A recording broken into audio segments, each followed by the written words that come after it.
have you ever experienced ice fog or freezing fog before? It's a lot different than just regular old fog. It's also pretty damn rare. It has to be very, very cold and very humid outside for it to even occur. But when it does, it's usually a lot thicker and harder to see through than regular fog is. Freezing fog is not as bad as ice fog though, since it's still a liquid and doesn't completely freeze solid. It can still be very difficult to navigate through though, if you just so happen to be out and about in it. When this story happened, it wasn't as easy to get weather forecasts as it is now. Although the temperature didn't fluctuate as much as it seems to nowadays, it still would occasionally. So it was not an unheard of experience to get caught in bad weather simply because you hadn't been informed. I was a teenager when this story happened. I was over at my cousin's house and we were playing Nintendo games all day and well into the night as well. Before I'd even realized it had already gotten pretty late, and I knew I had to start heading on my way home. We lived out in the country, more or less. We lived in old family homes that had been passed down from generation to generation, which is pretty common in my country. That's just like cold weather is very common in my country too. Normally though, if I was over at my cousin's house, I would ride my bike home after we got done. On this night though, I didn't feel safe riding my bike. When I went out the door and saw that thick, freezing fog, I didn't feel safe navigating my bike home in that. I decided it made more sense to walk home with my bike in tow. It was pretty unlikely I would come across a car or anything out on that old road, but if an animal were to come out in front of me, I could at least scare them away with my bike and not have to risk running into them while riding. I left to walk home to my own house. It had to be sometime past midnight if I recall correctly. Now, when you think country, we didn't live in an area that was surrounded by gigantic thick trees or anything like that. It would actually be probably more what you'd refer to as a moorland. It was a hilly area that didn't really have a lot of vegetation, just some grass and some shrubs here and there. There were also very few houses about in this area. You could look out across the entire moorland during the daytime and likely not see any buildings at all. Basically, it was a very barren and quiet area. There wasn't a lot I could see as I was walking. The moon was not particularly bright that night, as far as I could tell, so I could only see so much as I was walking around. This gave the walk a completely different ambiance than normal. I had never been so nervous walking home before in the dark. There was just something about that fog and that night. I'm not sure if it was the sounds or lack of sound in the air, the lack of visuals, or maybe some hidden sense beyond those things, but I could tell that something was not feeling right. I had even walked home before while my bike was broken, but I wasn't really sure how long it would take me to make this time. I was so used to riding my bike all the time. This night, everything seemed to be going at a snail's pace. Something about this atmosphere was so weird. It was quiet, dark, and cold outside. I could almost feel the fog on me. I began wondering how much colder it would have to get to start to turn into ice crystals. I had experienced it before, and that would make things even harder. I was walking along the side of the road at this point, which had iced up pretty badly too. There was another good reason to not be riding my bicycle in the dark that night. Suddenly though, as I was walking along, I began to hear this sound. It was coming from right in front of me, but because it was so quiet outside, I couldn't exactly tell how far away it was. It was definitely the sound of someone else walking down the road too though. I could hear their footsteps tapping. Normally, if I had seen someone walking down the road, I wouldn't give it that much thought, even this late at night. I would simply give them a wave once I saw them and we'd go our separate ways. I don't know if it was because of the atmosphere or because of the weather conditions this night, but something felt really off about this to me. I had no real reason to feel fear or apprehension. but I began feeling it nonetheless. I was able to hear the tipping and tapping getting louder and louder as the other walker and I began approaching each other. I felt myself getting more and more nervous, probably because I couldn't even see this person yet. I squinted off into the darkness to try and see if I could make out something coming towards me. However, at no point yet had I been able to see anything. That was when the strangest thing happened. I had been hearing the tipping and tapping of those steps for quite a while at that point, when suddenly they stopped altogether. I thought at first that whoever had been walking towards me must have just stopped for a moment. Still, as I walked forward though, I didn't come across anyone, and I didn't hear the walking noises start up either. Honestly, I was just confused. I kept thinking I was right about to come across someone just appearing from the darkness. I tried to forget about it and just keep on my way best I could. I wanted to get home as quickly as possible. I wanted to get out of this creepy atmosphere and jump back into my bed. This night was way too weird. I'm not sure how much time had passed without me hearing anything. It was really dead quiet outside. I almost began wishing I could hear the tipping and tapping of the walking come back. It seemed like just shortly after I thought that, I actually did hear a tapping, walking sound on the road, only this time it was right behind me. Before I had a chance to react at all, I felt something suddenly touch my shoulder. I jumped forward in surprise, almost dropping my bicycle on the ground. I was able to turn around though and see something I never expected. I saw a human arm extending towards me in the fog. The fog was so thick that was all I could see though. Whoever the arm belonged to, they were completely enveloped in the fog around us. I didn't have much time to think. I only had time to react, and so I did something I hadn't expected to do. I immediately jumped onto my bicycle. Even though I had almost no visibility and the road was coated in ice, I didn't care at this point. I began riding the bicycle as fast as I could, booking it to get home. I almost took a bad spill many times, but I didn't wait for anything, and I didn't look back even once. I just kept riding as hard as I can until I got all the way home. When I did arrive home, I dropped my bicycle at the door and ran inside. I locked the door and sprinted to my room, locking that door too.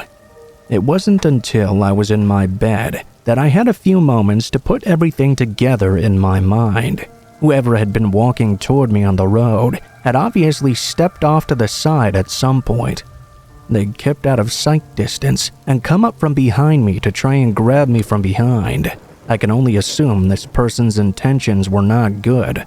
Why else would they have snuck up behind me like they had? I don't know who it was or what it was all about, but I've often seen that arm in my dreams since then, reaching out to grab me from out of that dark and thick fog.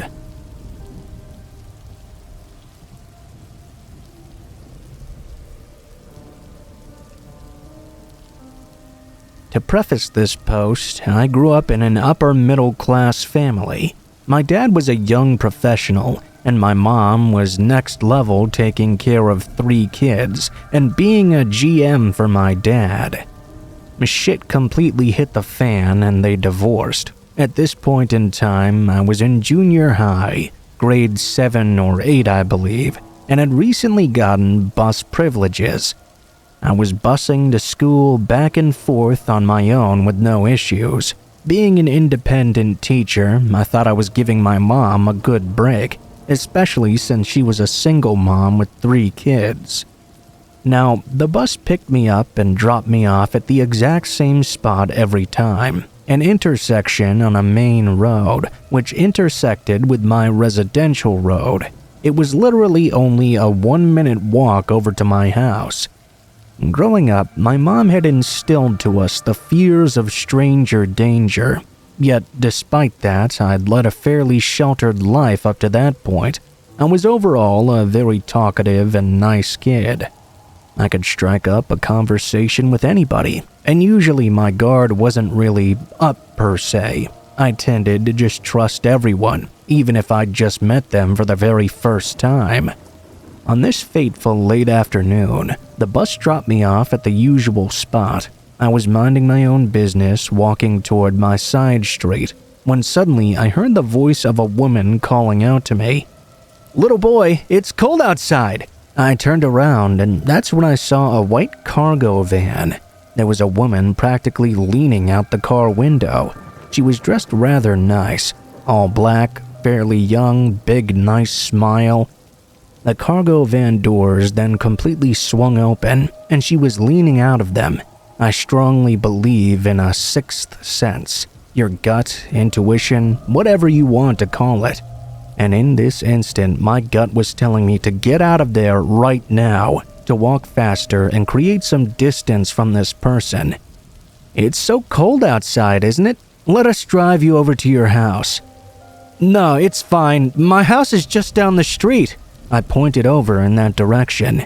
She was very persistent, though. The van sped up and slowed down next to me, and she leaned out further. I was practically walking on the gravel to avoid her at this point. She kept on talking to me, but I was no longer listening to what she was saying. I wanted to get a better look. I wanted to see what she was trying to hide inside that cargo van. You see, she was leaning in a very weird way, in which she was obstructing my view of what was inside. As I walked, she kept on shifting. I managed to sprint just fast enough to get ahead of her. And that's when I saw him. There was a man crouched down behind her just out of view. I remember seeing his body. He was tensed and ready to pounce.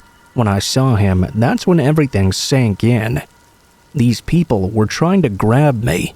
I'll never forget the face that woman made. She went from a cheerful and happy smile to instantly sour and aggravated. She dropped her acting right away and slammed the door. Then they sped off. As an adult, I'm convinced this was a planned act of opportunity. Around that time, we had a series of kidnappings in my city and town. All kids my age, reportedly by the same white cargo van. In this instance, they'd followed a bus and just waited for the perfect moment to strike. I could have very easily been one of those missing kids on a milk box. I still get chills when I think about it to this day.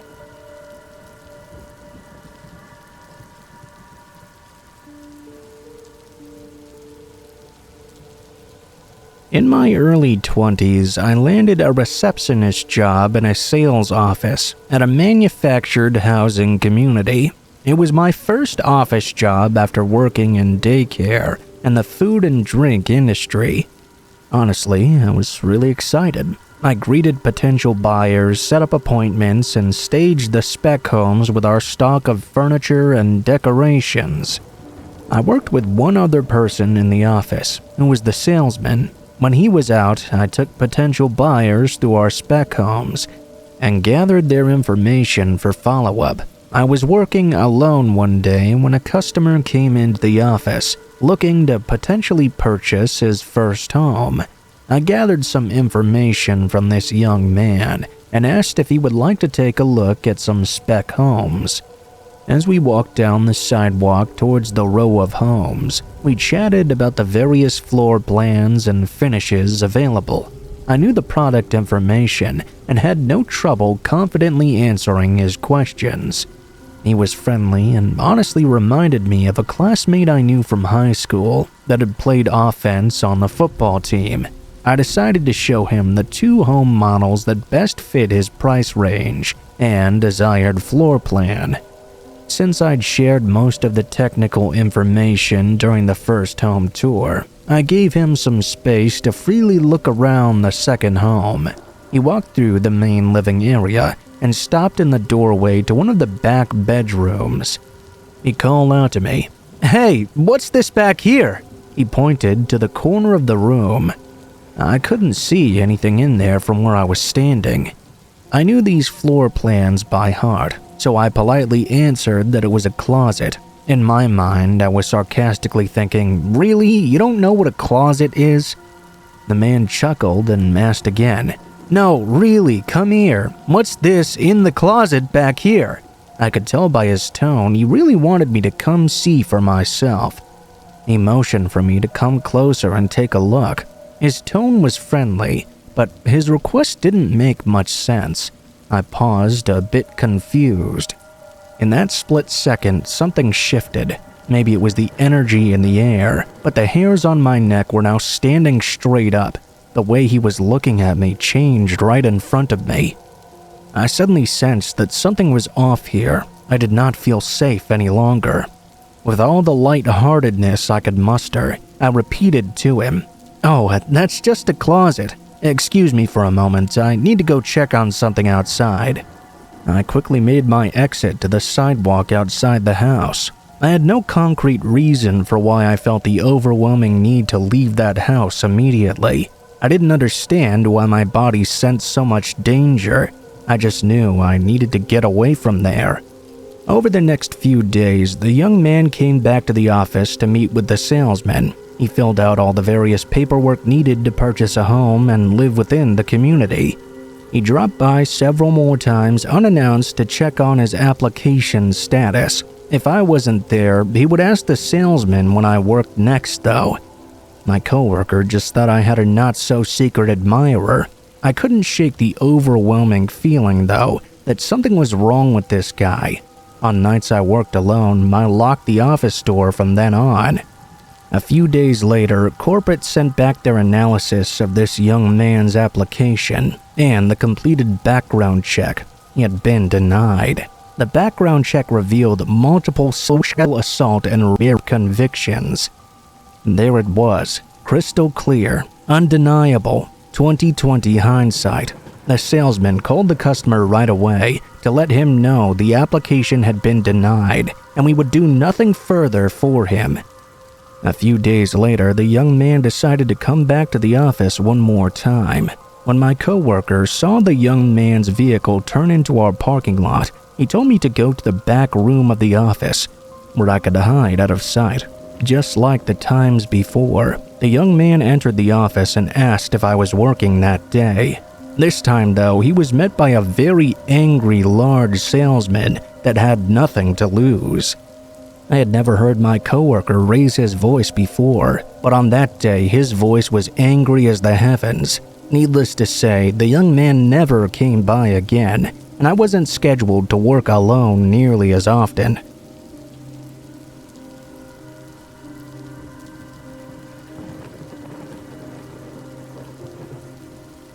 I was always left with a lot of responsibility when I was a kid. I was the oldest of 4 children, and even from a really young age, I had to be responsible for all of my siblings.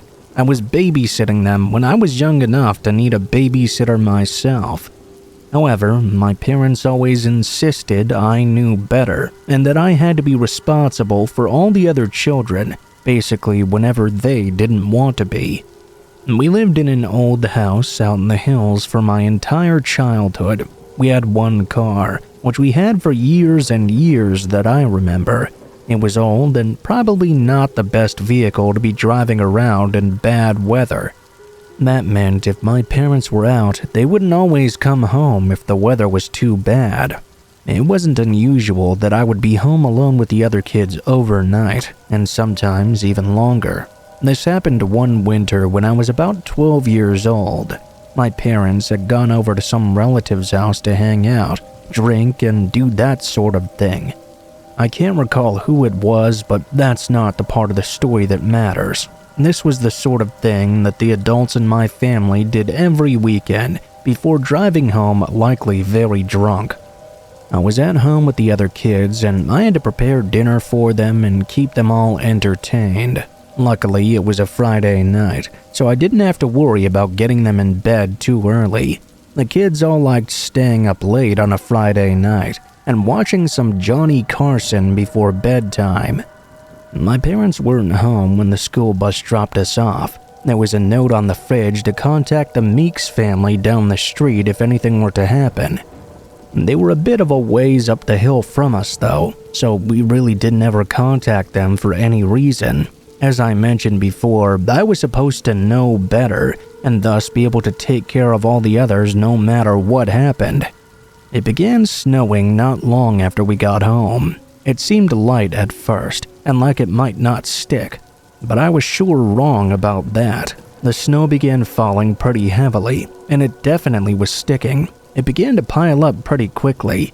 It wasn't long until I got the call from the parents, letting us know they would be staying the night over at the relative's house. They had been drinking too much, and it would be even more dangerous than usual to drive up. No big deal. I was expecting this to happen anyway. I put the 2 younger children to bed after Johnny Carson and let my 10-year-old brother stay up with me. Honestly, I didn't want to be up by myself, and he and I always got along very well.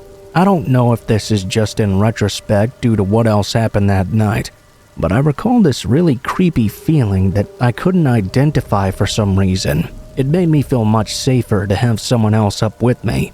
I kept on getting up and checking the weather. The front window looked out onto the yard, but it was hard to see much looking out there right now. We had a light on the front porch, which we always had to leave on when we were home alone, but the snow was so thick that we couldn't see anything out there. It was way too thick. It was pretty late, and my brother and I were up later than we usually would have tried to stay awake. There were some Christmas specials on TV, and although the reception wasn't so good, it wasn't something we noticed back then. All TV that far out in the country got some real fuzzy reception. Suddenly, out of nowhere, we heard this loud crashing noise. The couch we were sitting on was up against the same wall as the window. We had to turn around in order to see that the window had just been busted open. The scariest part, though, was that we noticed an arm coming through the broken open window. That terrified us both, and we jumped off the couch in a hurry. My little brother jumped and ran out of the room faster than I could have imagined. I don't blame him, though. I was 12 years old and terrified. I could only imagine how scared a 10-year-old would be. He was also much faster than I was at getting out of that room. I got off the couch and looked back at the window, wondering what it was that I was supposed to do. I saw a guy I didn't recognize looking in. He saw me standing there and looked surprised to see me. Looking back, I think he may have thought no one was home because of there being no vehicle in the driveway. It didn't make sense he would be trying to rob this house out in the middle of nowhere, though. At least it didn't make much sense to me at the time. If he were a robber, I guess it's possible he thought it would take much longer for the police to arrive. My little brother ran into the room with my dad's rifle, surprising me because I thought he wasn't going to come back. We were all taught to shoot at a very young age, so I guess I can understand why he went after the gun. I thought he would be found hiding under the bed or in the closet. The guy standing in the window saw that gun and immediately retreated backward. I ran over to the door and looked out through it. Although it was hard to see what was happening due to the falling snow, I could see the man retreating into it. It only took a few moments, though, before he was completely lost in the torrent of falling snow. We did our best to cover up the window, but we were mostly just worried about whether the man was going to come back and try another entrance or something.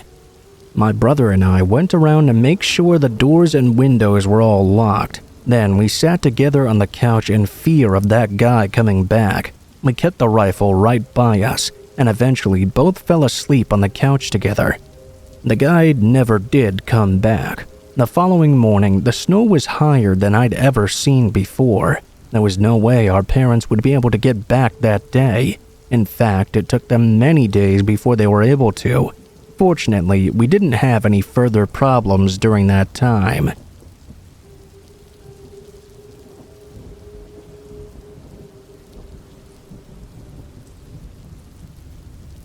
My mom was kind of a witch when I was growing up, although I didn't really realize that at the time. She expected me to do a lot of things you probably shouldn't have a younger kid do. This is a story of something that happened one of the times she made me do this. We lived in a holler during this time period. It was a few miles away from her mother's trailer, which was the next house down the road. We didn't have a car, so whenever we went to see Grandma, we had to walk there. Grandma had a car and would take us into town whenever she needed to do it. This happened on a really cold and snowing winter night when I was about 10 years old. My mom was making something for dinner, and she needed to have cornmeal to make cornbread. Our stepfather was a real asshole, and for some reason he insisted on having cornbread with every meal. If he didn't get exactly what he wanted, he could get very violent. Even though it was late, dark, and cold, my mom sent me over to my grandma's house to grab some cornmeal. I got bundled up as best I could. We were so poor that we didn't have much though. I went out into the cold and snow in order to grab that cornmeal. It was the coldest I had ever remembered it being in that area before. I had never felt anything like it. My poor clothing was hardly any sort of protection against these elements. It was snowing real hard, and it was hard to even move in all this snow. I was having a much more difficult time than usual trying to make this walk. It was the hardest I'd ever had to take, and I knew it was going to take forever as well. Because of this, I kept getting colder and colder. It wasn't very long before I actually began to get a little lightheaded too. I thought maybe it was too cold to be out in that weather, and thought about turning back. I knew that if I did though, the wrath of my stepfather would be a whole lot worse than the cold. So I kept trudging onward. I kept feeling weaker and weaker, but I tried my best to make it to Grandma's house, where I knew I would be safe. The further I went though, the less it seemed I was going to be able to make it. At some point, my memory went blank. I remember walking in the cold, but it seems like everything just went dark at some point. I don't even remember exactly what point that was. Next thing I knew, I woke up in the hospital. I was much warmer than I was before, but I didn't even remember being out in the snow immediately. It took me a while to remember very much of anything really. I guess I had passed out in the snow and fallen on the side of the road. If it hadn't been for a car happening to drive down that road and noticing me, even though I had been covered by snow by that point, I probably would have died that night. Fortunately, someone much kinder than my mom and stepfather noticed me, stopped the car, and took me to the hospital. I recovered fully, but was treated like crap by my stepdad for quite a while for being too much of a wimp to make it to Grandma's house.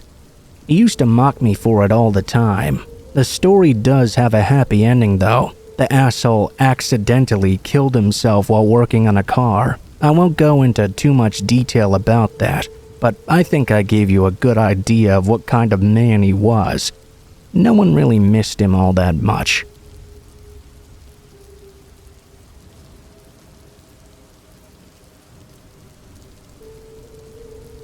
I had just gotten out of high school and was cleaning out my closet a bit.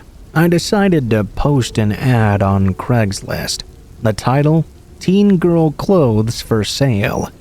I did receive a few creepy messages, but nothing too scary. I needed the money real bad, so I waited a few days for a more serious buyer. And that's when an Annie emailed me. Her message said something along the lines of, "Hey, can you meet me in the Walmart parking lot? I'd like to buy all of your clothes today." I was so eager to get rid of all this stuff, but I didn't want to go to a parking lot alone. I asked my mom to come with me, and she agreed. I let Annie know that I could meet sometime between 5 and 7. When she asked for my phone number, I gave it to her to facilitate easier contact. Back then, I gave my number to just about anyone who asked for it. I don't really do that so much these days. So I'm texting this girl trying to arrange a time to meet when she tells me that she has to wait for her mom to get home from work so she can drive her to Walmart. I immediately felt a bit relieved. I was thinking to myself, okay, great. She's bringing her mom, I'm bringing mine, we're meeting in public. Surely all will be good. All was not good, of course. We agreed to meet up at 6:30 on the far right side of the parking lot. I was excited to get rid of all this old junk and get some fairly decent money too. We headed to the side of Walmart, parked there and waited. I texted her and let her know that we were already there. The first red flag to leave should have been her immediate reply. "Are you alone? What kind of car are you driving?" I told her and also let her know I was with my mom. There was no response to this. At this point, it was getting quite dark, and I was looking around the parking lot to see if I could find her.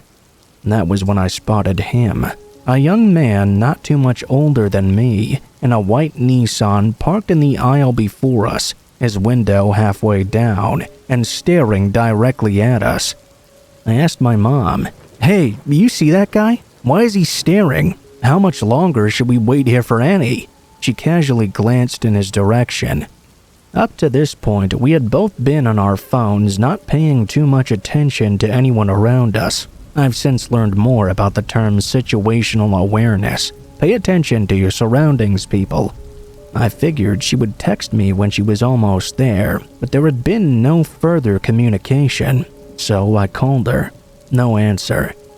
The man in the aisle over rolled down his window all the way, still staring, and started to blow bubbles. It was so weird, like actual bubble blowing. I could even see him holding the container, blowing these bubbles in our direction. He paused and smiled. Not a warm smile, but a sinister one. My mom and I took one look at each other, and I started the car.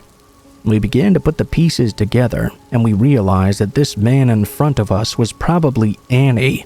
Not only did he have my phone number, but now he also knew my car's license plate number. I was trying my best not to freak out. He saw us pulling out of the parking lot and stepped out of his car. He stared us down while we hauled ass out of there. I was just praying he wouldn't try to follow us, and thankfully he did not. I guess seeing me with my mom threw him off. He thought I would be alone that night, and I'm grateful I wasn't. I blocked the number, and I never received further contact from Annie. Needless to say, I did not end up selling my clothes that day, and I have not been on Craigslist ever since.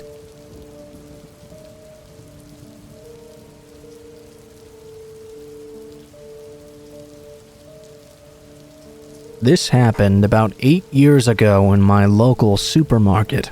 I, female and 36 at the time, was in the queue to pay. It was Saturday morning, super busy, and I was second in line. In front of me at the till was a family of 3, a mom, a dad, and a daughter. Mom and dad were unpacking the trolley, and the daughter was sitting in the trolley seat facing me. Behind me were these 2 men, and they were making me super uncomfortable.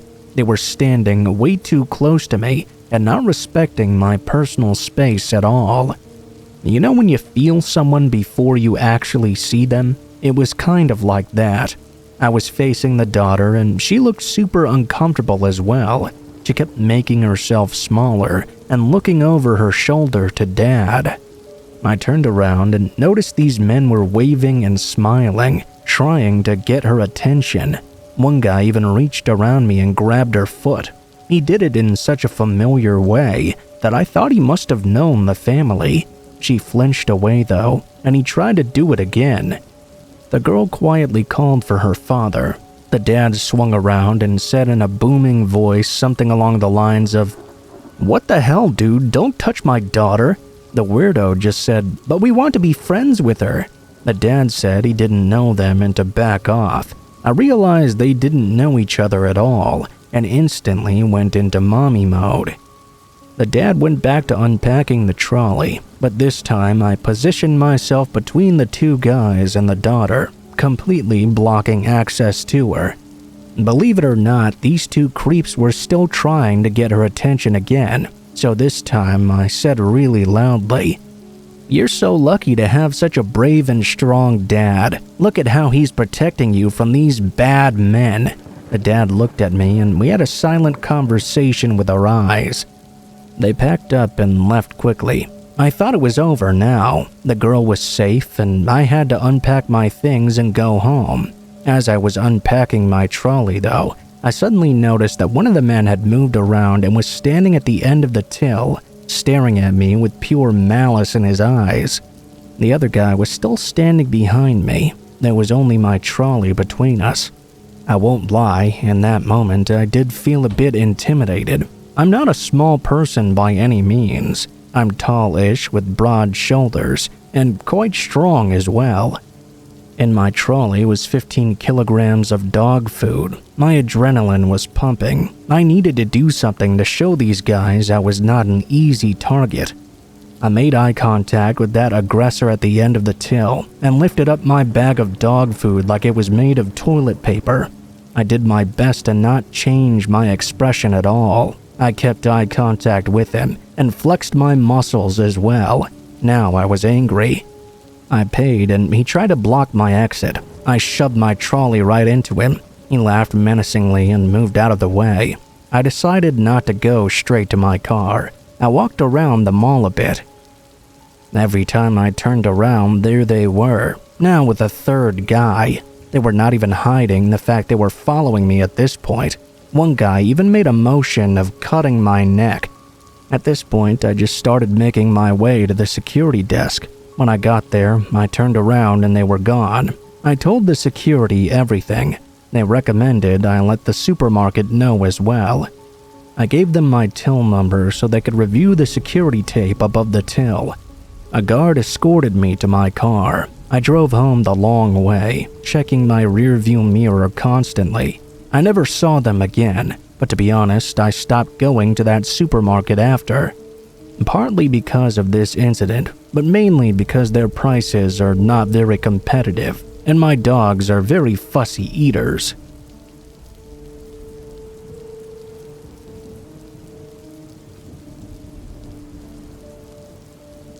So this happened about 4 years ago. My dad works nights, so I'm home alone until about 2:30 a.m. most days. We live in a pretty quiet area where people usually keep to themselves. One night, at around 1 in the morning, there was a sudden knock at the door. When I checked out my peephole, I could see there was a young woman with her car parked near the curb in front of my house. I answered, and she looked really young, just about 15 or 16, very youthful looking. In short, I didn't even know if she looked old enough to be driving. She told me she was having some car trouble and asked if I could come check it out for her and possibly give her car a jump. At this time, though, I didn't drive, have a car of my own, or know much about cars at all. I would be of little help in a situation such as this. I offered to call someone if she needed, though, AAA or even a tow service. She declined and kept insisting that I check out the lights on her dashboard to see if everything looked normal. At this point, I didn't want to go outside with a stranger, so I politely informed her I didn't think I could help her. I just had no knowledge of cars. I went back inside and kept looking out through the peephole. She opened the back door, got into the back seat, and the car drove off immediately. It instantly made my stomach drop and made me extremely freaked out. I was kind of distraught actually, thinking about what the real reason was to approach my house. Who was driving? The entire thing left me confused and frightened. I spent the next few days a little on edge. I was afraid they may return, knowing that someone was there or that I would be home alone. I also thought a lot about that girl and who she was. I wish I had a video doorbell at the time so I could find out if she was a victim or some sort of, I don't know even. It still bothers me a lot, and the whole encounter was eerie as hell.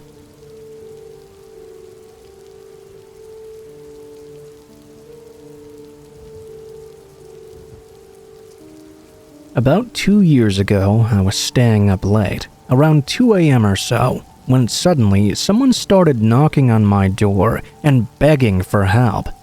I didn't answer because I'm a very petite woman and I don't really trust the people in my neighborhood. We have security cameras outside that see pretty much every angle outside of our house.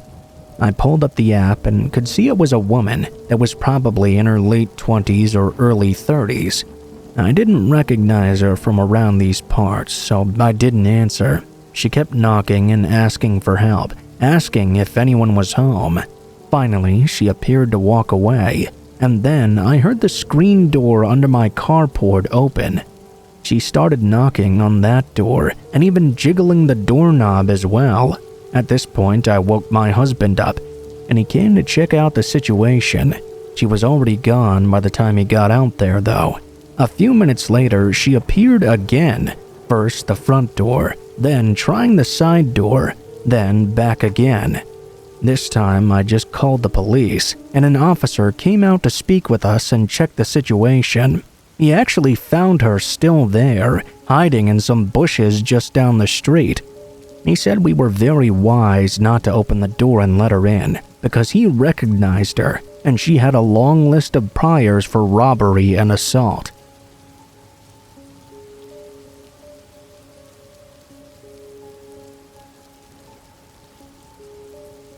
This happened when I was 10 years old.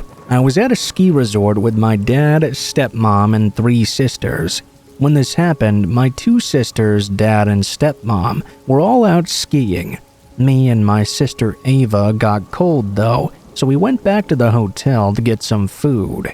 We sat down at the restaurant inside until my stepmom came down. We asked her if she could hold the table for us so we could go up to the room quickly and drop off all our ski gear. We took the elevator, and once we got off, we started the walk to our room. And that's when I heard someone behind me call out to us. Keep in mind, we were both 11 at the time, so I didn't really think he would be talking to us. We just sort of ignored him. We walked into our room, but before we could shut the door closed, a man stepped into the doorway. He was really tall, probably about 6 feet. He looked to be maybe in his early 60s or late 50s. He was wearing this hotel staff uniform, but something was wrong with it. It didn't appear to have all the logos it was supposed to. The thing that really raised a big red flag, though, was that he was wearing black surgical gloves for no reason. "Hey, I was talking to you." We spun around, caught off guard. "Us?" "Yeah, you. I was wondering if you could grab a pitcher for me and come to my room to pour some water." Our parents had told us never to trust strangers, and we were already getting a bad vibe from this guy. We tried to decline him. His tone then got very annoyed. "Come on, it will take just a second. Come pour me some water in my room." At this point, we already knew this was not a right situation, so we said no again. This conversation went back and forth for about 3 minutes until he tried to force his way into our room. Our instincts kicked in at this point. I ran full speed towards the door and body slammed the door into him. Ava and I sat in the hotel room for about 10 minutes, panicking on how we were going to leave to tell our parents about this. We had left our phones downstairs with my stepmother. We looked at the people. The man was gone, so we bolted down the hallway and ran back down the stairs to the restaurant. Once we told our stepmom, she was mortified and went to office security. They interviewed us and asked for a description because they didn't have any cameras in the hallway. We gave them a description of the man, and they told us that nobody with that description even worked there, and most people were young broke college students. At this point, it really set in that if we had tried to help him, we might have died or worse.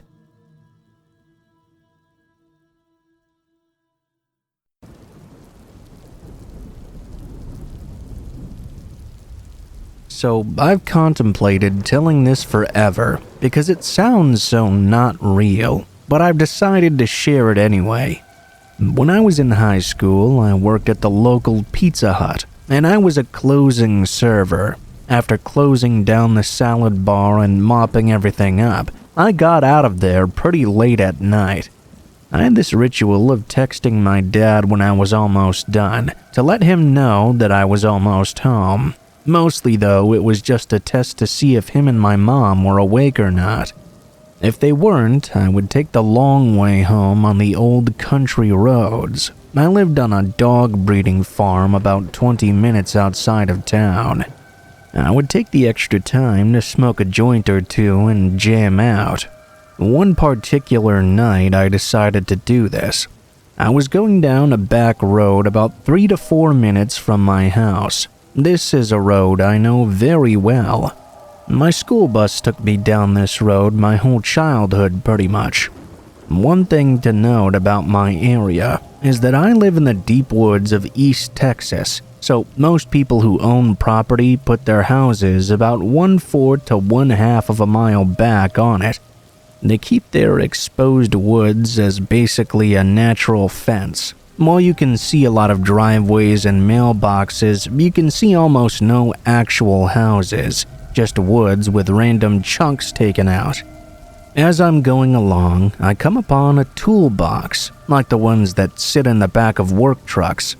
It was smack dab in the middle of the tiny dirt road. I pulled up to it and stopped. I opened my door, stepping out but not far away from my car. As I took in this strange obstacle though, I realized my headlights were not the only light on the road now. There were other headlights, smaller ones, coming up a driveway that was parallel with the toolbox. I sat back down in my car and closed my door until only a crack was open. In a moment's notice, I could shut it and go off into the grass and get out of there. All of a sudden, a small riding wheel lawnmower comes out of the trees. Riding it was a man in a full clown suit and a mask as well. He had a shotgun laid across his lap. He turned and looked directly through my windscreen, into my eyes, and then aimed his shotgun right at me. Now, I'm a country boy myself through and through, and I can tell when I'm somewhere I'm not wanted. Before he could do anything else, my car was already in drive and in the ditch on the side of the road. I got out of there, threw my joint out, went home, and crawled into bed. I never spoke about it again. I don't know what that guy was doing, seeing as this was probably 2018 or 19, so well after that whole killer clown craze. Whether it was just a dumb kid trying to scare someone or a crazy backwoods man, I'm not quite sure.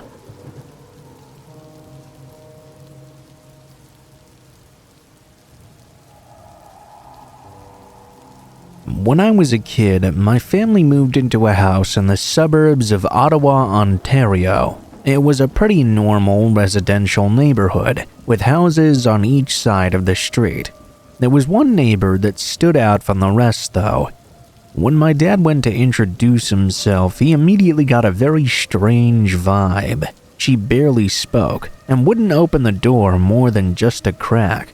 She seemed very secluded and shy, and she refused to give her name as well. We ended up just kind of calling her the crazy lady. One day I was playing outside with my brothers. We were having a lot of fun when suddenly we got this overwhelming feeling that someone was watching us. I tried not to think about it too much, but then I began to hear a knocking sound on the window from the house across the street. I looked over at the crazy lady's house, where she was standing in front of her window watching us play in our driveway. We made eye contact for a moment, and I quickly looked away, wondering why she was just standing there watching us. I was also wondering how many times she might have done this and we just hadn't noticed before. I went inside and told my parents, but they said not to worry. The woman seemed harmless enough for now. It seemed though that every time we went outside, I would notice her standing in her window. She never smiled or waved, she would just stare at us. The only time she would ever speak to us was when a ball or something else we were playing with rolled up to her driveway and we had to go fetch it. She would come outside and almost immediately start yelling at us and telling us to get off her property. Fast forward about 5 years, and my neighbor finally disappeared. It was as if one night she just decided to up and leave. No one in my family was sorry to see her go, but even when she left, that was not the end of it. One night, not long after, we heard sirens outside our house. The fire department and paramedics had all gathered outside the crazy woman's home. My mom went over to them and tried to explain that the house was empty, but they responded they had received a call from a medical alert necklace at that address. We all went back to sleep, assuming something had gotten mixed up, and they just ended up at the wrong address. Eventually, a new family moved into the house. We all went over to introduce ourselves, and we got to talking about the woman who used to live there. They seemed very confused. They told us that they had owned that property for many years now, and no one, at least according to them, was supposed to be living there. Eventually, through their oldest son, my family and I learned two things later on. Upon re-entering the home, there had been a single chair facing the window in the front living room, and no one could remember having left it there. Second, down in the basement, there was a small room, more of a storage space really. It was locked from the inside, and the family could not access it. The parents never remembered it being locked, and they didn't find the key. To the best of my knowledge, they never got access to that space. I couldn't help but wonder, even years later though, if perhaps the remains of that old woman were down there behind that locked door.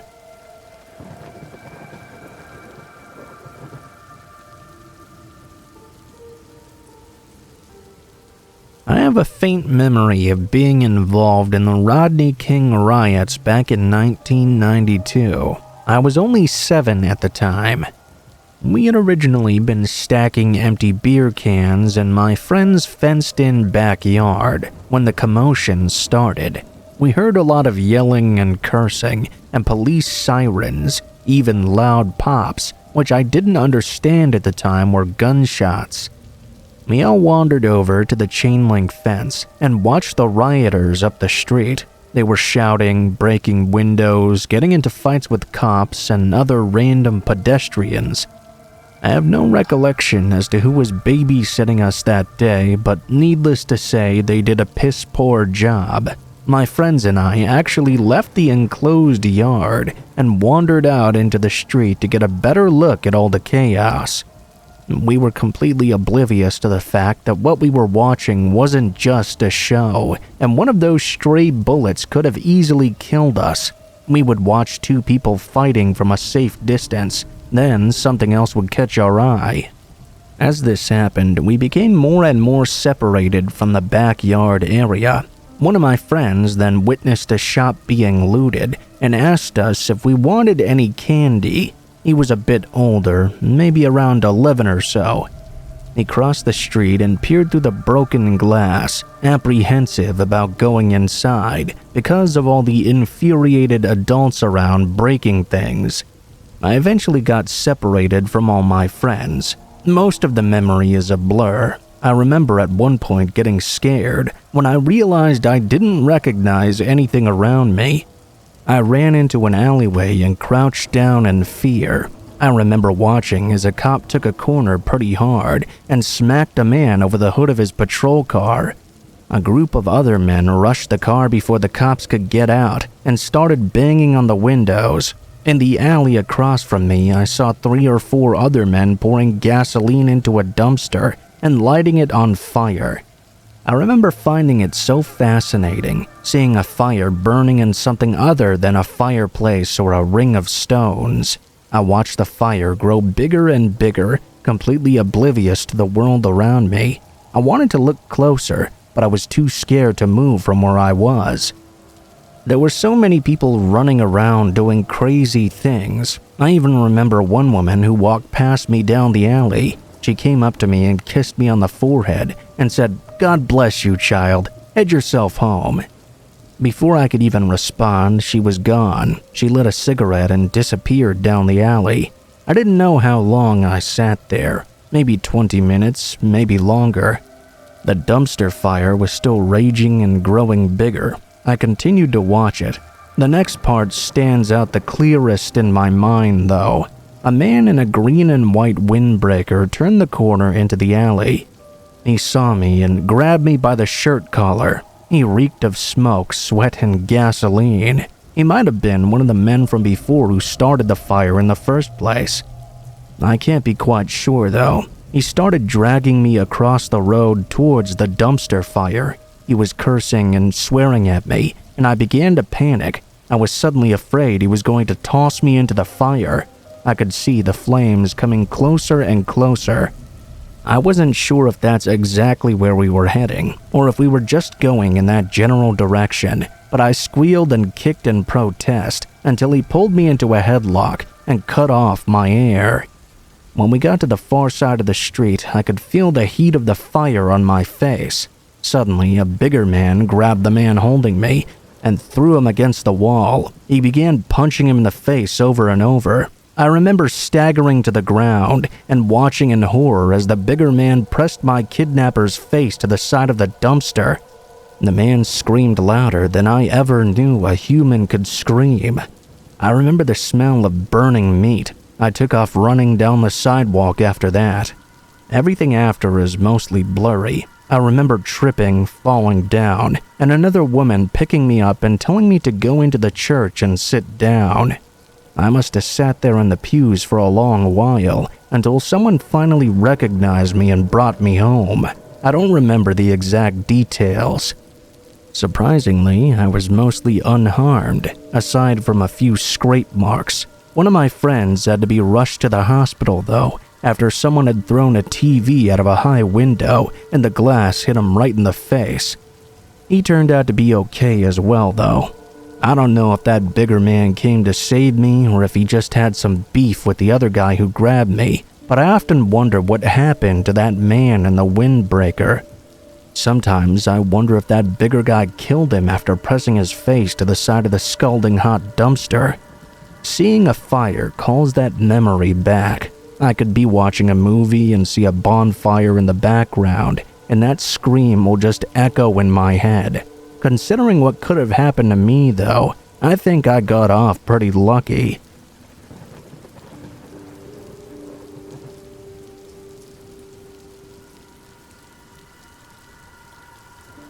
I live in a dirt cheap housing complex in Detroit. Last year, I was in the process of moving in. I hadn't even been there for 2 whole days yet.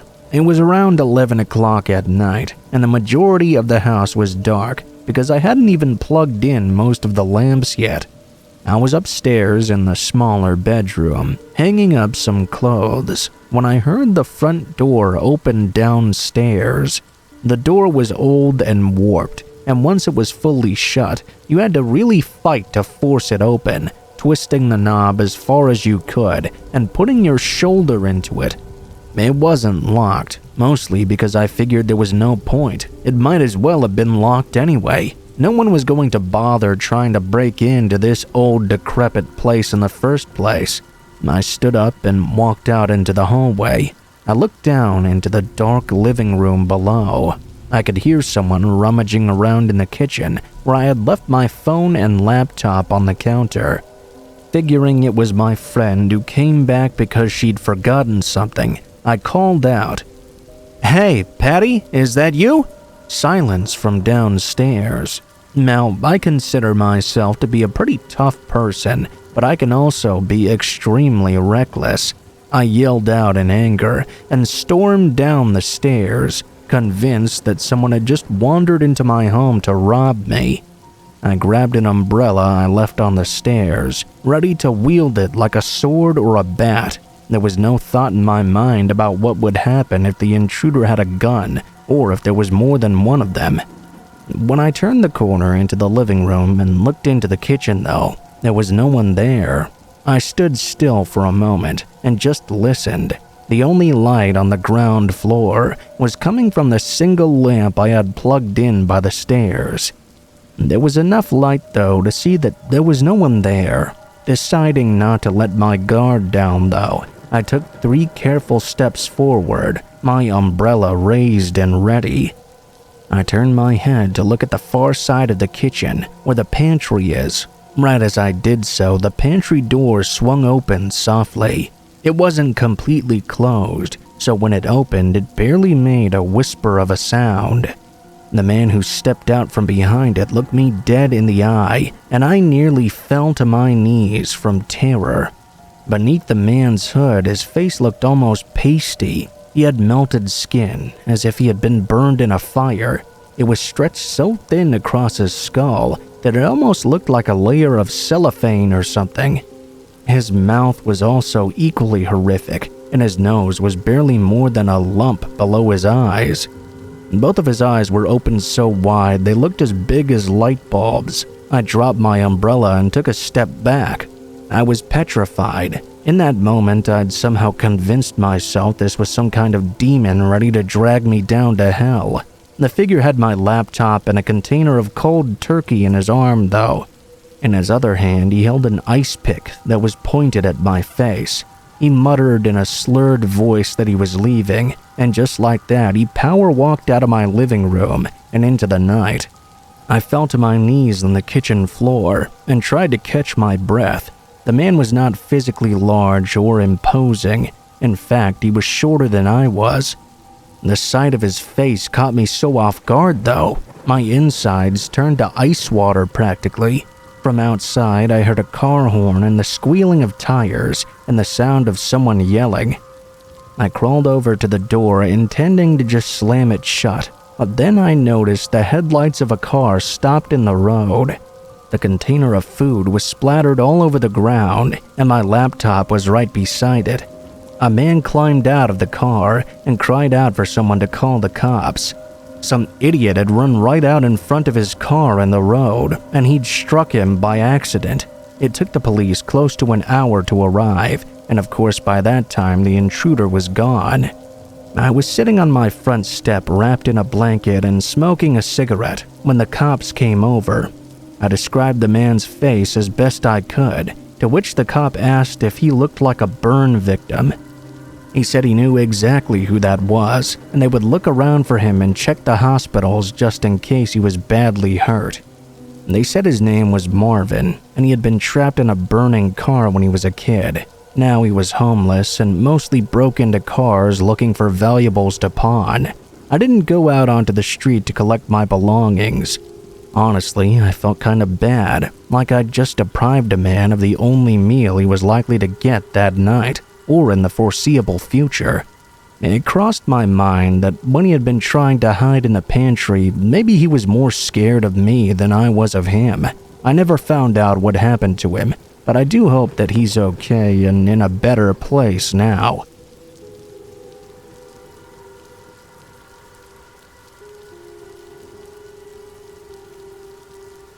When I was 17, I worked on my grandfather's horse ranch in Colorado. This was way back in the late 80s when throwing the football around and drinking were all there was to do.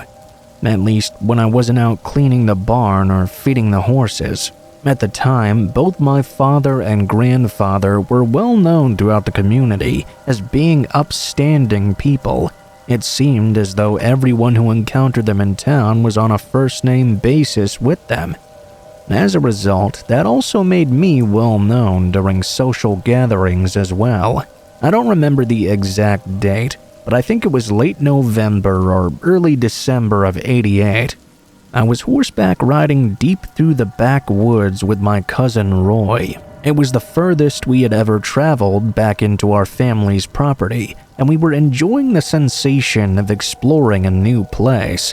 I was focusing mostly on the compass because I didn't want to get lost. Roy, though, was scanning the tree line for new landmarks and anything interesting worth investigating. I wasn't really expecting him to find anything, though, so I nearly fell out of my saddle when he pointed out what would appear to be an RV parked out amongst a cluster of trees. We made our way over towards it on the horses and discovered it to be one of those old-fashioned truck RV campers that had its own power supply. It wasn't really parked on a dirt road or anything.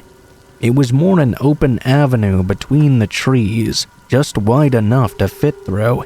I had no idea which direction the closest road was. My very first thought was that it had to be abandoned.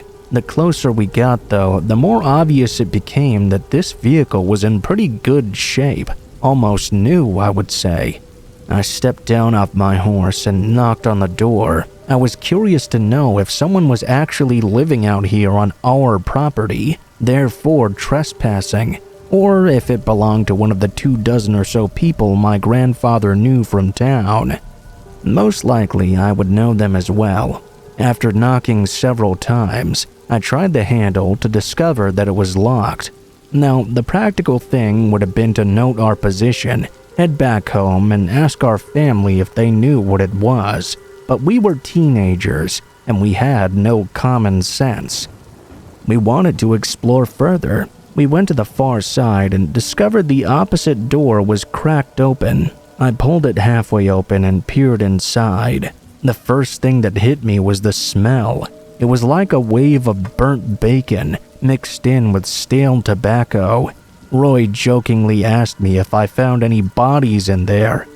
I peered around a bit. It was late in the morning and the sun was high. Even though there weren't any lights on in the camper, I could see well enough by the light peeking in through the cracks in the window blinds.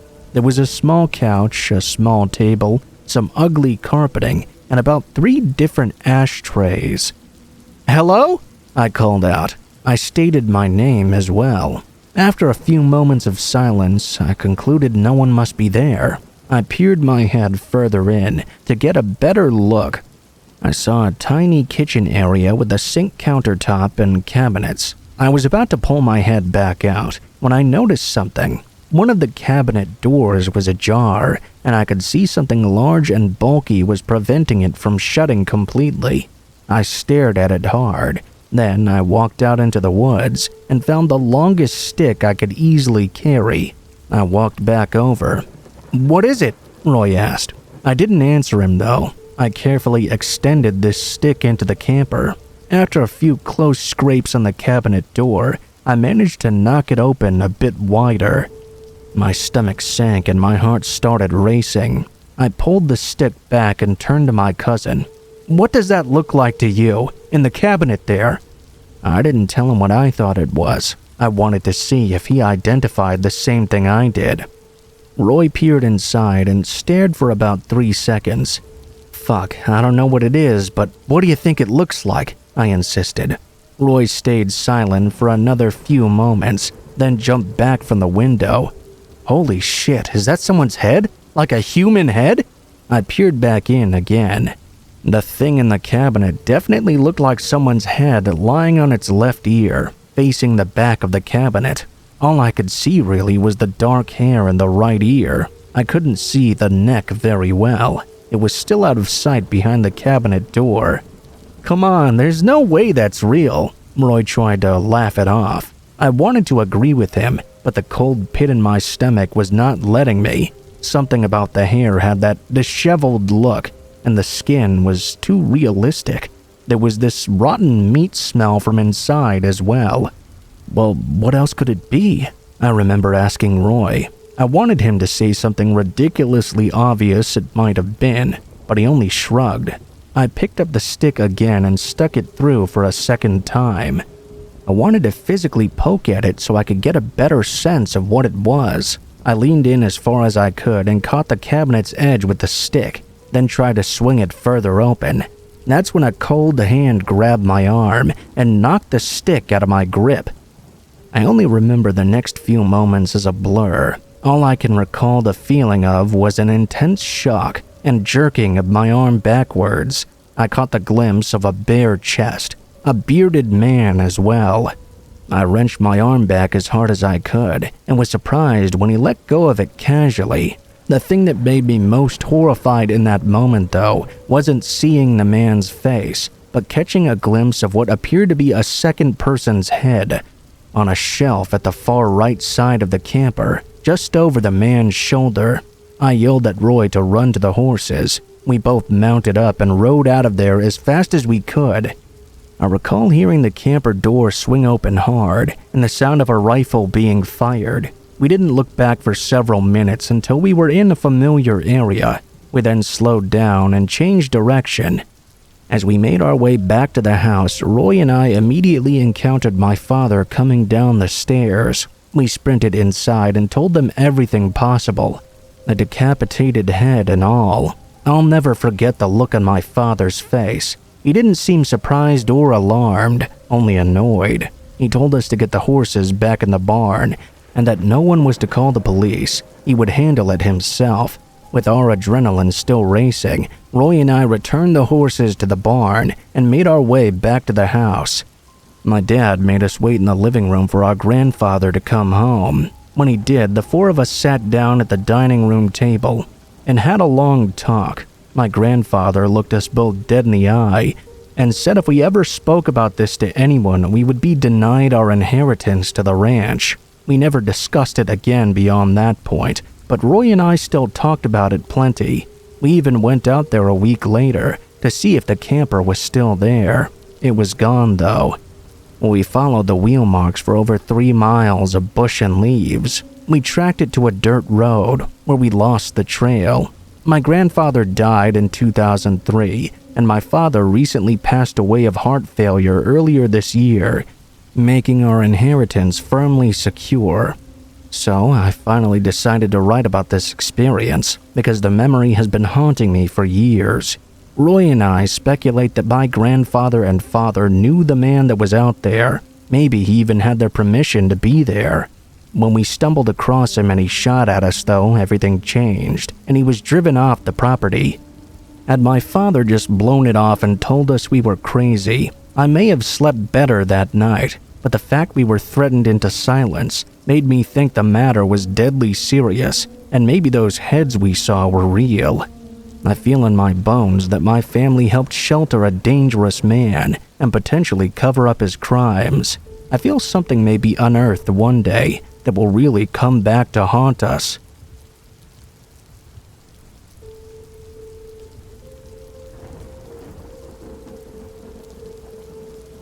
So my house was on a big chunk of property in the tri-state area, about 108 acres. It was originally kind of a park area, but it wasn't supposed to be used like that. Unfortunately, people from all over didn't get the memo we had moved in, and therefore continued to party, hunt, and fish wherever they felt like on our property. Over the years, the problems began to go away, except for a couple. In fact, there were 4 particular men who kept coming back and hunting in the middle of the night. We let some people hunt on Saturday nights here and there, but for the most part, hunting was off limits in this area. We were never able to catch these 4 middle-aged men though. They always wore these masks that looked like pig masks. These men were sneaky and smart as well, and that's what made them so terrifying. I had 3 different encounters with them. The first one was in June of last year. A few friends and I had decided to go on an adventure through the woods, and we discovered something quite frightening. We found a fortress covered in beer cans with a chair at the top. Being teenagers, we decided to of course do the smart thing, which was to destroy all of the hunters' hard work on our property by kicking the entire fortress down. Boy, did we mess up by doing that. We returned later to that area to check up on things, and that's when it got scary. It was rebuilt almost like a shrine to the last one, and spray painted on the ground was "Try that again, we dare you." The second encounter happened during a simple walk at night. Sometimes when I get upset, I like to take walks through the woods. This time was at night like I mentioned. It just so happened our favorite hunters were out hunting that night. I was walking along minding my own business when I see a man in a pig mask out of the corner of my eye. He saw me and now knew my face. I heard a deep laugh as he turned his gun towards me. I had no idea what he was planning, but I booked it out of there ASAP, so I didn't have to figure out what it was. My third encounter was the most blood-curdling and occurred only a few weeks ago. I was walking home from my cousin's house in the dark. I had my flashlight shining, and I felt safe, but something was off. The barn lights were on. The barn lights were never on. No one ever goes in the barn. The floors in there were practically falling through. I simply brushed it off as a technical error. Then though, in the middle of the field, I saw the man with the pig mask. He saw me, and his words have haunted my dreams since. "You get the hell out of here before I make you!" The way he said it, the intonation of every word, he was angry and vicious, dead set on revenge. I haven't been in the woods since then. It was later discovered they had been setting up shop in that barn for some time. They haven't been found yet, and I doubt they ever will.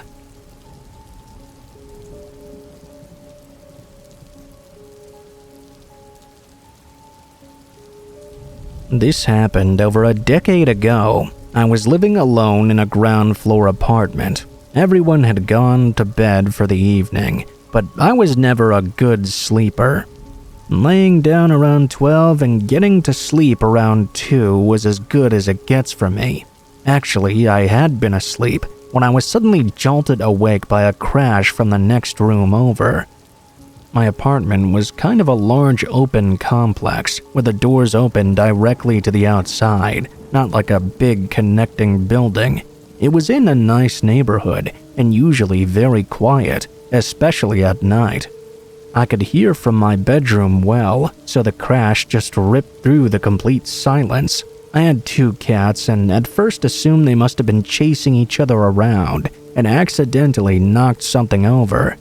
I started to get up and scold them, but I couldn't even pull the blankets back all the way because I found they were both laying on top of it huddled together against my hip. They looked terrified, with huge dilated eyes and their ears pinned back flat, puffed up like they'd been electrocuted or something. They were not easily frightened, and I'd never seen them like this before or since.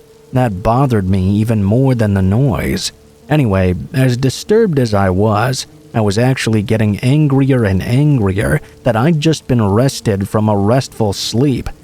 I went out to investigate without a thought for my own safety. I armed myself nearly naked and marched across the room and up the hall to the kitchen, in the dark.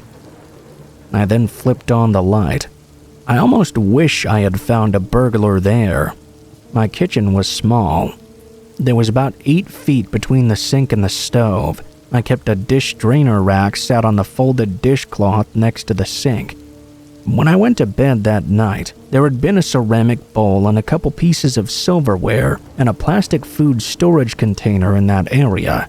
Now, it and all of its contents were scattered at the foot of the stove. The dishware was all broken as well. The dish towel had also made it halfway through the area and laid directly in the center of the kitchen floor. I wasn't angry anymore now. I was more just confused and suddenly very aware of how late it was. I also knew I had to try and get up for work in the morning. I picked up the dish rag and set it on the counter nearest to where I stood in the entryway. I collected the rest of the mess and heaped it up inside the rack, then shut off the light and returned to my bed. The cats were still huddled and looked over again. I remember laying down and falling back into a fitful sleep for a few hours before waking up in the morning, hoping I had just dreamed the whole thing. I found the dish rack and the mess right where I'd left it though. I didn't find any signs of any intruders or anything, so I'm not really sure how that happened. I don't like to ascribe such things to the supernatural like a poltergeist or something. I consider that very lazy and childish. I'm sure there's some rational explanation, but I've never been able to come up with one, and neither have the few people I've told about this experience. Nothing like that ever happened again after either. I'll never forget the way my cats looked towards the kitchen when they heard the crash, so scared. I've long since given up actually trying to figure out what happened, but if you have any ideas to add, well, I'm certainly listening.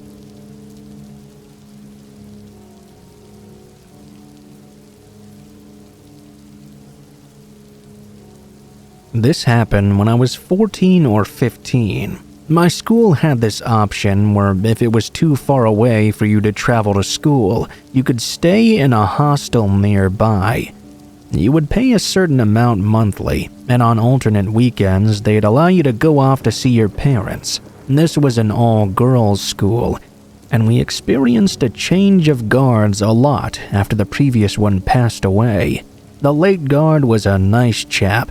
He acted more like a grandfather to us than anything else.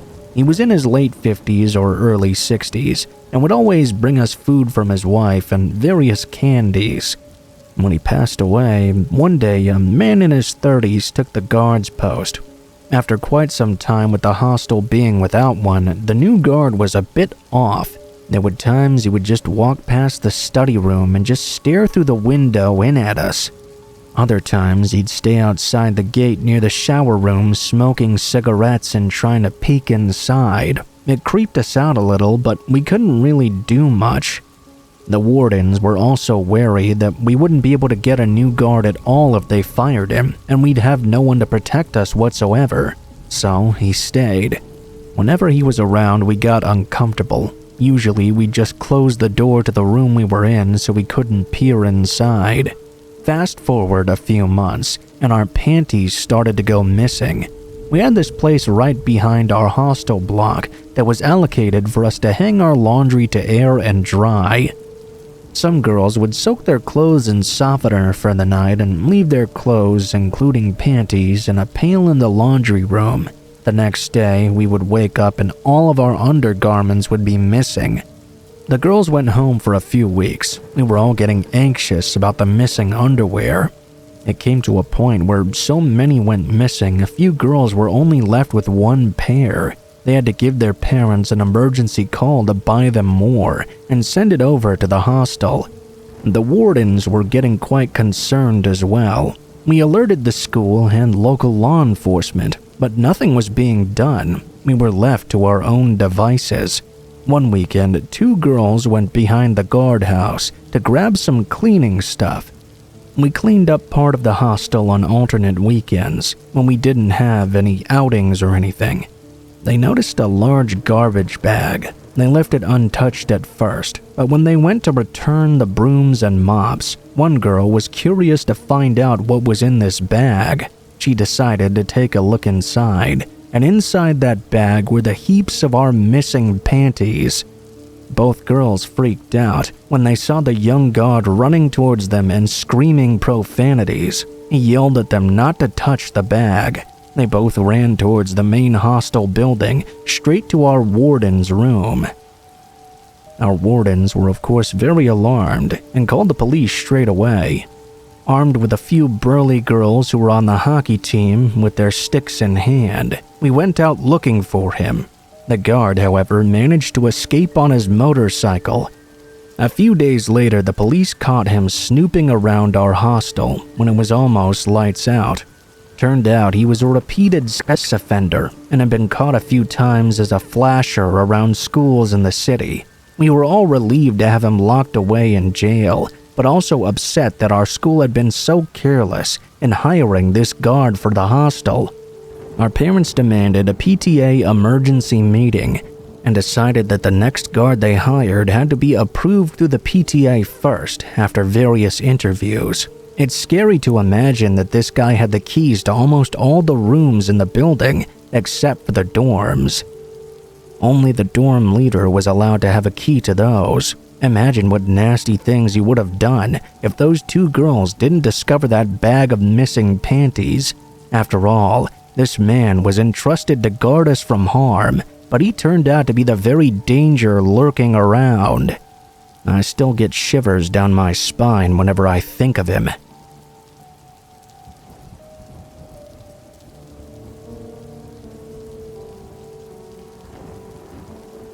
So, I work in a pizza place, usually inside, as my insurance doesn't cover claims and driving for business.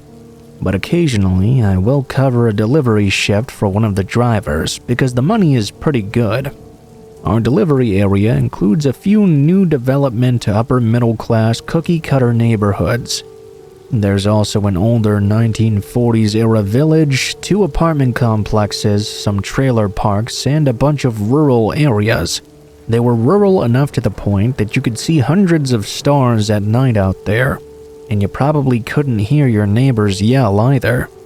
About a week ago, I was covering a delivery shift, and I came back to the shop feeling pretty good. I was averaging $5 a delivery, and they had all been pretty close by. I checked to see if we had any more available. I did have one to an address I'd never been before. We have mostly semi-regular deliveries, so an address that didn't seem the least bit familiar was somewhat odd. It was out on one of the more rural roads. I asked the kid who took the order what was up because there were special instructions on the ticket. He said to go around back because the front door wasn't operational. I'm like, okay, well, it's not that uncommon people want you to go around back. Either they just painted the door or the house shifted a lot, or maybe they were just hanging out back having a party. It wasn't that weird. As I was driving out to the house though, I started to get this odd feeling. I didn't really like the idea of going around back of some house way out in the sticks. It would be all too easy for some thugs to order a pizza to an abandoned house. There were quite a few of them up in these more rural areas. Then they'd jump the delivery guy. I figured I'd scope the place out when I got there, and if it seemed sketchy, I'd just call them and make up some bull about how it's against company policy to go around the backs of houses to prevent robberies or something. As I'm driving to this address, I realized towards the end of this road it started to get less and less populated the further down you went. Great. I was now close to the address and driving slow when I see this abandoned-looking house set way back from the road. No address on it at all. It was surrounded by a bunch of woods as well. I thought to myself, man, this house better not be it. I drove past and checked the next house's address. Lo and behold, the abandoned-looking one was the right house. At this point, I wasn't super worried. Out in the boonies, the standards of upkeep on your house are pretty low, so a house in disrepair but still being occupied is not unusual. I doubled back to this home and pulled into the driveway.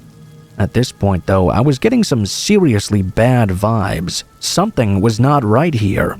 I parked my car at the very end of the driveway, with the rear of the car on the shoulder, so anyone passing by could clearly see it. I called back to the shop and told them this house was way sketchy. If I didn't call back in 4 or 5 minutes, call me, and if I didn't answer, call the police. While I was on the phone, I took the chance to get a good look at the house as well. It looked extremely abandoned, not just in disrepair. The driveway was crumbling into bits of gravel, and there were weeds growing out of every crack and crevice. There was no mailbox, no trash cans, no car, no lawnmowers, no landscaping, absolutely nothing in the yard, and the yard looked like it hadn't been mowed in years. The house was total crap. The roof was all wood and falling apart. The siding was falling apart. The back deck, which came around the side, was falling apart. The only part of the house that looked even a little bit decent, in fact, was the allegedly non-functioning front door. The windows were all shut. It was 95 degrees and humid, and this place doesn't have AC either. All the blinds and curtains were shut, and the few that weren't were actually boarded up. I couldn't even see any wires running through this house. It wasn't dark yet, but it was dusk. There weren't any signs of lights on. At this point, I was starting to get pretty nervous. I'm a 5'10" male, 180 pounds, and not in the greatest shape. I did take self-defense classes for 10 years, so I'm not quite helpless, but I don't like to have any sort of confrontation. I'm mostly a pacifist. I'm not too concerned about getting robbed anyway. No skin off my back. It's not my money. I mean, I'd rather not, but I was mostly worried about getting jumped and killed. It's a fairly safe area, but there had been some rather unsavory people moving in from the city. There had been a big spike in home invasions and robbery. Even more worrying, a few stabbings and assaults as well. It was time to either nut up or shut up. I was not going to go charging in there like a fool. I got out my phone and called the number they gave me when ordering. While doing so, I was also getting the pizza out and making sure to leave my door open and my car running half in the road.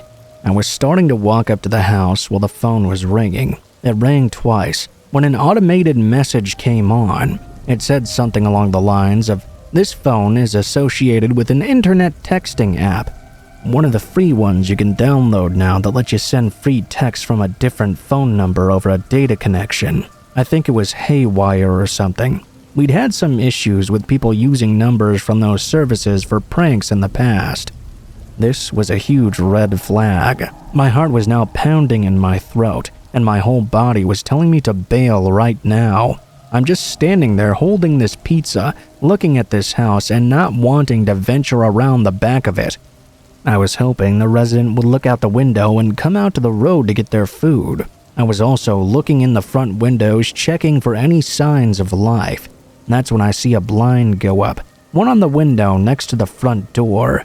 A really creepy looking guy with his hat pulled low and big sunglasses on was looking out at me.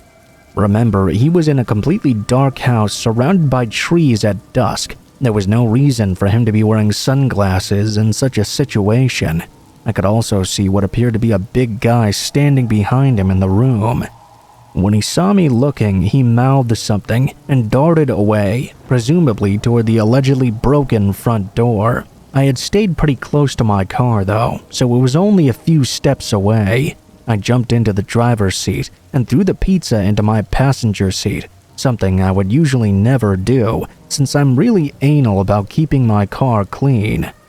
I slammed it into reverse before I even got the clutch all the way in. I grinded my gears a little, again something I never did. Without looking, I simultaneously slammed and locked my door and moved backwards onto the main road, slipping my clutch horribly.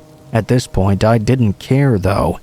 I didn't even check for cross traffic, really stupid on my part. I started to drive away and looked back at the house. The screen door on the outside of the front door was now open, but the front door was still shut. The guy wasn't out in the front yard waiting for me to come back or anything. He just appeared to be gone. I pulled over a little ways up the road to call the shop and told them I was all good. I'd elaborate when I got back. People call back to inquire about their food usually, even if the pizza is only 15 minutes late. These people never got it, so it's really strange they didn't call to follow up. Pretty much confirmed they were up to no good. After telling my coworkers about it, we concluded it was definitely a robbery at the very least, so we put the address and phone number on a no deliveries list and ate their pizza together. I doubt I would have actually gotten murdered or anything, maybe robbed with a gun or a little roughing up, yes, but it was still very unnerving. I could have easily gotten into some serious trouble just for doing my job, especially if these idiots had picked a slightly less abandoned house to set up at. Anyone who delivers pizza should be wary of situations like this. I looked into it and apparently it's a pretty common way to rob pizza guys.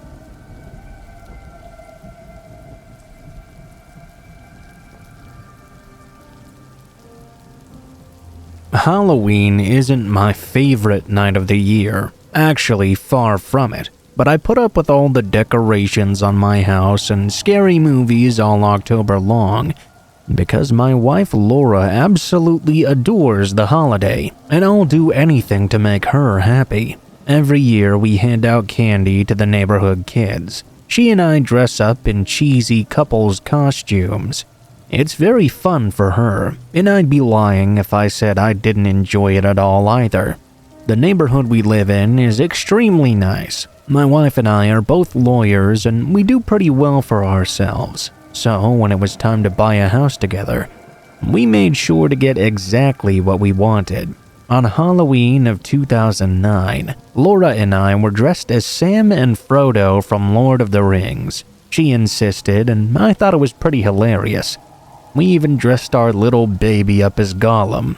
We were handing out candy as usual, and seeing what all the kids in the neighborhood were dressed up as. It was pretty fun. We'd never had any trouble while handing out candy before, but this night would prove to be very, very different.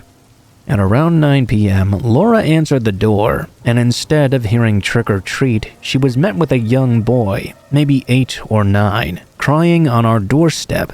She knelt down and was asking him what was wrong, but he wasn't saying much. In between sobs, he would say that he was lost and he needed some water.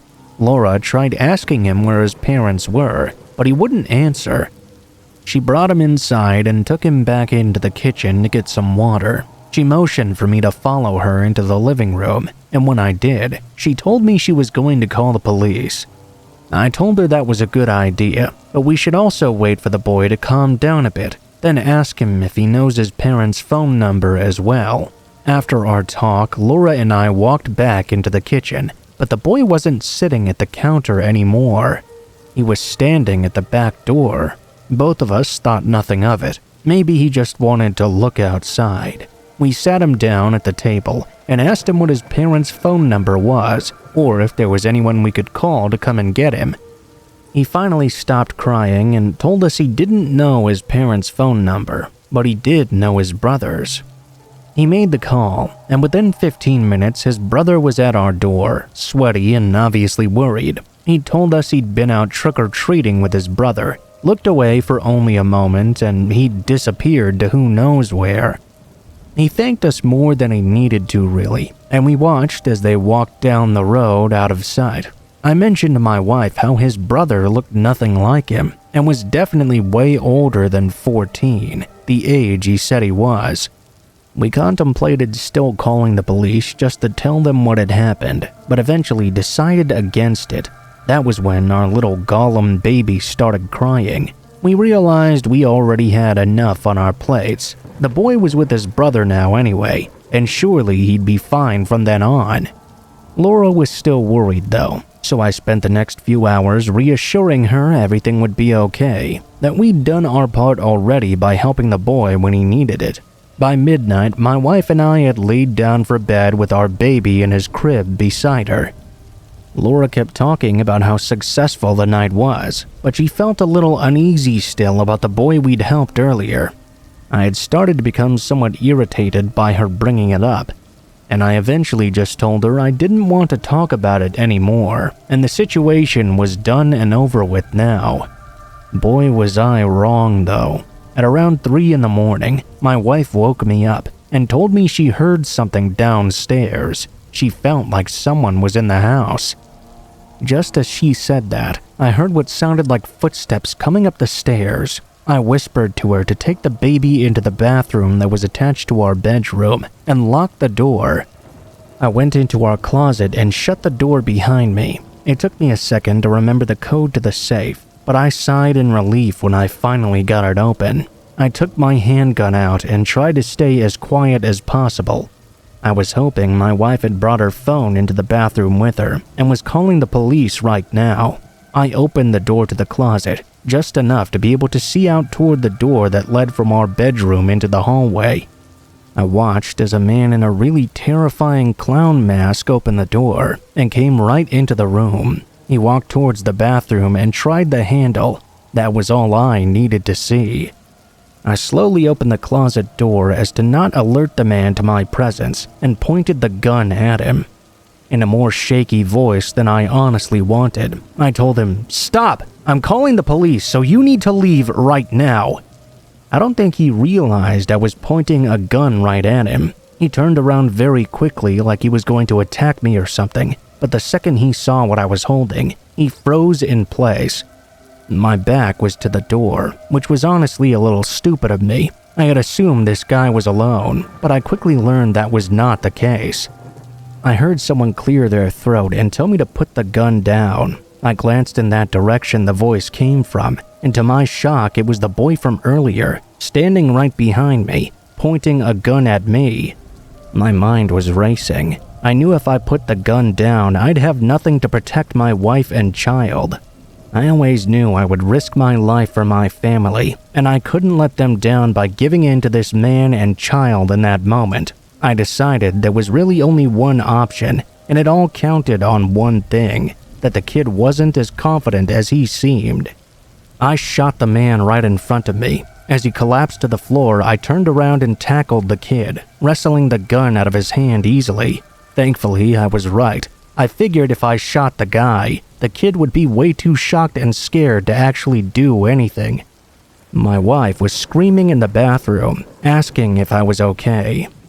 The police were there only 5 minutes later, since my wife had already been on the phone with them from the moment she entered the bathroom. Turns out the boy who we let into our house earlier that night unlocked our back door for his father to come in later to rob the place. I had been right when I said his brother looked way older, and that's because it wasn't his brother at all. It was really his dad, who had sent him to our house to make it accessible for him later. The father was charged with home invasion and ended up getting 18 years in prison. Thank God he's still in there now.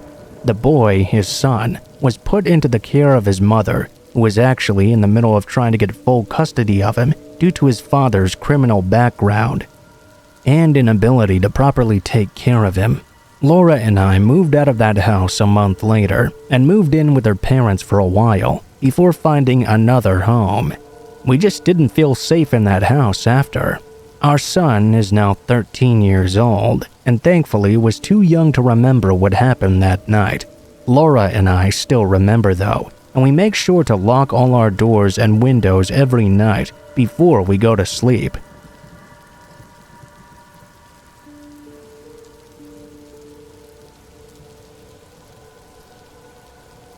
What's Halloween without a little bit of fun in trying to scare your friends? When you're younger, it's all about candy and costumes, but when you grow out of that, it turns into a way to razz each other. At least, that's how I always saw it. When I was 14 years old, I wasn't quite ready to stop trick-or-treating. I had just gotten into high school and become a member of a cool group of friends. They made it clear pretty early on to me that we were too cool to act like kids anymore. I remember my mom asking me that year what I wanted to be for Halloween. She wasn't too happy when I told her I'd rather hang out with my friends. My dad, however, seemed to understand, and he gave me permission to hang out with them. He didn't tell my mom this, but he even told me I could stay out later than curfew, since it was Halloween. So there it was that me and my 4 best friends went walking around the neighborhood. A couple of the guys went to make fun of the kids trick-or-treating. I wasn't really into doing that though. I really wanted to be out there doing it with them. We went out past the houses and spent some time walking around the graveyard. That didn't last very long though. There were some even older teenagers than us there, and they made it clear to us pretty early on that we were not welcome. We headed out, and when we got really bored, my friend Jeff had a great idea. There was an old school building on the edge of town that the kids in the neighborhood all considered to be haunted. We decided to go and sneak into the yard. The building itself was not huge, at least not compared to the current school building. When a new high school was built about 10 years before, the elementary school was moved into the old high school, and that left a building just empty. It then sat empty for years, with kids sneaking in all the time, and things like that. Of course, we all really believed it was haunted, just because kids always seem to think that abandoned buildings must have hauntings. Although the building wasn't huge, it was definitely scary. It was right out of town. It was really dark. It had boarded up and broken down windows, and plenty of no trespassing signs as well. Once we got into the yard, our courage failed. All of us pretended like we weren't scared of going in there. But we all knew we really were, and we knew each other knew it as well. We began accusing each other of being scaredy cats in order to hide our own fear. And so it was that we dared each other. Eventually, my friend Jeff was the one who took up that dare. We all went to the back of the building and found a broken back door. Jeff went inside. The dare was that he had to go to the second floor and wave to us from the window, so we knew he went further into the building. He went in. We watched and waited some more. I don't know how much time had passed, but pretty soon, it seemed like more than enough time had gone by for him to get upstairs. Still, we continued to wait, but he never showed up at the top floor. He didn't come back. About an hour and a half passed by before we began to get really worried. Had something happened to him? We couldn't call our parents or the police because we'd be getting in really big trouble. We had to suck up our fear and go into that school on our own. The 4 of us left and went into the school as a group. If we had been scared to go in alone before, we were even more scared now. The building just had a frightening atmosphere. There was trash and crap everywhere, tons of bottles and cigarette butts all over the place, and plenty of graffiti as well. It was real dark. We checked around and tried to find the stairs once we realized Jeff was not on the first floor. We found the steps and went up them. Jeff was laying down right at the top of the staircase, bruised, bloody, and unconscious. We didn't know what had happened, but we were scared out of our minds. We managed to grab him and bring him to at least enough that we could sort of carry him down the stairs and out of the building. We were of course frightened that whoever had done this to him was going to come back for us as well. Before we could get out once we were off the property though, we were about to call the police. Jeff had come too, and he forbade us from doing so. He just begged to come over to my house to clean up a bit. He didn't want to get in trouble, and he knew if he called the police, he would get bitched out by his parents. At first, he wouldn't even tell us what happened, but when he finally did, it really didn't answer any more questions than we already had. He was suddenly attacked from behind as he was making his way to the top of the stairs. The next thing he knew, we were trying to revive him. He never saw who attacked him. He refused to even get the authorities involved. He had severe bruising, but he just told his parents he had been attacked by a school bully. He wouldn't name the bully, of course. If anything, that old school building had a much scarier reputation afterward, and we were pretty sure that whoever attacked Jeff was still in the building while we were exploring it. We're pretty sure he stayed there for long afterwards.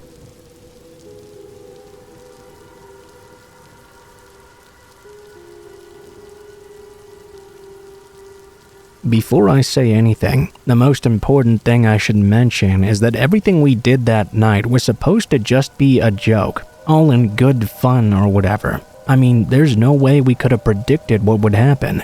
We never would have done it if we knew someone was going to get hurt, and we never meant to cause any harm. Unfortunately, that's exactly what happened. Me and my friends, who we'll call Ren and Oliver, were trying to figure out what we wanted to do for Halloween. We were all 15, and we figured that meant we were too old for trick-or-treating. We also didn't want to stay in all Halloween night, though. Halloween was on a Friday that year, which meant all of our curfews were later than during the week. We wanted to spend that extra time out during the most fun night of the year, doing something that was exciting. What we came up with was a bit cruel, but at the time we thought it would be funny. If anything, it turned out to be scary for us and the person we decided to target.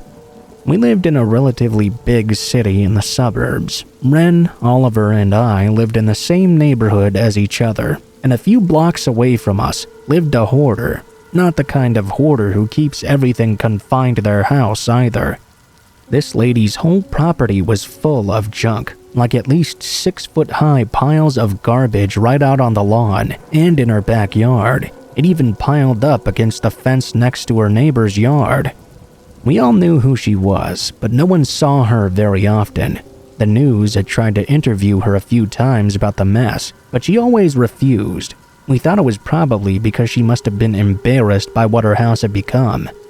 Our plan went like this. We'd sneak around her house best as we could, knock on the doors and windows, shake a few doorknobs and make some ghost-like sounds. Whatever we could do to scare her a little.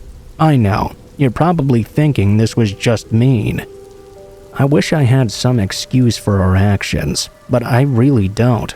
Anyway, once it was dark outside, I met up with Ren and Oliver, and in costume, we all headed for her house. A few people asked what we were dressed as, and the only answer we could come up with was bank robbers, since we were all dressed in black with stupid tights over our faces. I was mentally cringing at how ridiculous we must have looked. Looking back, I really should have been cringing at what we were about to do instead. We got to her house, and I was already nervous. For the sake of the story, I'll call this woman Emily.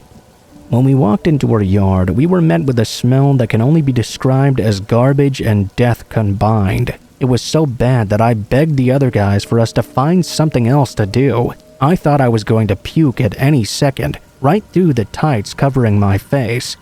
I was gagging, but they just told me to suck it up. We tried looking through her window to see if she was inside, but there was no way we were going to be able to see anything. It was all just blocked up with garbage. On the inside, we could hear what sounded like the TV. We took that as proof she must be in there. Ren said the first thing we should do was each of us go in different windows around the house and begin knocking to try and spook her. I went around to the backyard, which was a big journey through garbage and rotting food. I was already regretting every moment we were there, but I didn't want to ask to leave again. I didn't want the guys to think I was just a loser chicken or whatever, so I got to the back sliding glass door that led to the kitchen and began knocking. As I knocked, I watched inside the house and saw movement coming from the room just outside my view. Making her way through the garbage and toward the door I was standing at was Emily. I hadn't actually seen her in years and gasped when she stumbled into view. She looked horrible, and when I say horrible, I don't mean ugly. She looked sickly, like physically ill. There were huge bags under her eyes, and she'd easily gained at least 150 pounds since the last time I saw her. Her clothes were extremely dirty, and she obviously hadn't showered in who knows how long. I stood there still for a moment before realizing I needed to hide. Only my feet were caught in the trash that I was standing in, and no matter how hard I tried to move, there was no way I could get out of there before she saw me. Then I heard a knock at the front door. She must have too, since she turned in the other direction towards it. I was relieved. Oliver climbed over to me to ask what I was doing. When I told him I was stuck, we started to get a little worried. Ren came over to see what we were both doing as well. Both of them decided the funniest thing to do would be to leave me there and see if she caught me. Some friends they were, I guess. They pounded on the back door and ran out of view. As I watched Emily make her way towards me, climbing over the trash in her own home before she opened the sliding glass door. She grinned this awful grin when she saw me. I was struggling to get up and away from her. She giggled like a little girl kind of giggle that they do when they get a doll for Christmas or something. It was almost like this lady had superhuman strength, the way she just picked me up and pulled me out of that trash heap. She practically dragged me inside as I squirmed and begged her to let me go.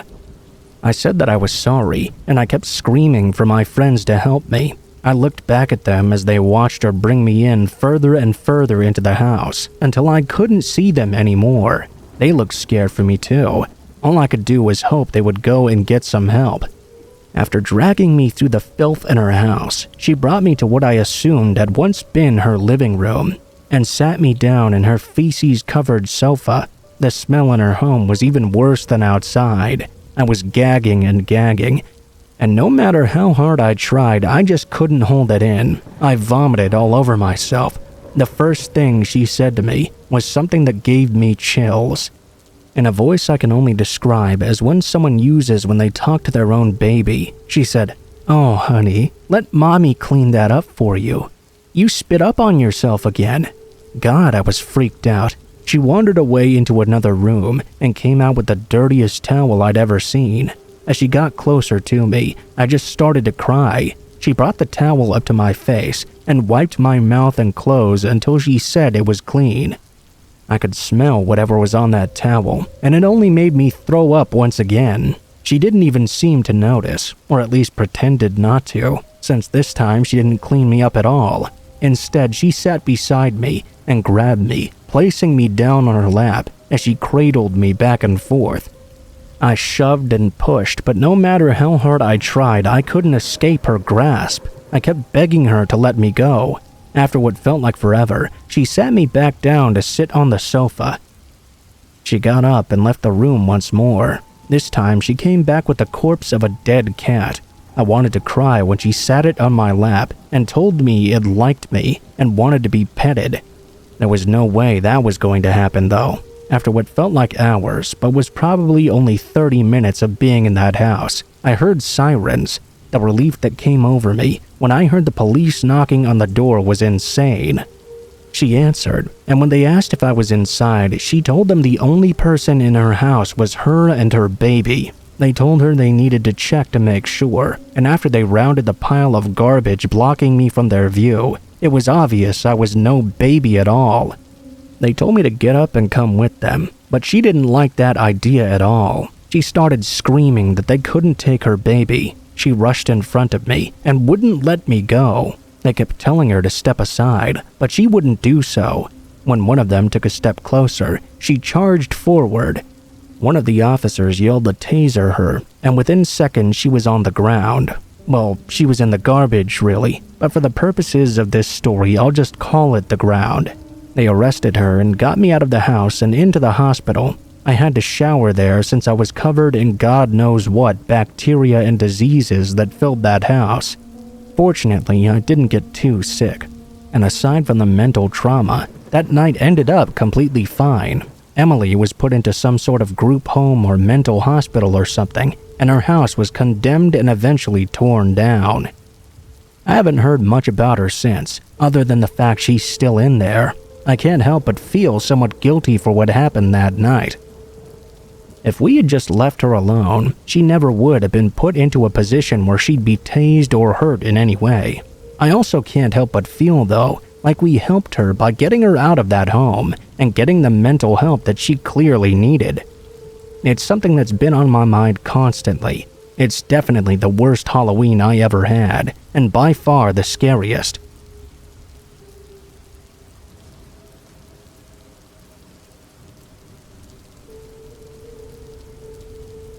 Back in the second week of September, I took a short vacation to Hawaii with my boyfriend. The trip was very important to us because it was the only time both of us could arrange our work schedules to get off at the same time.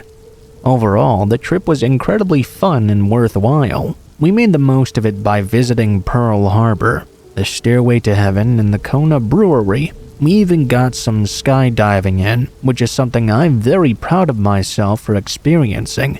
We stayed in an Airbnb on the top floor of a high-rise with a spectacular view of the city. We practically felt like we were living in our own private slice of sky. Well, perhaps we shouldn't have felt so untouchable. On the second or third day of the trip, there we were enjoying a relaxing morning. I was testing the mattress, the curtains were wide open, the sun was pouring in. Our sensual bliss was suddenly interrupted when my boyfriend looked towards the window. "Babe, there's someone out there." "Out where?" I turned my head towards the window and felt my inside shrivel away. There was a man with a dark tan standing outside on a platform, staring right in at us, not even pretending to not notice what we were doing. Had I ingested enough booze, I may have smiled and waved at him, but it was way too early in the morning for that. Instead, mortified, I hid under the covers while my boyfriend walked over and shut the curtains. Needless to say, it really killed the mood. Killed it so badly, in fact, it was dead and buried, about 10 feet under, I'd say. For a few awful minutes of shock and embarrassment, 1,000 questions raced through my mind. How long had he been out there? Had he recorded anything? Most important of all, what was he doing out there at all? My boyfriend and I eventually made peace with the idea that he was probably a window washer or something, and we had just been unlucky. Had this been a hotel, we probably could have called down to the front desk and complained, but it was an Airbnb rental, and technically a private residence. There was nothing we could do except laugh and shrug it off, which is exactly what we ended up doing. We eventually left the room and went about our day. We had a pretty great time, and I can honestly say I didn't think twice about that guy all day long. We enjoyed the sights and each other's company, and when we got back to the room, we decided to pick up where we left off and had a good night's sleep. The following day, we spent some time on the beach, but instead of heading directly back to the room afterwards, we went up to the roof of our building to see the view and take some selfies. We took loads of pictures, watched planes take off and land from the airport in the distance, and overall enjoyed the sensation of being young and loved together in Hawaii. That's when yet again the moment was ruined. My boyfriend was out closer to the edge of the building, trying to get the best possible shot of the city skyline. I was sitting closer to the access door, enjoying the sun and minding my own business. when I heard the door swing open. I glanced over. It was the exact same guy who I'd seen outside the window the other day. He gave me a crooked smile, nodded, and disappeared through the door and down the stairs, the door closing behind him. Before I could find my voice, my blood froze. Had this really just happened? How long had that guy been hiding up there on the roof with us? What was he even doing up here? He wasn't dressed as a maintenance guy, and what's more, his right foot had been encased in one of those medical boots, which implied he wasn't working in any capacity. I hadn't noticed it the other day when I made eye contact with him through the window. Part of me wanted to run after him and grab him by the throat, ask him what the heck he was doing stalking us like that. I'm a pretty small person though, and realistically, acting like that would have probably ended worse for me than for him. I called my boyfriend over and gave him the rundown of what had just happened. He booked it over to the door and looked down the stairway, but of course the guy was already long gone. What do you think he was doing? We'd report him to the security guard downstairs in the lobby. He probably lived in the building. But then we would have to admit that we were up there on the roof too, which technically we weren't supposed to be. Eventually, we just went back to the room without reporting him. We locked up our door tight, and the rest of our evening passed by without further incident. The next morning, around 6 a.m. or so, I woke up, rolled over in bed, and tried and failed to fall back asleep. After 5 minutes of laying there quietly, I began to hear a noise coming from the outside hallway. I sat up in bed and listened closer. There was a shuffling sound. I wondered if some building administrator was sliding something underneath the door. Then I saw the door handle jiggling. I was terrified. Like I said, this was not a hotel room. This was a private residence. I got out of bed without waking my boyfriend and crossed the living room to the front door. Outside, I suddenly heard the shuffling stop. Then came the sound of soft, uneven footsteps heading down the hallway. I braced myself and looked out the peephole, only to find nothing there. Had the person outside heard me coming? I double-checked the locks and headed back into the bedroom. The uneven footsteps unnerved me quite a bit. All I could picture was that prowler guy trying to get in and possibly get a closer look at my boyfriend and I in bed. Despite my unease, I fell back asleep after about 10 minutes. I woke up again at around 7:30. There was much more sunlight in the room now. My boyfriend was awake on his phone. I kissed him good morning and made to get out of bed. "Hey, did you hear anything weird last night?" He glanced over at me, and I saw the hesitation in his eyes. "Not last night, but I woke up about 15 minutes ago. There was someone tapping on the window." My stomach sank. I stared at my boyfriend for a moment. Then we both climbed out of bed and threw back the curtains. I gasped and covered my mouth. There were 2 faint handprints pressed against the outside of the glass. It was right at about the spot where the curtains closed together, which implied to me he had tried to press himself against the window and peek in through the gap, possibly without any harness, just to get a look inside. That terrified me. My boyfriend and I immediately went downstairs and told security, who obviously didn't believe us until we asked them to take a look at the handprints themselves. We told them everything about the man in the boot watching us and even us being out on the roof. After a 40-minute conversation with security, we left to get some breakfast. We never saw that guy again. I'm not sure if the building's security ever found him and put a stop to it, or if he just decided to stop on his own. But we were fortunate enough to be able to enjoy the rest of our trip without further incident. We left a shining review for the Airbnb too. While I'm still slightly creeped out, I'm glad I got to spend time in Hawaii with my loved one, and I don't regret the trip at all. Heck, this guy with the boot has given me a creepy story I can tell for years on end. Don't let one random guy dissuade you from vacationing somewhere you want, especially Hawaii. It's well worth the trip, and I would go there again in a heartbeat. I'd even stay in the same room. If there ever comes a day where I read online that a guy fell to his death outside that building though, I wouldn't say I'd be surprised. I wouldn't have to look at the picture to know who it might be.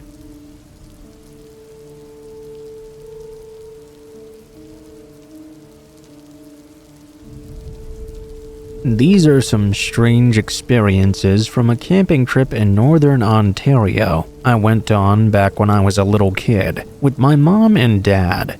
I want to preface this by saying that despite the things I've written about it, it was still a good experience.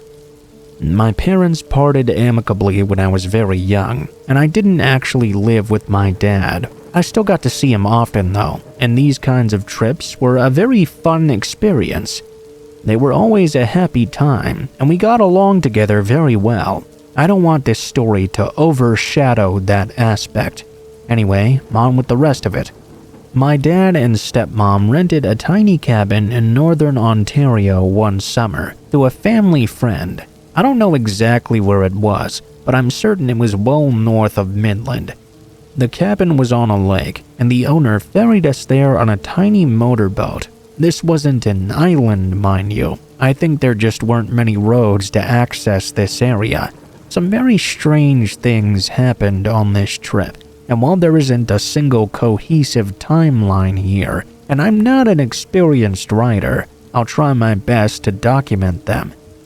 The owner had left a canoe at the cabin, and we took it out on a lot of trips on the lake, usually later in the day. I was obsessed with frogs and fish and wildlife as a kid, and this area was loaded with marshes. I loved these outings. I remember one of them in particular. It was almost sunset and we were hiking, heading back through one of the marshes. I heard a faint humming, similar to a transformer coming from the tree line on the shore. My dad and stepmom noticed it too. As it grew slowly louder, it stopped all of a sudden a few moments later. So did everything else though. The sounds of birds, frogs croaking, any other wildlife sounds had completely dropped off and were now silent. Nothing else strange happened on our way back, but needless to say, that experience was creepy as hell. The cabin was on a shoreline, but it wasn't a beach or anything close to one. It was actually a very steep and rocky shore around the entire area. Once you got to the waterline, there were a lot of mussels and crayfish that thrived there. My dad got the idea to catch some for cooking. Freshwater mussels taste fucking terrible, by the way. Don't try it. My dad isn't a woodsman by any means, but he is a very crafty and resourceful guy.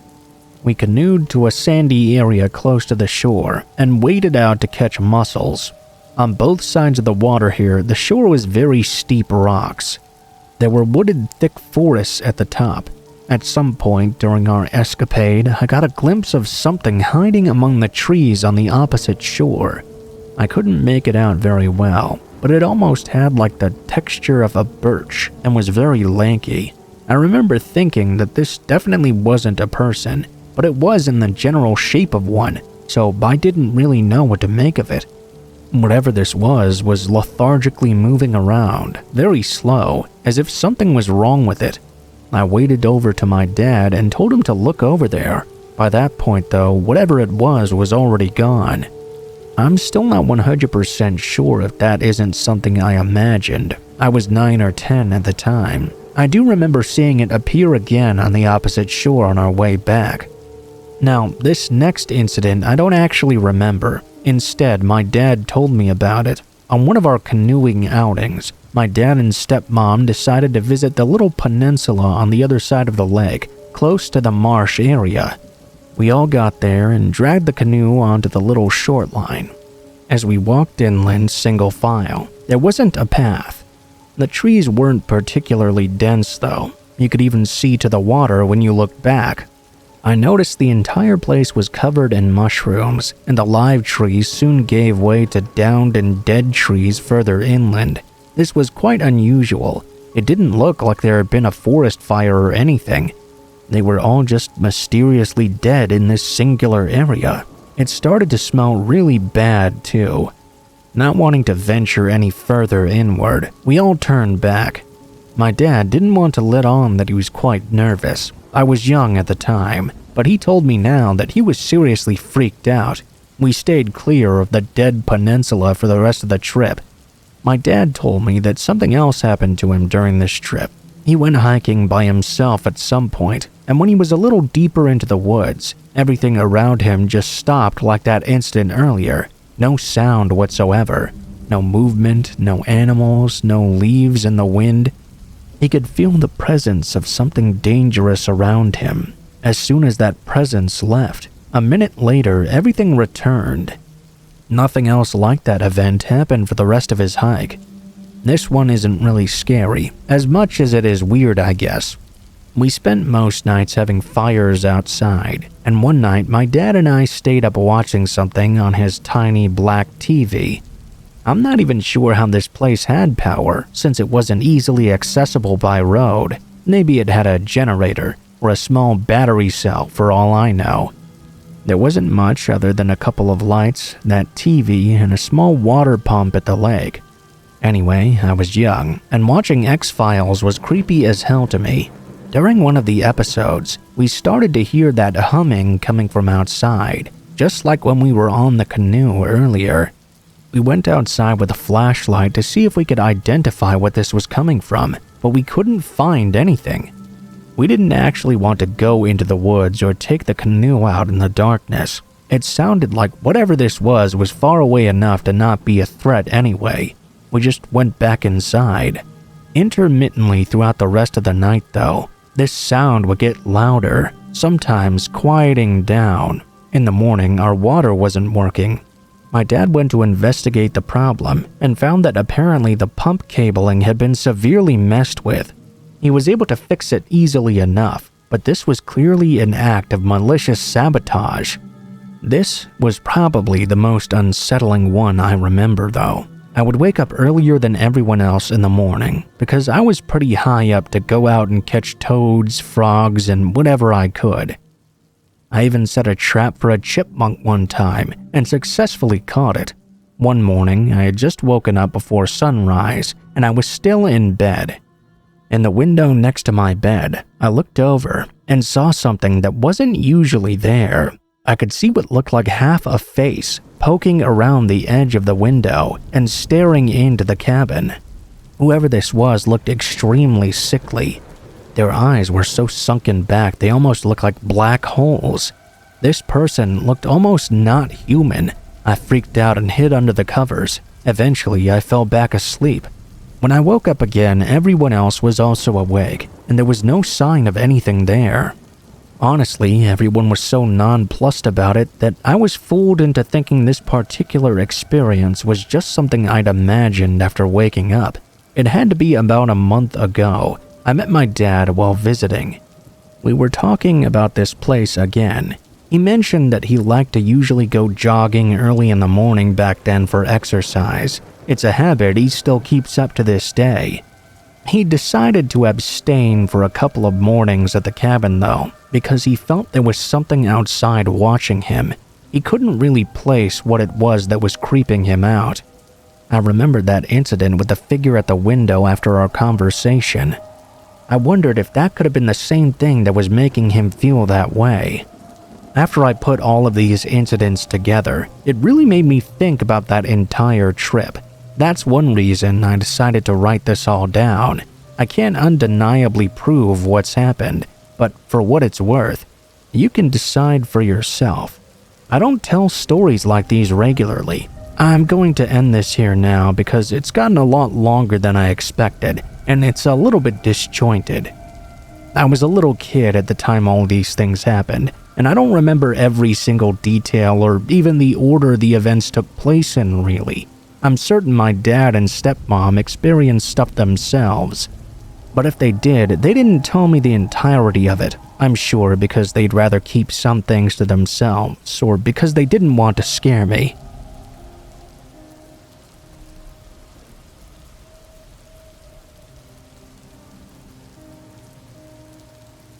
My aunt had a near-death experience back in 1996. She and a friend had gone out to the bar one Friday night, determined to each find a guy to bring home. They were both single and daring at the time, and wanted to try something adventurous. Since this was the 90s, they didn't have cell phones so they could text each other. Instead, they both came up with visual cues to look out for. If they removed their earrings, that meant they had found a guy they liked, and if they held their hand to the back of their neck in a casual manner, that meant come and save me. Before it was common to have conversations with one eye on your phone, this was how people got themselves out of awkward situations. My aunt told me how she mingled with the crowd for a bit and let a few guys buy her some drinks before zeroing in on one who was eyeballing her from across the bar. He gave her a wink but didn't come over to buy her a drink. She was intrigued by his interest, so she crossed the bar and went over to him. She told me he had a biker jacket on with a gold watch that had this leather band. She remembered that detail because her boss wore the exact same type. She used that to break the ice of conversation. They danced for a few minutes, and upon heading back to the bar, she removed her earrings, deciding this was the guy she wanted to spend the night with. He said his name was Harrison. They got a table in the corner, and she let him buy her a drink. After a while, though, she lost track of time and began to feel very sluggish and nauseous. She decided that she had overdone it with the cocktails. She glanced around the bar but couldn't find her friend anywhere. Feeling shaky on her legs, she excused herself to the restroom, hoping that's where her friend was, but no such luck. She left the bathroom and headed straight for the door, suddenly not feeling so up to having company over anymore. She began to hail a cab when Harrison came out of the bar behind her and asked her if she needed a ride home. She had hoped to just slip away, afraid she might be sick and make a fool of herself, but she decided to risk it for the sake of getting a ride home and possibly getting his phone number. On the route home, she started feeling slightly better and started getting flirty with him when they parked in her driveway. She invited him inside. They went in through the front door, and my aunt dropped her keys on the stairs on the way to the living room. They made out on the couch for a few minutes, but suddenly my aunt felt sick to her stomach. She apologized and told him he had to go. He was very understanding, she said, and hoped she would feel better soon. They made plans to meet the next Friday night at the same bar. Harrison let himself out, and my aunt locked the door behind him, feeling a bit disappointed and gross. She went to bed, but she couldn't fall asleep. Her head just wouldn't stop spinning. Just past midnight, she began to hear some movement from downstairs. She sat up in bed and listened closely. She knew both her parents were still out of state. She had spoken to them on the landline before she left that night. No one else had the key to her house either, so for a few moments she sat there frozen, uncertain if what she was hearing was real. She began to hear these noises again. Not soft noises like someone trying to be stealthy, mind you. It sounded more like someone rummaging and rampaging around downstairs. My aunt locked her bedroom door and pressed her ear to the ground. She could hear down below the cabinets being opened and shut rapidly. She grabbed the phone in her room and called the police, then hid in her closet. In retrospect, she laughed at the absurdity of her situation, because her phone was not wireless, so anyone breaking into that room would immediately see the cord leading right to her. When the operator came on, my aunt started talking a mile a minute, saying she was sure there was someone in her house. The operator kept her on the line, and the next 15 minutes felt like 6 hours. During a brief pause in the conversation, my aunt heard the footsteps coming up the stairs, followed by doors squeaking, as whoever this was peered in each room one by one. She went dead silent as she heard the person pause outside her bedroom door. She didn't even notice the sirens outside until they were in her driveway. The following few minutes were a complete nightmare. She wondered why the cops weren't making entry into the home. The operator informed her that the police were just outside but couldn't find any indication of a break-in. In a panic, she instructed them to break down the door. Almost immediately, there was a commotion on the stairs. My aunt heard several voices screaming for someone to get down on the ground. After another moment, my aunt crawled out of the closet and went beside the bedroom door. She waited until an officer knocked and told her it was okay to come out. My aunt wrapped herself in a long coat and followed the officer down the stairs and outside the front door. Before she reached it, she glanced over into the living room and saw the plastic shower curtain from her downstairs bathroom spread out across the floor. Her father's open toolbox was laying on the ground next to it, as well as a bunch of knives from the kitchen. She started hyperventilating, and they had to call an ambulance for her. After she recovered, the police let her look at the suspect. Through the squad car's tinted windows, she recognized Harrison immediately. It turned out that when he left earlier, he'd grabbed her keys off the stairs and come back later. He let himself right in. The paramedics reported finding drugs in her system and concluded he had drugged her at the bar. He had used the wrong amount though, because it hadn't knocked her out as quickly or as deeply as he had intended. Harrison, of course, turned out to be a fake name. What was the most strange thing about him, according to the police, was that he had no criminal record at all. He later died in prison from leukemia.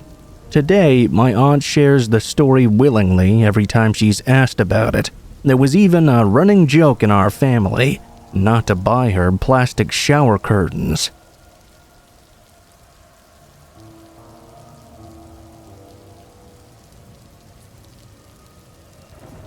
Let me just start off by saying that if it wasn't for all these scary stories royally freaking us all out, I don't think my children and I would still be here today. A few weeks ago on a Saturday morning, my kids and I were all sitting around the breakfast table, enjoying some pancakes. My husband was doing as usual, rushing around and getting ready for work because he had overslept yet again. As we were saying our goodbyes, I reminded him that the kids and I were going to the local splash pad for the afternoon. I never used to lock the doors to the backyard because it was fenced in with a locked gate, so I didn't really see the need to. For some reason though, today I locked it out of paranoia. Perhaps because I'd gotten kind of spooked from listening to scary stories the night before, even though a break-in was highly unlikely in this area. I suddenly didn't feel like tempting fate though and challenging a burglar to enter. I got to doing chores around the house when I noticed it was raining outside. Figuring the splash pad was no longer an option, I left the room and tried to find an activity that would keep the kids all occupied. We ended up building a couch fort. After a short while, I got up and returned to the laundry room to check the machine. As I was preparing the new load though, I noticed our back gate was suddenly wide open. I thought that was very strange. Even with the harsh winds, the lock should have held. The thought had barely finished forming in my head when my daughter came rushing in to find me. "Mommy, there's a man at the window. He waved at me." Feeling confident that my daughter's imaginative mind was playing tricks on her, I followed her back into the living room. My heart skipped a beat when on the other side of the window, I could see a very dirty man wearing a black tattered leather jacket. He had long oily hair, and he wasn't even trying to be discreet at all. He was just staring directly into her house. He had his eyes fixated on my son in particular, who was sitting in the middle of the living room. "Hey, what are you doing? Get the hell out of my garden!" I shouted. He gave me the biggest, most malicious smile. In his right hand, he lifted a very large and bloody knife. Panic kicked in. I grabbed my son and daughter as calmly as I could and rushed them upstairs. I told them we were going to play a game of hide and seek, and that they needed to hide in the wardrobe and stay quiet. My daughter had enough sense to know that we were hiding from the man outside, but I assured them that the man was a friend and they didn't have to worry. I walked back downstairs and opened a closet door. I grabbed a baseball bat and held it over my head, ready to swing at anything that moved. I went back to the living room window, where the man had been standing before. He was gone already, but he'd left behind a bloody handprint on the glass. I grabbed my phone and called the police. After I explained the situation, They told me they would have an officer over as soon as possible. The officer arrived in only a matter of minutes. I showed him the bloody handprint. He went outside to investigate, and while he was doing that, I grabbed my kids from my bedroom. I sat them down and allowed them to watch cartoons while I spoke with the officer. He informed me that there were bloody fingerprints all over my back door handle. The guy had been trying to get in. The next few hours were a real blur. The officer called somebody out to take samples of the blood. They took my statement, and my husband took the rest of the day off to be with us. The officer contacted me and said they had arrested the man who was in the back garden. Apparently, the man had done the exact same thing to another family just days after it happened to mine. The blood on the window was his own, according to the police. This guy had been recently released from a mental institution, I guess, and had not been taking his medication. God knows what he would have done to us if he'd managed to get in. Maybe his intention was only to scare us, but maybe it was something far worse. I truly believe scary stories saved me and my children that day. If it wasn't for my paranoia due to watching them, I think the outcome might have been completely different.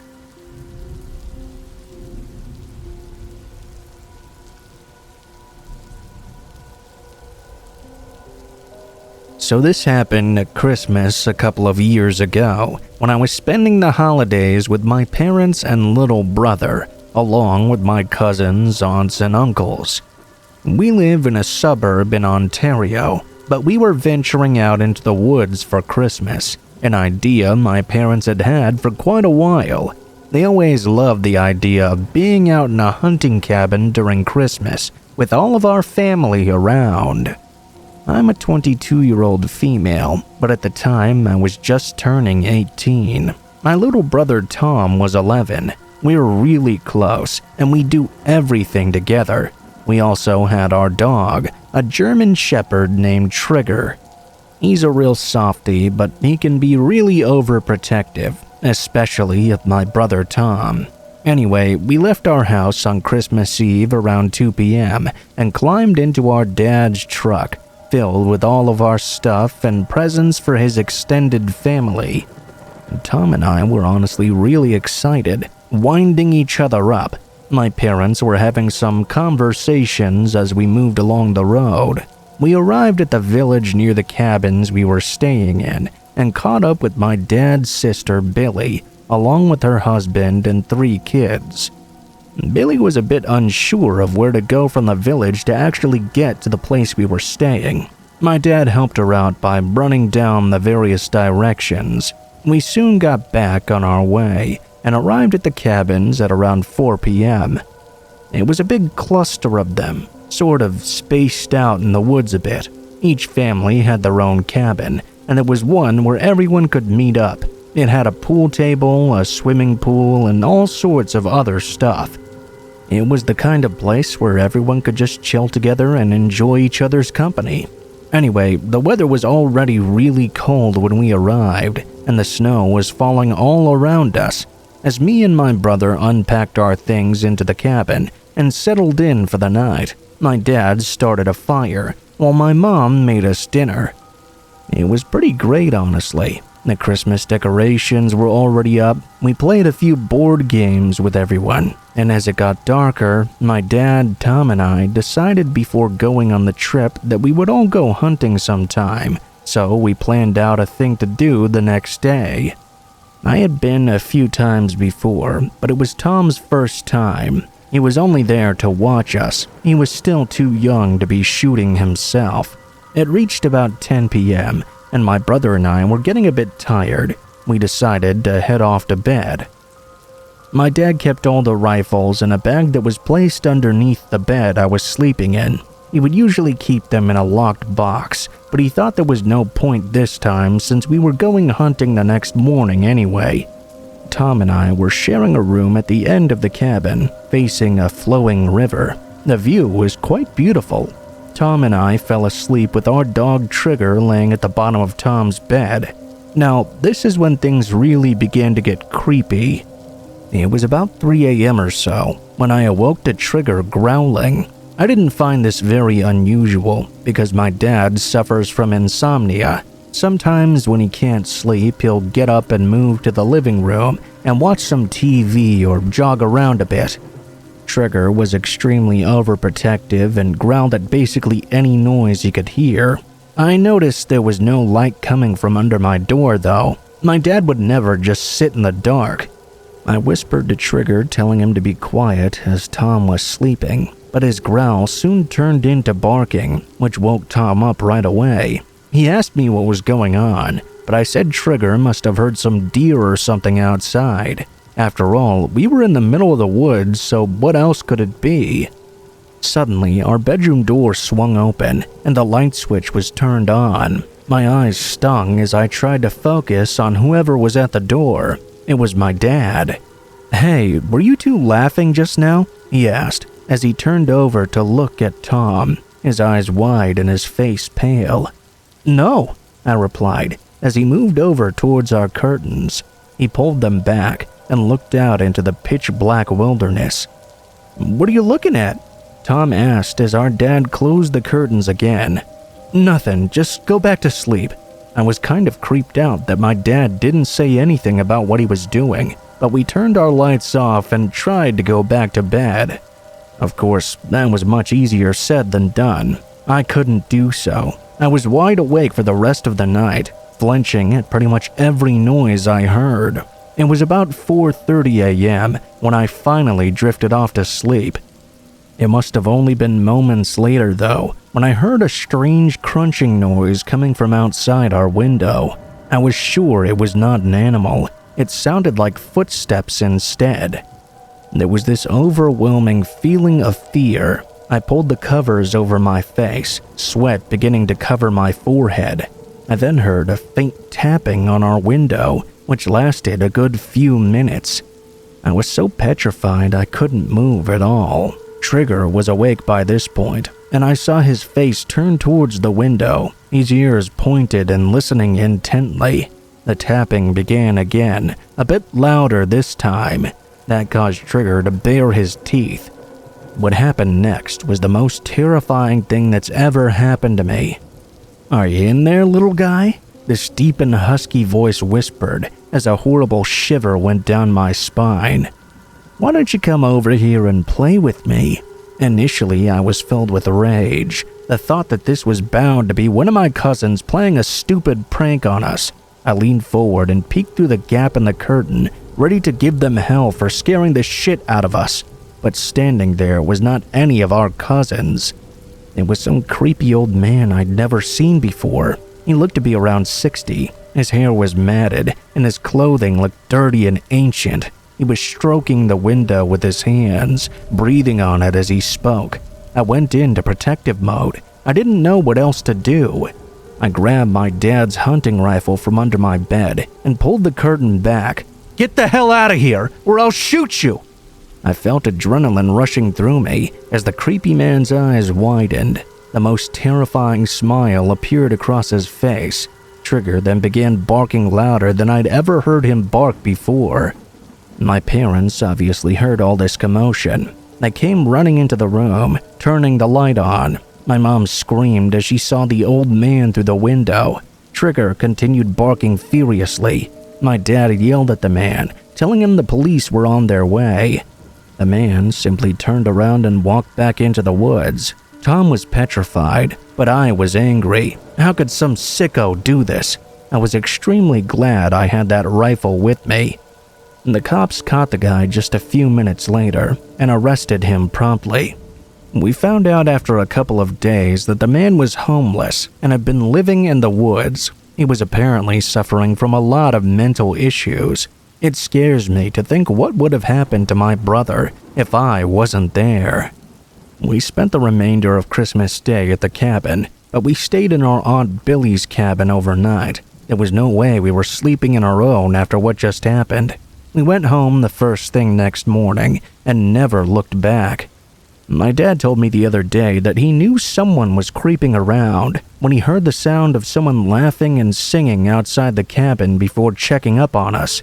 He intentionally left the rifle under my bed, just in case I had to use it in self-defense. He did that because he didn't want to scare any of us. He called the cops after he heard the guy laughing outside his bedroom window. He knew it would take them a while to reach the cabin. Safe to say, that was the scariest moment of my life.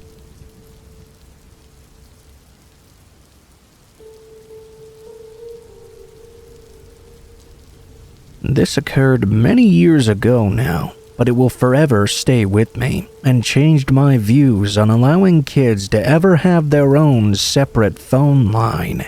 It was a few weeks after Christmas, and my parents had got me my own personal phone.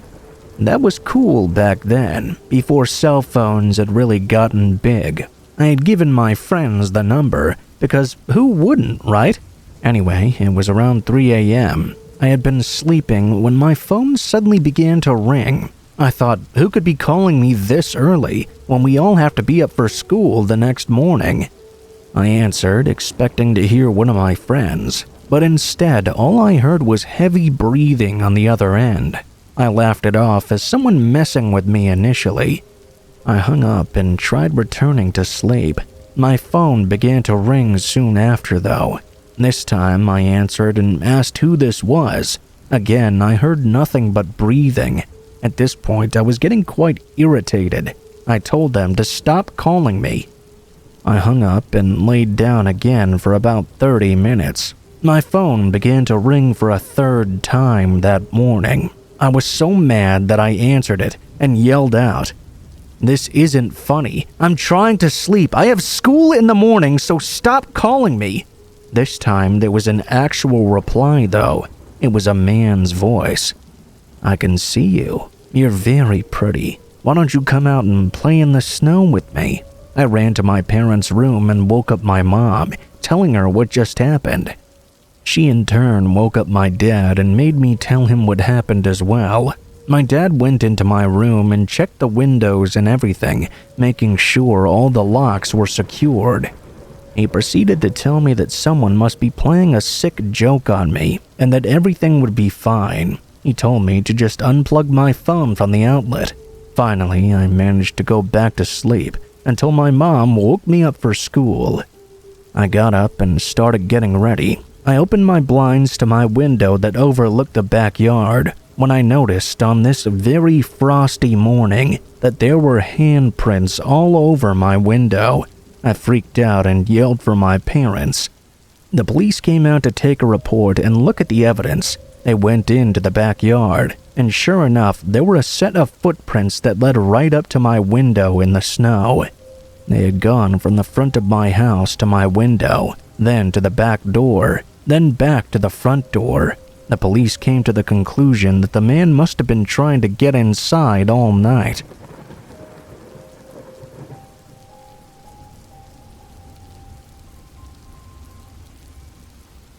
In college, I was stupid.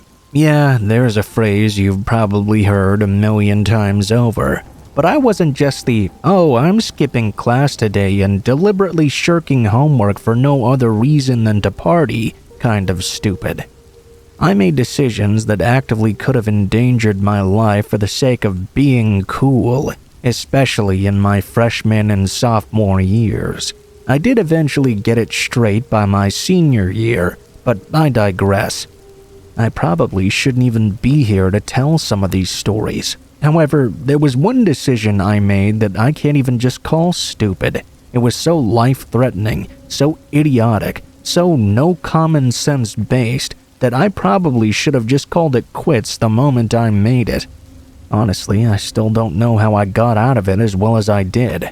Anyway, here's the lead up to the event.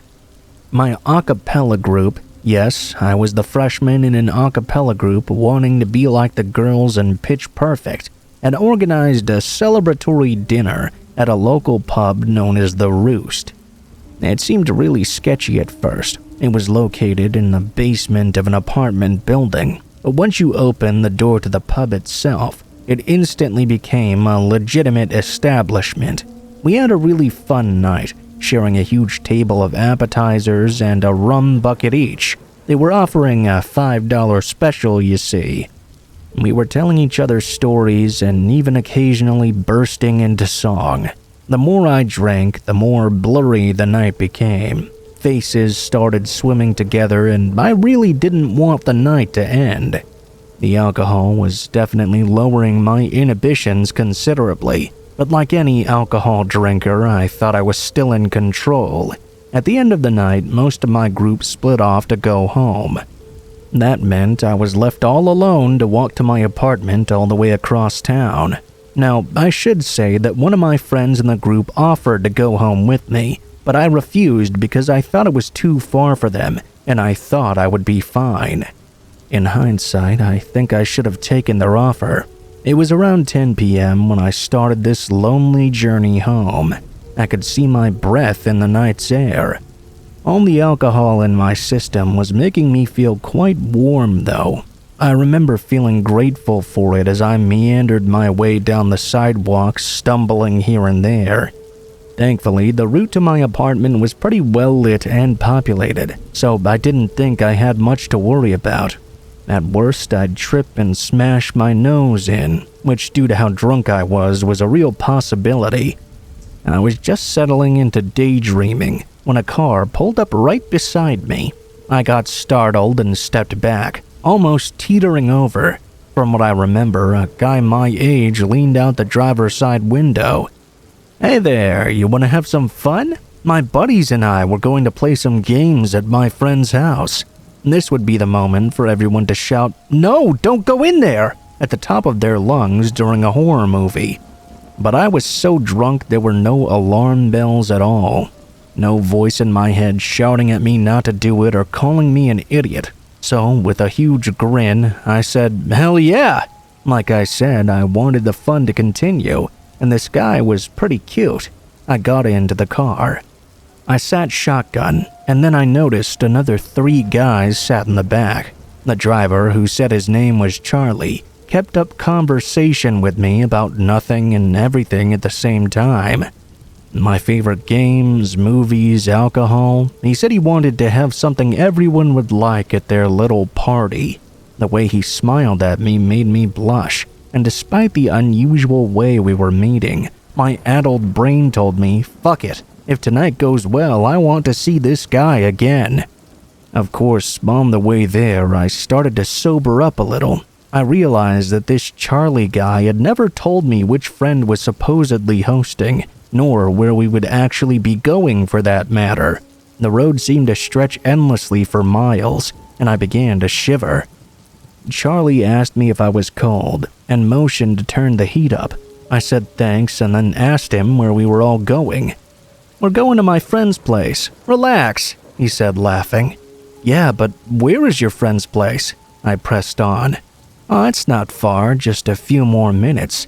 Hey, so you said you did a cappella, right?" Now I was more quickly beginning to sober up. I was in a car with 4 guys I didn't know. I didn't know where we were or where we were even going. I knew I was pretty fucked now. "Okay, so I'm gonna need some answers or I need to go home." I tried sounding as stern as possible, but my voice came out dry and weak. I cleared my throat and tried a different approach when they didn't respond. "Can we at least stop for some water? Is there a gas station nearby or something?" "Why, you gonna bail on us or something?" One of his friends piped up. I only noticed just now that they were looking at me really intensely, like they were just waiting for something to happen. Something was very wrong here, and I'd waltzed right into it. My rum bucket was threatening to make a reappearance. I was thinking it wouldn't be that bad if I just let it all loose on them. That's when Charlie piped up again. "We're here." The here he was referring to was a 1-story house that looked like it could have been on an average episode of Hoarders, or perhaps even abandoned completely, if it weren't for the light shining out through the windows. Trash and bottles littered the ground. I opened the door before the car even stopped and launched myself to the ground. The rocks scraped me as I rolled on it. Charlie shouted something, but I couldn't hear him. The car came to a screeching stop. I scrambled to my feet and took off running. I shook the gravel out of my hair as I tore down the street and ran off into the woods. I had no idea where I was, or even where I was going. I only knew what I was running away from. I could hear footsteps and shouting chasing after me, but I knew I couldn't look back. As I was running, various branches slapped me across the face. I was hoping for something, anything familiar, that wasn't Charlie and these other guys. Eventually, I broke through the tree line, and on the other side I saw a house. The porch light was on, and I could see someone was inside watching TV through one of the windows. Charlie's shouts were long gone by this point, but I didn't want to take the chance that he'd given up on doing whatever he was trying to do. I ran up and knocked on the door. No one came to answer at first, and I mean, who could blame them really? I kept on knocking though, this time yelling out, "Hey, I need help, please!" Finally, a young couple answered. A dog barked from inside the house, and I breathed a sigh of relief. They looked obviously startled to see me there, dirt-caked and out of breath. They asked me if there was something I needed. I'm not religious, but I was thanking every god in that moment. I explained as quickly as I could that I had been picked up by some guys in a car, and things had started getting really sketchy. I had to call someone right now. They quickly ushered me inside and introduced me to their hound dog, so he'd stop barking. They got me a phone and a hot drink as well. These two were beyond nice to a strange girl coming to their house in the middle of the night. I'll forever look back on them and wish they're doing okay. Anyway, I called one of my a cappella friends who was still fit to drive. She became the voice of reason I'd been looking for this entire time. She really chewed me out for my stupid decisions. She still came out to get me though, and I promised her I'd never do such fucking stupid shit again. Her words, not mine.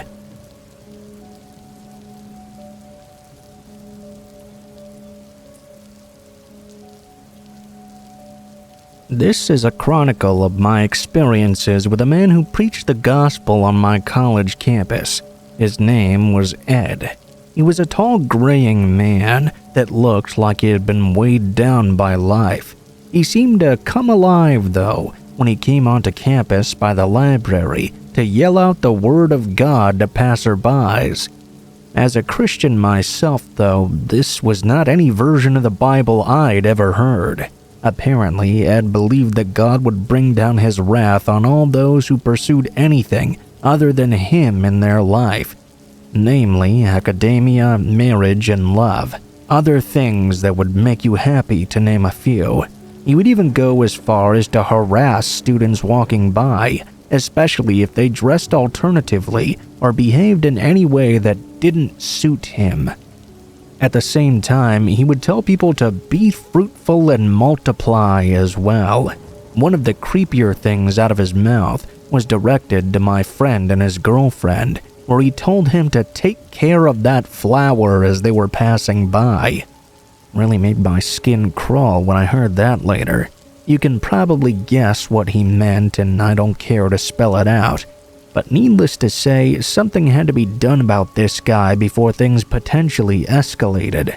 I had several run-ins with Ed myself in the past, where he'd forcefully hand me a pamphlet that explained everyone was going to hell. I didn't realize just how bad it would eventually get though, until one night, me and my roommate at the time were walking back from a late dinner. We walked across the side of some dorm buildings that didn't have the best lighting. We were just talking about how our weeks were going.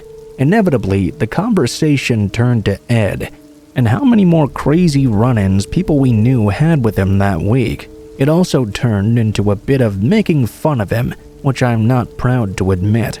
If someone harasses people on the regular though, I think it's fair game. Anyway, my friend had just gotten around to loudly saying what a religious freak he was. I didn't even take offense to that, by the way, when suddenly a car's headlights turned on to beam right at us. We froze as the car rumbled to life. Because of the high beams, we couldn't see the driver, but we had the feeling they were watching us, as if daring us to make more comments. We didn't know at the time what Ed drove on his days off from saying we were all going to hell for going to college, but it was too coincidental that this car tried to freak us out right after we made rude comments about him. Maybe we were just freaking ourselves out, but we didn't stop to consider it. We ran down a shortcut back to our dorm room as the car trailed behind us. We ran up the stairs and frantically tried to talk ourselves into the idea that there was no way it could be Ed. That wasn't his usual style of creeping people out. But since we couldn't disprove it, we were only left with the idea that Ed was starting to escalate into silent terror instead of just creepy comments. Long story short, we slept with the light on that night and avoided Ed a lot more thoroughly from then on.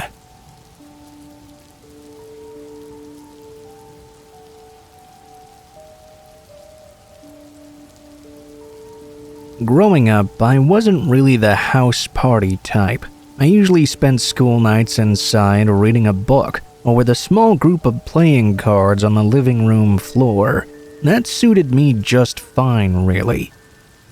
I had a lot of social anxiety, and the idea of people I didn't know all pressing in on me together didn't really sit well. I tended to avoid these sorts of things. That all changed though when a house party was essentially sprung on me by a friend of my boyfriend's. He and her had grown up together, essentially brother and sister, so when she invited the two of us over for what she said would be a small get-together, my boyfriend and I trusted her completely. All was well when we first got there. It was just the three of us, and we watched a movie and hung out with her cats. But as the night went on, more and more people started showing up. I didn't really mind it at first because we had our own little corner, but eventually the house seemed to fill up with so many people that we were forced to move away from the couch. Someone ended up bringing alcohol, and soon the entire home was a tightly packed, full-on house party, complete with the smell of booze and drunk people getting into your personal space left and right. My boyfriend asked his friend what the hell was going on. She just shrugged and said we needed to get out of our shells a bit, and it was fine. Instead of wanting to come out of my shell though, I wanted to crawl out of my skin instead. Everything was too bright, too hot, too close all at once. I felt like I wasn't getting any air. I had to get out of there, at least outside, to calm down. I turned and reached for my boyfriend's hand, but his friend had already dragged him away to mingle with some people playing cards. I was alone and being shoved around by people I didn't even know.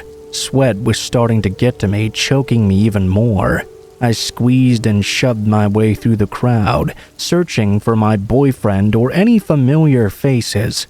Somebody thrust a drink into my hands. It looked dark and smelled definitely strong, so there was no way I was going to drink this. When a break opened up in the crowd, I dove for it almost in a daze. I got to the sink and dumped out the glass, standing there and watching that dark brown booze swirl down the drain. I felt a little better being slightly away from the crowd, but the air was still pretty stifling. I needed some fresh air, so I stuck to the walls and eased my way to the front door. I quietly slipped out. The porch was quiet. The lights outside provided a soothing glow. I sat down on the steps with my head buzzing. I wondered how my boyfriend was doing in there. He was a bit introverted like me, but he carried himself better until he reached his limit. I rubbed my temples. My nerves were slowly calming down, and I felt a bit less suffocated than I did before. I still thought it was a good idea to grab my boyfriend and go, as this wasn't what we had signed up for. I decided to wait for him to come find me instead, though. I wasn't ready to go back inside to that choking mass just yet. My peace was shattered when someone stormed out onto the porch behind me. I thought it was my boyfriend blowing off steam, but suddenly a voice I didn't recognize growled out, "Why the fuck didn't you drink it?" I swallowed, feeling a lump in my throat. "What? Why the fuck didn't you drink the beer I gave you?" the guy said. He suddenly grabbed my shoulder and spun me around. I backed out of his grip and down the steps, putting as much distance between us as I could. He was an average-looking guy wearing a gray hoodie, and his eyes were kind of sunken in. "I have no idea what you're talking about," I stammered. Then I remembered, though, the beer I'd poured down the sink. That must have been what he was talking about, but why was he so upset I didn't drink it? "Hey, I'm sorry if I wasted the beer. Did you buy it? I can give you the money if you want." "Shut up!" he exploded. He was pacing on the porch now. "I gave you that beer. You should have been nice and drank it." I was getting really creeped out now. The lump in my throat grew larger, and with the anxiety already buzzing, I wanted to cry. I wanted my boyfriend. I wanted to go. I didn't even want to be here tonight. "Look," I started to say. The guy stormed back inside, but not before calling me a bitch and many other insulting things. I stood there alone for a minute, and by the time a new song started up inside, tears started to fall. My boyfriend and his friend came to check on me a few minutes later. They said there was a guy who'd been acting weird all night, handing people random solo cups and getting pissed off if they didn't take them. When I told them the same guy had handed me one and followed me outside when I'd poured it down the drain, my normally quiet boyfriend lost it. He yelled at his friend for inviting us under false pretenses and for lying to us about it being a house party. The friend tried to defend herself by saying she didn't know what was going to happen, and that was sort of true, but my boyfriend retorted, saying she still should have let us know what she'd been planning so we could be smart about it. She said she'd handle it and went back inside, presumably to kick the guy out for acting crazy. I never got to see the aftermath, though. My boyfriend and I decided to go. We got in the car and drove away. He apologized on the way back for leaving me alone, and I said it was okay. Honestly, I would have been fine if that weird guy hadn't come out after me. I don't know exactly what that guy had planned for anyone who drank the mysterious beer he handed out, but it couldn't have been good. Maybe he was a guy who just didn't like to have his ego bruised when no one appreciated his gesture, but from the way he came out after me, I'm not quite so sure.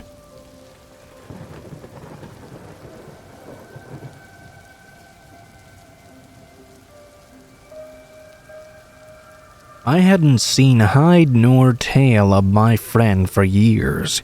We had lived next door to each other for a long time, when suddenly her family moved away when we were both 10. I missed her, of course, but being a kid in the pre-internet era, I had limited ways of contacting her, and even those had been cut off. She didn't tell me where she was moving to. We didn't have their phone number or anything like that. As such, life continued on, and we both slowly forgot about each other. Even when social media took over, we never really sought each other out besides a Facebook friend request and seeing occasional updates from each other's public profile. I entered and graduated high school and college. She went into the Navy and became an officer and got married. Still, we didn't talk personally. Even now, I still think of her from time to time, but it's not really breaking my heart that she's not in my life anymore. We just got pulled in different directions by time and circumstance, like any other set of friends might. For as many good memories as I have of playing with my friend at her house, though, there was one family member I'd been told by my parents to avoid at all costs. Her father, Reg. He was kind of quiet and smelled like cigarettes half the time. He seemed like an okay guy, but for some reason he'd always given my parents a bad feeling. They told me to be polite to him, of course, but to make sure I wasn't left alone with him for any length of time, especially during sleepovers with my friend. I made sure I never was, right all the way up till my friend moved away. Not only did I forget my friend, though, I also forgot my parents' warning. This came to a head in my junior year of high school. I was part of a summer program called Upward Bound, dedicated to helping low-income high school students prepare for college. They had these yearly reunions during the school year. These reunions generally included seeing a play together and going to eat at a Chinese buffet restaurant. We were all driven by school bus, an easy way to transport 30 or so kids across multiple towns. Throughout the drive to the play-in restaurant, I found myself studying the bus driver though. I thought he looked terribly familiar for some reason, but I couldn't seem to place why. He was an older, scruffy-looking man, and his voice sounded like he smoked a lot. He was really thin, and seemed as though his clothes would sag on him, no matter what he was wearing. In this case, a plain gray jeans and navy blue hoodie. I was struggling for the entire ride to figure out how I knew this guy. He wasn't one of the bus drivers for my school, and he wasn't an upward-bound counselor either. I was certain he wasn't just a look-alike of someone else. It wasn't until we entered the restaurant proper that I finally had my answer. I was sitting near the middle section of the bus, but ended up holding the door open for a lot of kids to go inside. That's when the bus driver suddenly tapped me on the shoulder and whispered to me, "Hey, my name, do you remember me?" As soon as he said my name, all these memories came flooding back, mostly of him being a distant, imposing figure in my life that lived next door. It was my old friend's father. He looked very different from the last time I had seen him, but as soon as I heard his voice, there was no mistaking it. I immediately felt a wave of apprehension form across my gut, remembering my parents' warning. Surely that was just because I was a little kid though back then, and they didn't know him as well as they did my friend's mom. Surely it would be alright now that I was nearly an adult and in a public place, right? Wrong. We exchanged some small talk about how I'd been doing in school and entered the restaurant. It turned out he hadn't been in my friend's life since she'd moved away and had no idea how she was doing. I was sad about that, but I decided that was fine. When I made a move to sit down with some friends from the UB group though, he barged in to sit down next to me. I thought this was kind of odd, but maybe he wanted to sit with me and ask if I knew anything about his daughter. I shrugged it off. That was a big mistake though. He sat so close to me that I had no room for my elbows to move and eat. I was slowly getting uncomfortable with the cigarette smell lingering on his breath. A couple of counselors looked worried as well, but he dismissed them by explaining I was friends with his daughter. That was technically true, but this situation was turning into something quite different from just catching up. His hand suddenly rubbed my thigh, and I froze. Time seemed to stand still, and the table seemed to stretch. All of a sudden, the counselors across from me seemed so far away. I stood up and excused myself to the bathroom. He looked up at me, and his eyes said not to say anything or else. One of my friends, Audrey, followed me in though, and fighting back tears, I explained the situation. She discreetly went to get a counselor, and he was kicked out not only from the restaurant but the whole event. I felt terrible for getting everyone stranded there, but they reassured me I did nothing wrong, and we waited for a new driver. Everything went smoothly after that. Since every counselor there was a mandated reporter, and I was still a minor, they did have to file a police report. Unfortunately, he was nowhere to be found when they tried to question him. The address they had for him was either an old one or a fake one. Reportedly, he lived alone, so there was no one who could tell them his real whereabouts. I have no idea where he is now, and honestly, I don't care. It could have been much worse, and I'm lucky it didn't go beyond what he actually did. It did teach me, though, that you can't just blindly trust people, no matter who they're related to or how long it's been since you'd last seen them. Be careful out there, everyone, especially those of you underage.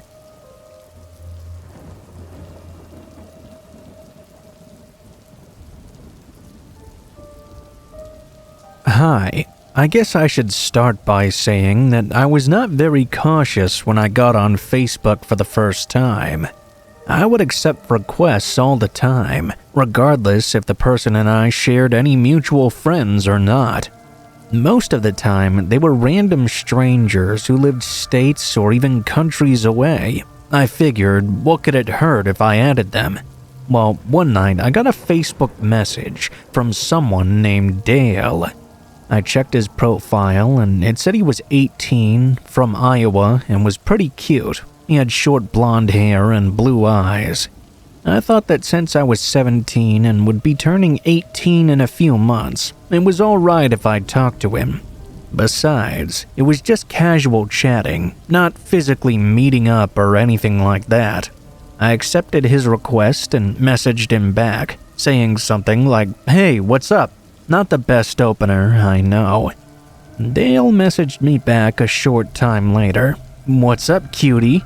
I remember rolling my eyes a bit at the cheesiness of our conversation, but I also felt a bit flattered.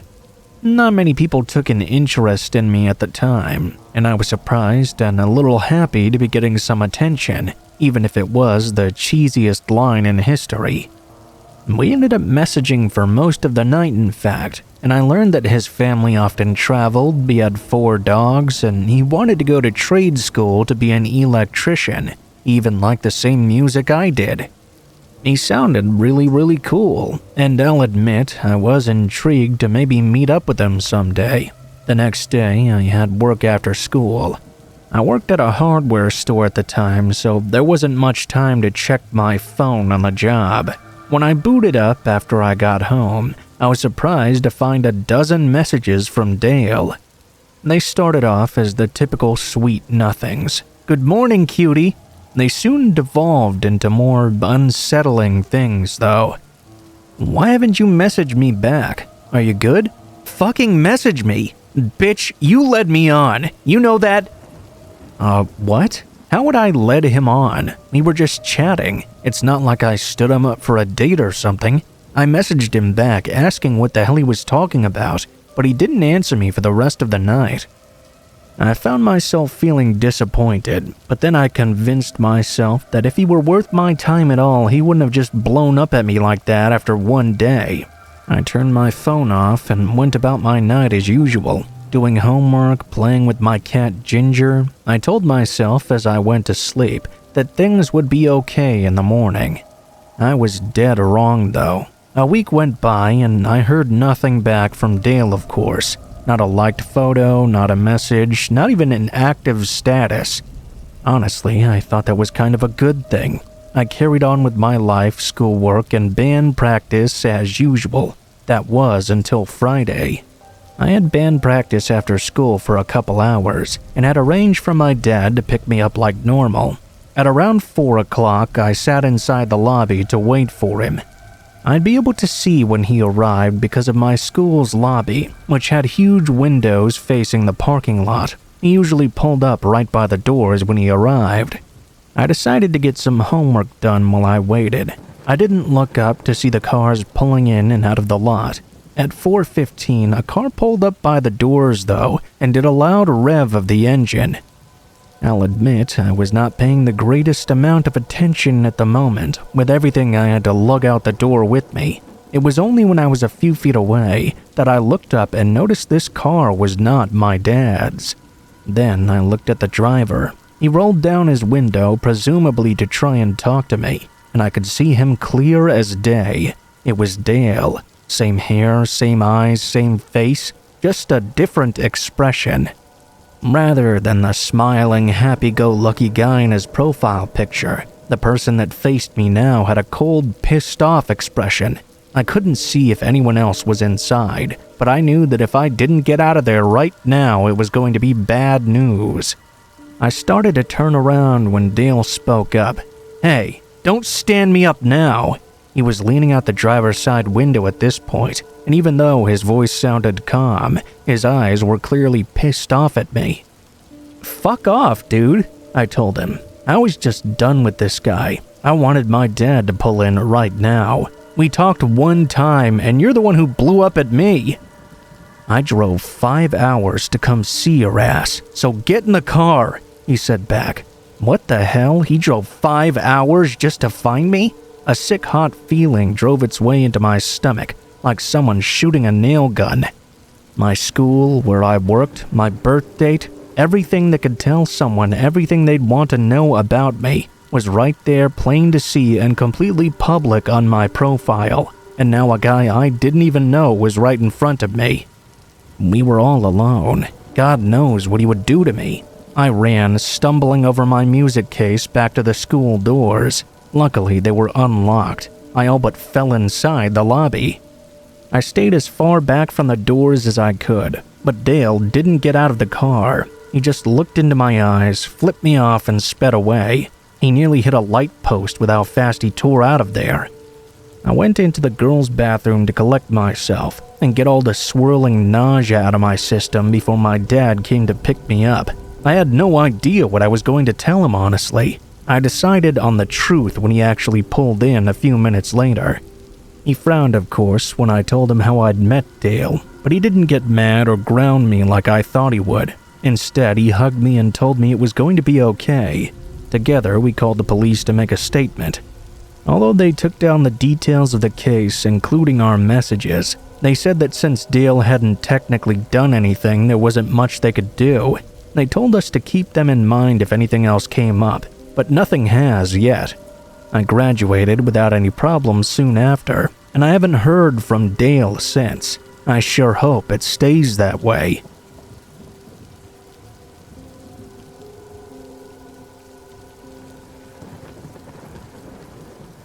I was traveling for business, as I have to do fairly often. I usually stay in the same hotel every time. It's a great little perfect place for me. Anyway, I had to run a few errands before checking in, so I arrived a little bit later than normal. It was really raining hard, hammering down upon me. I got soaked all the way through as I ran from my car to the lobby. I hadn't brought an umbrella with me. I was glad I'd already grabbed dinner and didn't have to go out again. I went straight up to the room and filled the tub up and had a nice warm bath. I jumped into bed trying to get some rest. The thunder and lightning was so loud though that I couldn't get any sleep at all. I rolled back and forth in my bed when suddenly something caught the corner of my eye. I thought I could see a shadow at the window. I wanted to get up and check if something was there, but I found that I couldn't move suddenly. It was like a bout of sleep paralysis. Whenever the lightning flashed, I saw that shadow at the window. I couldn't speak or move at all. All I could do was stare in horror.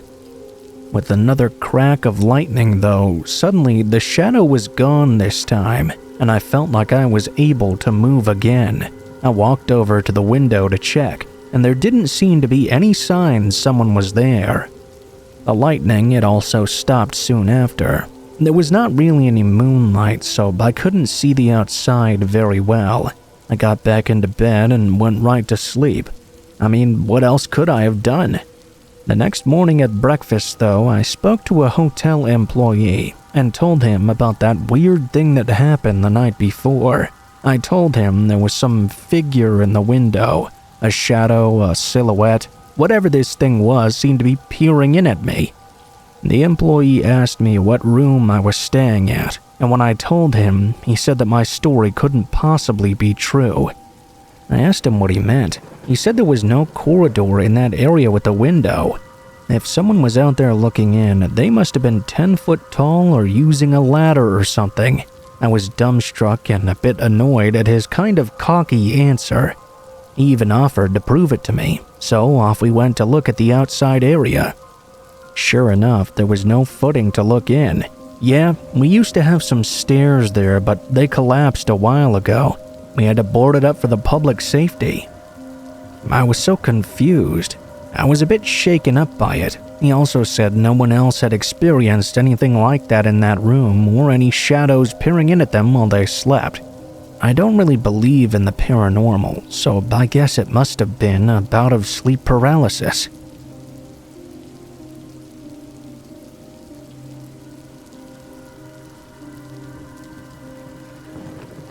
I had just gotten out of work at 11 p.m. and was heading back to my home. It's about a 45-minute drive to get there usually, as I live several miles outside of the city. It's always very quiet, and the roads are pretty empty, especially once I start to get further out and closer to my home. I always enjoyed those drives back from work though. I found them very peaceful, and it was a nice way to wind down after a long day. I was about 20 minutes away from home, and had just turned down a long side road that pretty much led directly to my house. This was my usual route home that I'd been taking for years on end now. I'd never had anything happen before. I will admit though, it was a bit of a creepy road at night. It was very dimly lit, and the sides of the road were surrounded by a dense forest. That wasn't even mentioning it would often get very foggy during the later hours of the night, making things only visible from a few feet ahead. Again though, barely anyone was on this road at night. There were no turns or anything, so visibility wasn't really too much of an issue usually. A couple of minutes down the road though, I could see something in the fog. A small, repeatedly blinking light it seemed. I couldn't really tell how far ahead it was or even which side of the road it was on. I slowed down significantly as I started to get closer to this light. As I approached though, it turned off completely. I was maybe going 15 to 20 miles an hour when out of the fog a small car pulled out from the side of the road and stopped directly in front of me. I tried to hit the brakes, but it was already too close. My car tapped the back of theirs. I was kind of in shock at first as to how suddenly it all happened, but I noticed that neither of our cars had really taken that much damage. Not really knowing what to do, I opened my door and stood beside my car, waiting for them to get out so we could exchange information. I could see them moving around in the front seat, but I couldn't tell what they were really doing. As I stood there and I looked at this car, I noticed how old and worn down it seemed. I also noticed that the headlights were all turned off. Eventually, a man got out of the car very slowly and began to make his way over to me. From what I could see, he looked like a middle-aged man and was a fairly large guy. I decided to start off the conversation and asked him if everything was all right. "Hey, you okay? You pulled out of there pretty quickly." He was acting a little bit strange, looking all around us and never making eye contact with me. After a couple of moments, he finally replied, "Yeah, sorry." I wasn't really sure how to respond. He was starting to really make me uncomfortable, and I didn't want to be out on an empty road alone with this guy. I told him there was no real damage to either car, so I was just going to get back on the road and head home. As I began reaching for my car door though, he told me to wait. He said he wanted to check his car out for damages before I left. I said okay and stood a bit closer to my own car as he looked at his back bumper. Then he started to walk around the entire thing, pretending to inspect it for damage. This was really weird because I'd only tapped his back bumper. As he started to make his way to the passenger side, I saw a large figure get up in the back seat and start moving towards the door. I immediately jumped back in my car and locked it as a man jumped out of the back and both of them began waving their hands at me and telling me to stop. I was panicking at this point. I put my car in drive and went around them down the road. Looking in the rearview mirror, I could see their lights turn on through the fog. I could see them for about 30 seconds, but eventually they faded out altogether. I pulled into a gas station that was 5 minutes away from my house and waited there for a while to make sure they did not try to follow me home. The car never passed by though, and after waiting for 30 minutes, I just headed home. I decided not to call the cops at the time, as I wasn't entirely sure if I was just overreacting or not. I'm still not sure what those people really wanted, but the more I think about it, the more everything about that situation felt wrong. I don't know what their plan was, but part of me feels like something very dangerous was about to happen to me if I hadn't gotten out of there in time. Another part of me wishes I had reported the incident though. I find myself wondering, what if they stopped following me so they could try and lure someone else into their trap?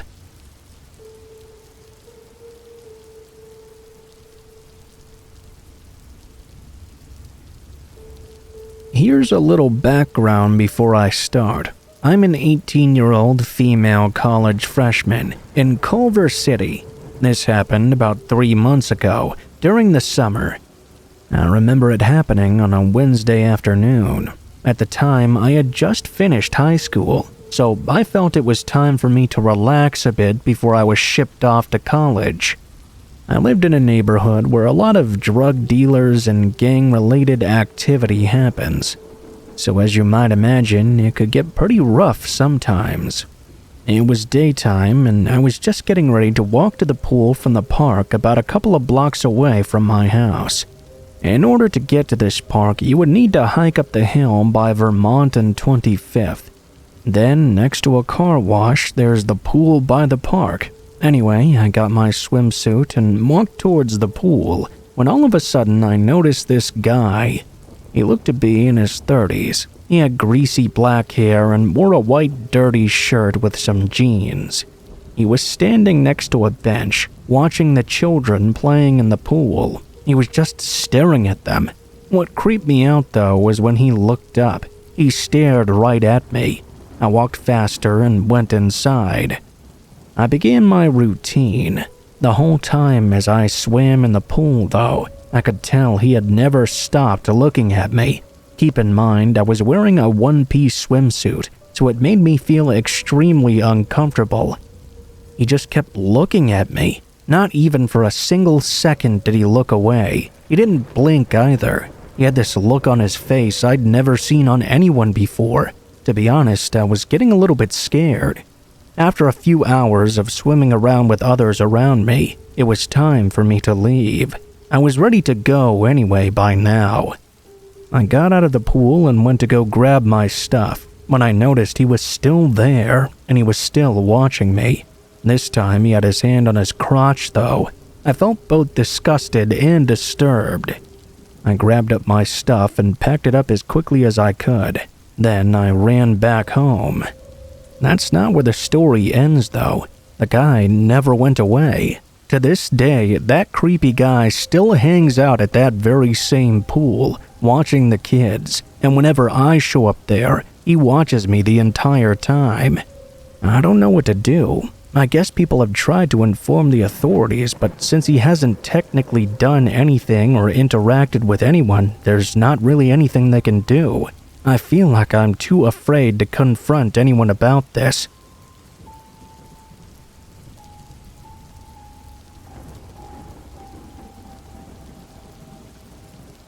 At the time this took place, I was a 23-year-old female student in my third year of study at the University of Manchester. It was Valentine's weekend of 2016, and just after 6 p.m. on Friday the 12th. I was on my way back home following a long day at uni. It had just started to get dark as I left campus, and after catching the tram all the way down, it was almost pitch black outside. I made a quick stop at the corner shop to pick up some wine for me and my flatmate.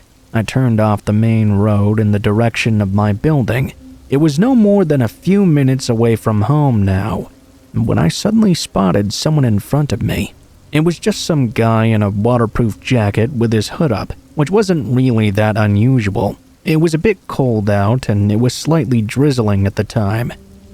I just kept on walking towards him, feeling only the usual amount of awkwardness when you're about to pass by a stranger on a narrow stretch of pavement. We passed each other by without incident, just as I had expected. I couldn't have made it more than a few feet down the street though, when I heard the man say something which had clearly been directed at me. I hadn't quite caught exactly what he'd said though. It was loud enough for me to hear that he'd turned around to say it though, to me in particular. Out of sheer politeness, I turned around. "I'm sorry? I didn't quite catch that." I didn't know if he was drunk or something, but he repeated himself. I was no closer to understanding him, however. What I did understand, though, is that the way he was looking at me made me feel very uncomfortable, horrible even. I gave him a sort of nothing apology, then kept on walking at a much faster pace. It sounds crazy to type this looking back on it, but but when I'd first heard him walking behind me and following me up the street, I wasn't really that scared. I was more angry, really. Maybe if I just kept on walking and ignored him, things would have been completely different, but I gave in to my anger. I turned around in place and very sternly told the man to stop following me. In my experience, most men who act out of line like that just need a good telling off. Generally speaking, if you tell someone X or Y behavior isn't very attractive, they'll at least make some small effort to correct it. Then though, some people are very different. I'm not trying to be rude here either. I know this goes for all types of people, whatever they identify as. But sometimes you just meet a person who just isn't. And by that, I mean they look like a person, walk, talk, and act like a person, but they're not. There's something different about them. When I turned around and sternly told him to stop following me or I'd call the police, I don't quite know what I expected him to do. Actually stopping seemed quite high on my list, potentially followed by some sort of throwaway antagonizing comment. You know, calling me a bad name or something. What I didn't expect him to do, though, was throw a punch so fast I barely had time to react. I don't think he fully knocked me out, but when his fist smashed into my face, I think I was as close as I ever am going to get. 1 second, I remember thinking, oh my god, he's gonna do something. Then the next, I was lying on the pavement and half in the road, with this wanker rummaging through my handbag and taking anything of value. I have a very vivid memory of thinking, you could have just asked me. Obviously, I didn't want to give him my bag, but I was hardly going to fight him if he pulled out a knife or tried to grab it from me. My next thought was I had to run down the street and get to my flat, because, like I said, I was only a few minutes walk away at the very most. I tried to stand, but I felt him kick my legs out from under me. The next time I tried to stand, he took my legs out from under me again. That time, though, it was because he started to drag me along the pavement. I don't know if there was a car waiting or something, and I don't know what was going through that guy's head, but I started screaming for dear life, hoping someone would hear me. Luckily, someone did. Next thing I know, I heard a woman's voice shouting, "Hey, you leave her alone!" I looked up to see that a burglar light had switched on, and standing in the pathway to her home was a woman holding a phone to her ear, probably just having called 999. I remember looking up to see the panic on the man's face, and in his moment of hesitation, I scrambled to my feet and ran down the woman's front path and right into her house before she slammed the door closed behind us. I was in complete shock. My knees felt weak, so I just sort of threw myself down on the stairs in the front hallway. I kept alternating between saying thank you and sorry. I realized that my head was dripping with blood on this nice lady's carpet. She handed me the phone before running off to grab a wet towel. I was still describing my attacker to the dispatcher, dabbing at my bleeding spot with the wet towel, when the nice woman went off to make us both a cup of tea. Seconds later, the door shook with a blow so hard I was amazed it didn't come crashing off the hinges right away. I went into a panic and started shouting that he was trying to break in. I was sort of half yelling into the phone and half to the woman in the kitchen making tea. She came running up the hallway and told me to go upstairs, then directed me into what looked like some sort of office or computer room at the far end of the landing. She slammed the door shut behind us, closed a small sliding lock, and then fished a baseball bat out from some side cabinet. "It's the only room with a lock on the door," I remember her saying, just as there was another crash from downstairs. "My husband installed it to keep me out while he's working. I'm quite glad he did." Now, just to be honest, I remember being in total awe of her. She seemed so calm, while I was just beside myself. When she walked over to the window to look out the front of her house, I followed her, and that's when I saw him. The man was walking all the way to the end of this woman's path, and then running all the way back up at top speed before slamming their foot into the door. From the amount of force he was putting into his kicks, I couldn't believe the door was still on its hinges, or that his knees were still intact. Because I was still on the phone with the police, I kept telling them how determined this man was to get in. I remember the dispatcher saying something like, "Since it's an ongoing incident, officers will be with you in just a few minutes." I remember how utterly musical her words sounded in that moment. She wasn't wrong either. Although it felt much longer, the guy was only able to take a few more run-ups before the sound of sirens had him second-guessing himself. Surprisingly enough, though, it didn't stop him at all. He was still trying to kick in the lady's door when the police showed up. They took him down to the ground hard. I cried with relief, seeing him being dragged away into their van. The nice lady, whose name I soon found out was Pauline, was finally able to get us those cups of tea. She ended up making 4 cups, 2 for us and 2 for the 2 police officers who stayed behind to take statements from us. By the time all that side of things was wrapped up, her husband had arrived home to get the shock of his life. It was him that helped me gather up my stuff from outside. Everything except the bottle of wine that had smashed after the first fall. After he was nice enough to help me get my things together, he also gave me a ride home. My flatmates started calling me during the journey home, wondering where I was. I didn't have the heart to tell her what happened over the phone. Instead, I texted her and said I'd be home soon. Not why I'd been late, though. Luckily for me, she'd bought a second one already and was only too happy to run out to buy a replacement when she heard what happened to me. It makes me feel quite emotional to think about just how lucky I was on a number of levels that night. Lucky the punch didn't break my nose or do any permanent damage when I fell. Lucky Pauline was there to rescue me. Lucky that door didn't cave in. I know mine probably would have. With that feeling of fortuitousness, though, comes another much darker kind of feeling. Guilt. I felt guilty I managed to escape that situation when so many others wouldn't get that chance. I sometimes think about what might have happened if Pauline hadn't interfered. It drives me to tears. I donate to a charity called the Survivors Trust. I know it's only a few quid a month, but it's doing my part. Me trying to make a difference. Me trying to make a difference for all the women and girls who didn't have someone to help them like I did. I still keep in touch with Pauline and her husband, and we swap birthday cards and Christmas cards every year. I also send them a little wedding anniversary gift around that date in September, too. I think that's the least I can do for them, because without the kindness, compassion, and bravery they showed that night, I think my life would be very different now. A few months later, I got a phone call from a detective who said he dealt with violent crimes. They'd caught the guy who tried to attack me, but by the looks of things, there wasn't going to be any kind of trial, and it was unlikely he was going to prison. He was quick to assure me this didn't mean he'd be back on the streets anytime soon, though. Instead, there had been a psychiatric assessment. The results showed he couldn't be held legally responsible for the assault. In so many words, he was completely off his rocker. He was scheduled to be moved to a secure psychiatric unit, and unless he shows signs of improvement, he'll be kept there indefinitely as far as I know. In fact, I think he's still in there to this day.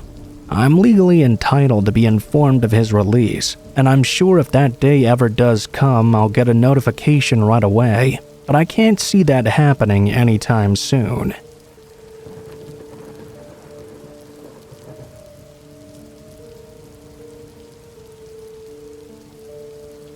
This happened when 4 friends and I were camping one night.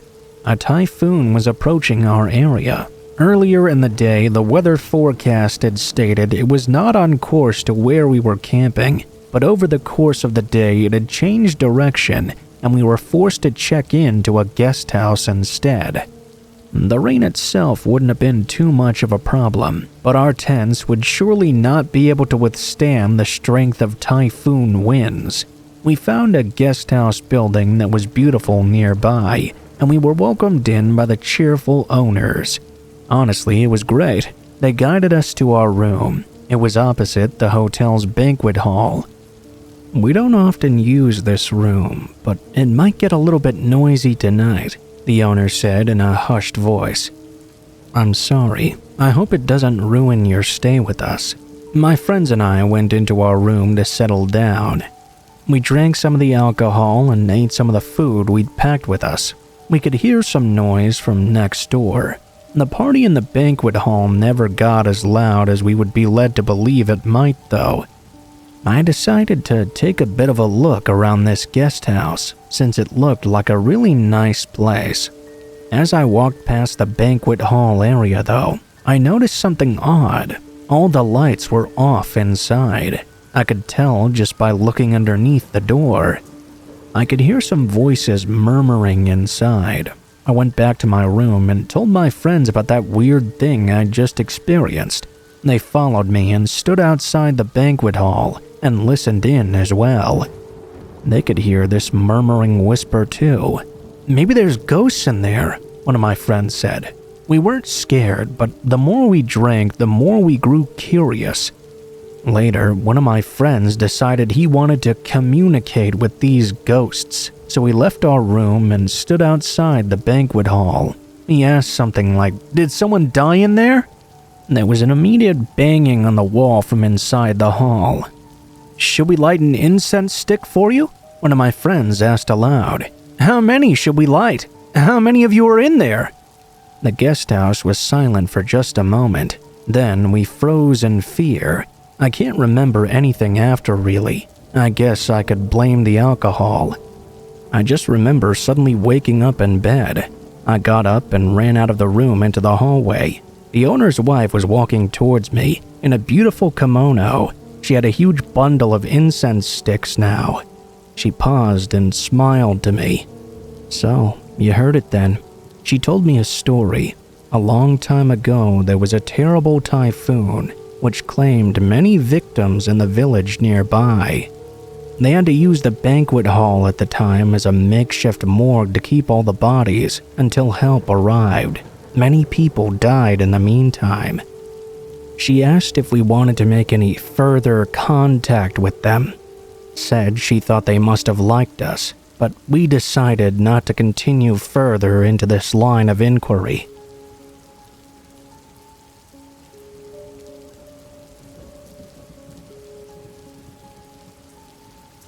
I remember back when I was in university, I liked to watch zombie movies a lot back then. Late one night, at about 3 a.m. after finishing a watching session, I went to get something to drink from the kitchen. As I happened to look outside the window, I noticed there was a person standing in the middle of the road at the end of my street. They were far enough away that I couldn't really make out anything about them. They were just a sort of shadowy figure. I watched them for about 15 minutes. They didn't really move other than some idle swaying back and forth. I decided it must not be that big a deal. My imagination was getting the best of me. I decided to go watch another movie. After that movie, I went to the kitchen window again, and sure enough, the figure was still there. This time, though, a car drove by while I was watching, and I watched as the figure began to run after it, then stopped after whoever it was had already driven away. I went to sleep, but whoever that was outside was gone when I woke up. It really creeped me out, though, enough that I still remember that weird zombie man 10 years later.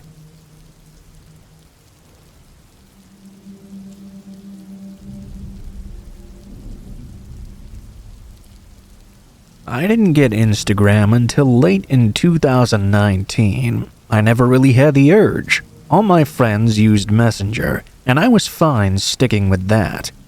When I learned how big a part social media can play in building a platform for a writer, though, I decided to set one up that was strictly a business account.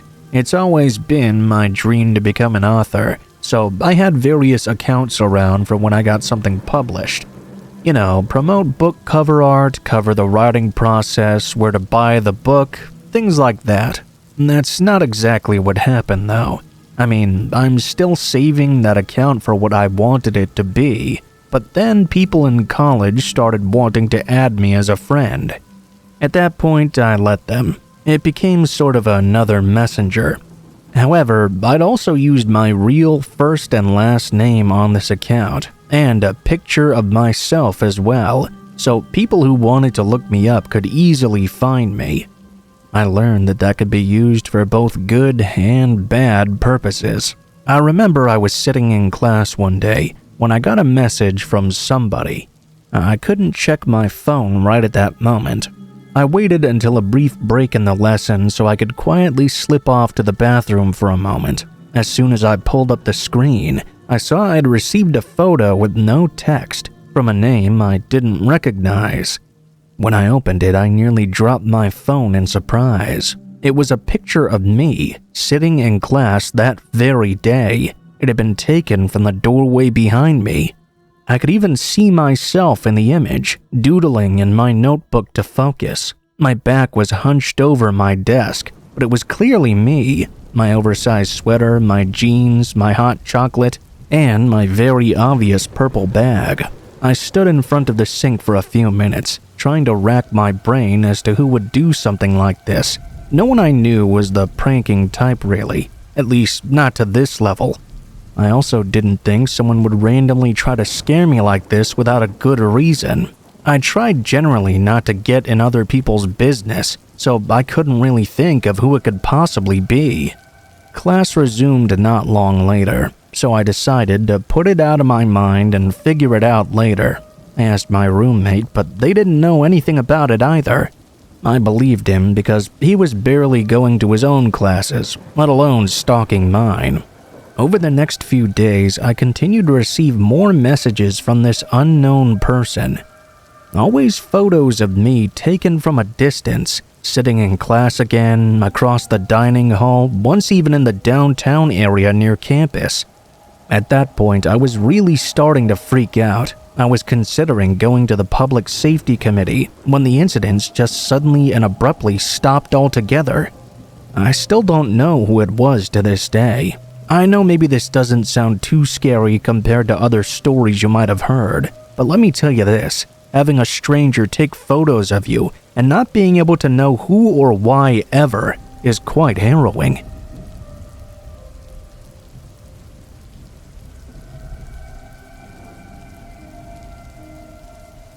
So, I'm sort of addicted to Snapchat. I'd send hundreds of snaps a day to my girlfriends, even if we were in the same room together.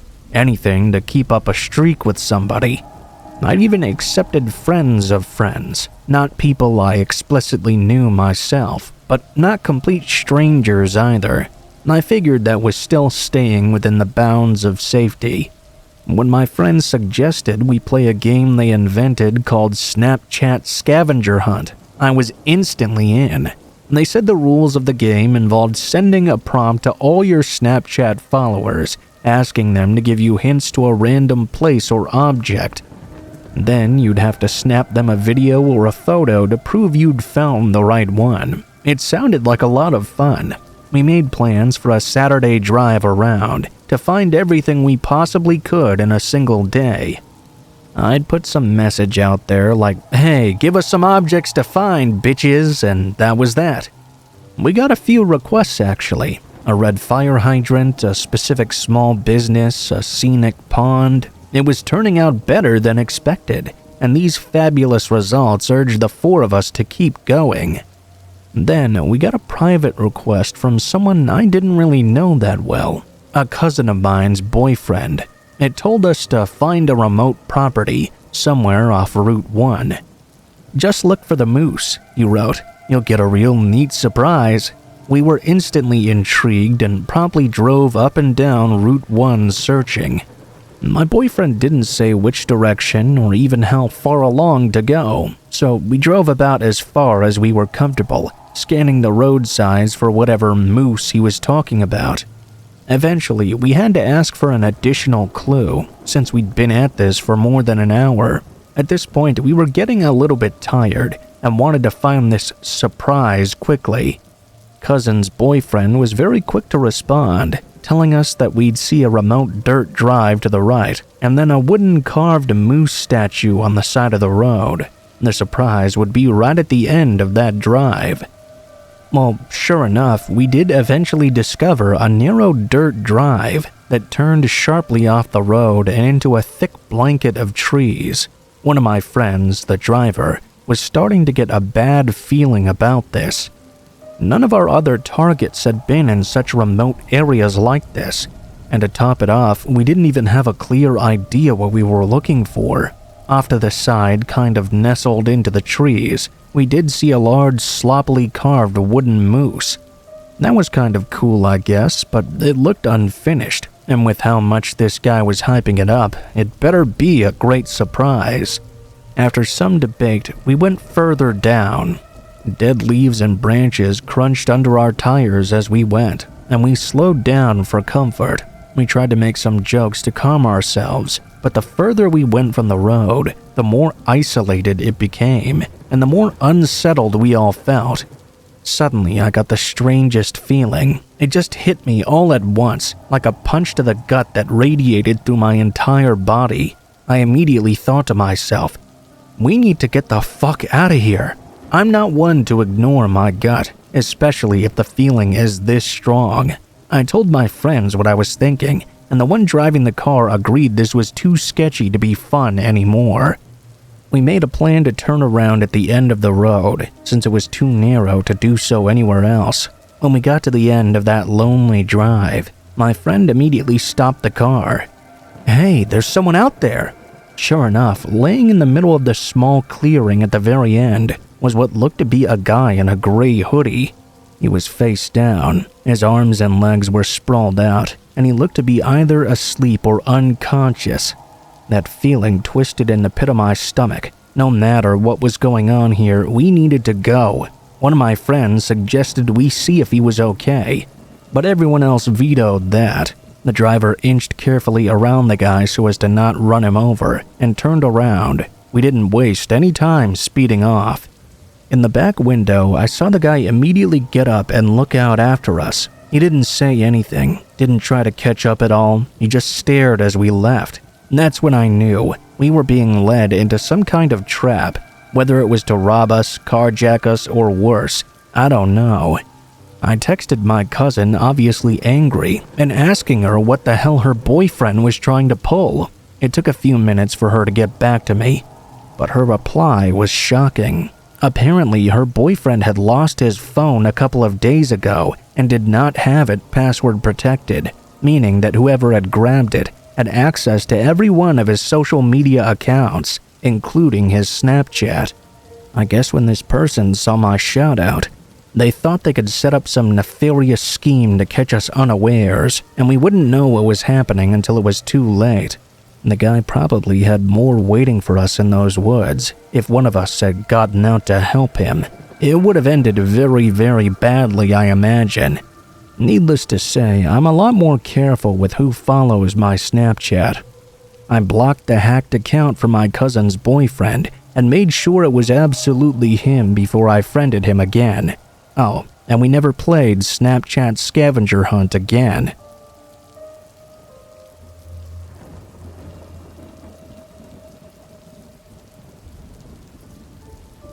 When I was a kid/early teenager, I had a pretty hardcore werewolf/wolf phase. They were my favorite animal, and I searched for everything I could find about them or their supernatural cousins. Also, I have autism, so I don't know if that's relevant and maybe influenced my interests in any way. As you can imagine, I love the Balto movies, any and all nature documentaries featuring Arctic wolves, and just about every werewolf media I could find. Hell, I even gravitated towards the werewolves in Halloween specials, even when they weren't the main focus of the episode. A conversation I had with a friend recently really put it into perspective for me. I had a big werewolf phase. You get the point. As much as I was obsessed with this one specific thing though, I could never really find anyone I could talk about them with on my level. That's when my friend showed me Omegle, an online anonymous chat room that I could talk to anyone about anything on. We did this at a sleepover when the host's parents went to bed, which in hindsight was kind of a bad idea. We didn't really play it safe at all. Not that we cared at that time, being 13 and all. On the main screen, they had the Start Chat button and the button to type in different categories. That way, if you wanted to chat with someone about a specific topic, users online would be filtered and a potential match who might have typed something similar would come up. Of course, I tried typing in werewolves and hit chat. I remember the first chats being something uneventful, like F. I love werewolves. Cool. What's your favorite werewolf movie? Stranger has disconnected. That or people being very horny. I wasn't discouraged though. While my friends got bored and moved on to watching a movie, I sat on the floor next to them going through as many chats as possible, looking for someone I could really connect with. It was when they were all getting ready to go to bed that something promising came up. The person immediately started talking about some of the Discovery specials I'd seen, and seemed very enthusiastic as well. Pretty soon, we chatted non-stop for over an hour, going back and forth on our favorite tropes. Eventually, though, they asked what state I lived in. I didn't really know how I felt about this, because they were a stranger on the internet. But then I reasoned, they liked werewolves and they hadn't been weird up to this point. Most importantly, they didn't know what I looked like, or even what part of my state I lived in. I thought it would be okay to tell them. I told them the state I occupied, and the floodgates opened immediately. Messages flooded the chat screen one right after the other, as if they couldn't contain themselves anymore. Where do you live in that state? Can I come visit you? We can dress up together for Halloween. Please tell me, where do you live? What's your name? What do you look like? I freaked out and closed Omegle after that. I felt overwhelmed and stressed out. I decided that had been a bad idea, and I should go to bed instead. I curled up into my sleeping bag, put my phone face down on the floor, and drifted off anxiously, if that's possible. I didn't mention what happened last night to any of my friends, mostly out of sheer embarrassment. I didn't say anything to my mom or dad either. They would kill me if they knew I was going on the internet to talk with strangers. I was also hesitant to go on Omegle again after, which probably is for the best. In hindsight, maybe the person was just overexcited like I was to talk with someone who really shared their interest. Looking back, with the switch from 0 to 100 to meet up though, I don't think that was the only reason. The whole incident didn't stop my obsession though. That Halloween, I went looking for the perfect costume. I was kind of hoping I'd meet someone else who loved them just as much as I did while trick-or-treating, in a less stressful, less weird sort of way. Eventually, I did find what I was looking for. It was a full werewolf costume with a brown furred mask and a jaw that moved when you talked, gloves made to look like clawed hands, and ripped, torn clothing like the classic movies. Absolutely perfect for my purposes. My friends and I still love to go out trick-or-treating at that point, so we decided to go together.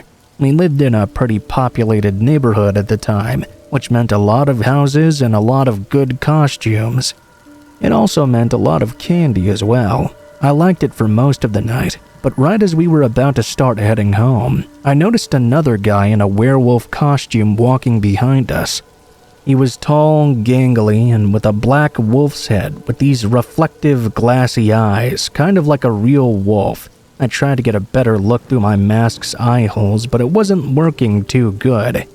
All I could see was that this guy wasn't trying to catch up with us or get our attention specifically. He was just kind of meandering behind us with no clear intention. This time I mentioned it to my friends, who suggested we take the shorter way home.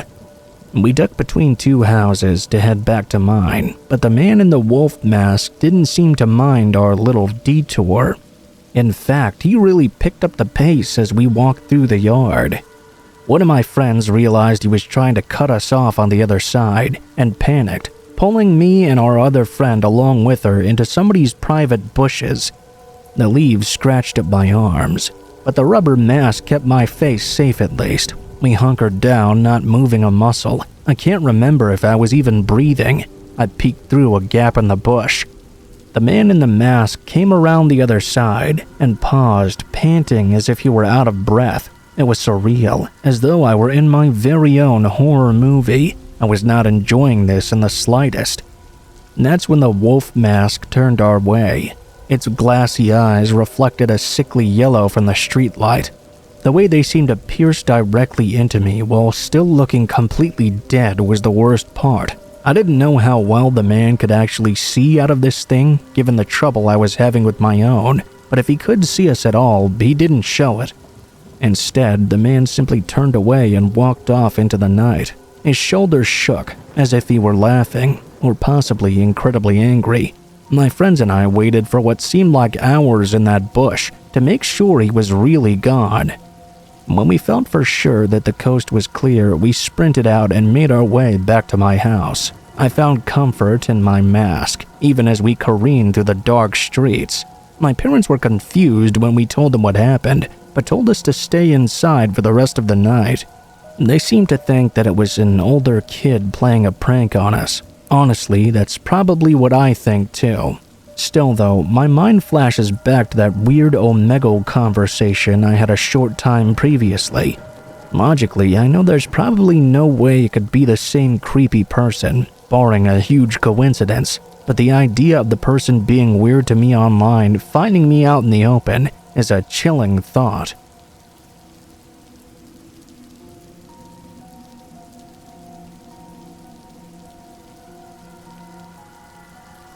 So, this is a story from around 10 years ago. I was around 16 or 17 at the time.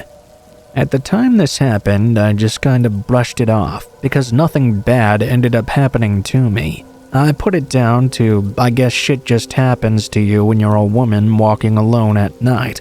Looking back now, though, I realized just how bad it really was. I was coming home on my own on a Thursday night after being out at the pub with some friends. We had been out a little more centrally in the city, so I had to take a bus on my own to get home to my residential neighborhood.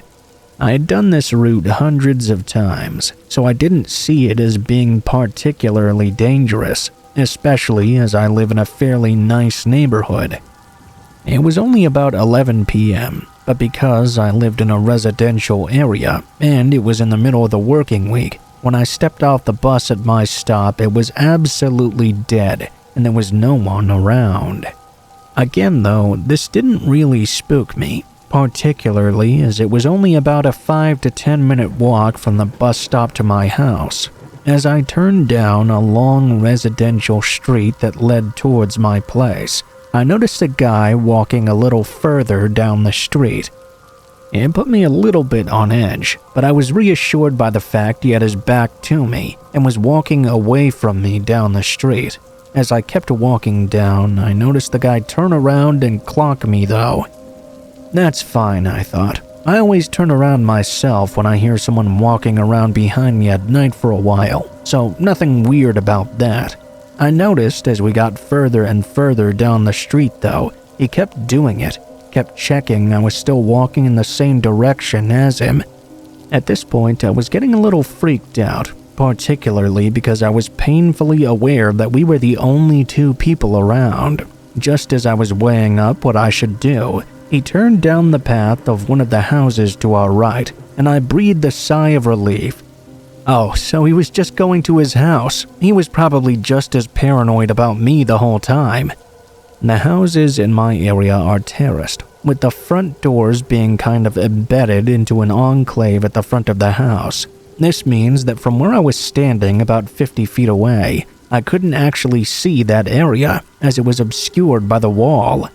When I saw him walk down that path and disappear into the front door enclave, my logical conclusion was that he was letting himself into his house. I can't describe exactly what made me feel this, but after that initial feeling of relief wore off, I suddenly got this really bad gut feeling. I stopped walking and just stood there. There was this tiny voice in my head saying, "What if he's trying to fake you out?" That feeling became so strong that I stepped off the pavement and ducked down behind a parked car to wait there. After a couple of minutes of crouching behind the car and staring at the house, I saw movement and my heart stopped. The man came back down the path and stepped out into the street, looking around clearly for me. He must have been waiting for me in the doorway, knowing that if I kept walking, I wouldn't see him until it was too late. Unfortunately for him, his hiding place also meant he couldn't see me. So when I didn't walk past as he anticipated, he came back out into the street to try and work out where I'd gone. Looking back now, I probably should have called the police at this point, but as a scared teenager, my fight-or-flight brain took over. I sprinted down one of the roads running perpendicular to the street we were on, as I knew I could use it to take a slightly longer route home. I didn't stop running until I arrived, where I quickly double-locked the doors behind me. Amazingly, I didn't even think to wake anyone in my family up. I just went to bed and woke up the next morning and went to school. I dread to think what would have happened if I hadn't suddenly got that bad feeling and stopped walking. Part of me thinks that on some subconscious level, my brain must have registered not hearing the front door shut after the man had approached it, and therefore triggered an alarm in my head. I had no perception of this at the time, though. It's a lesson learned. Trust your gut. It's there for a reason.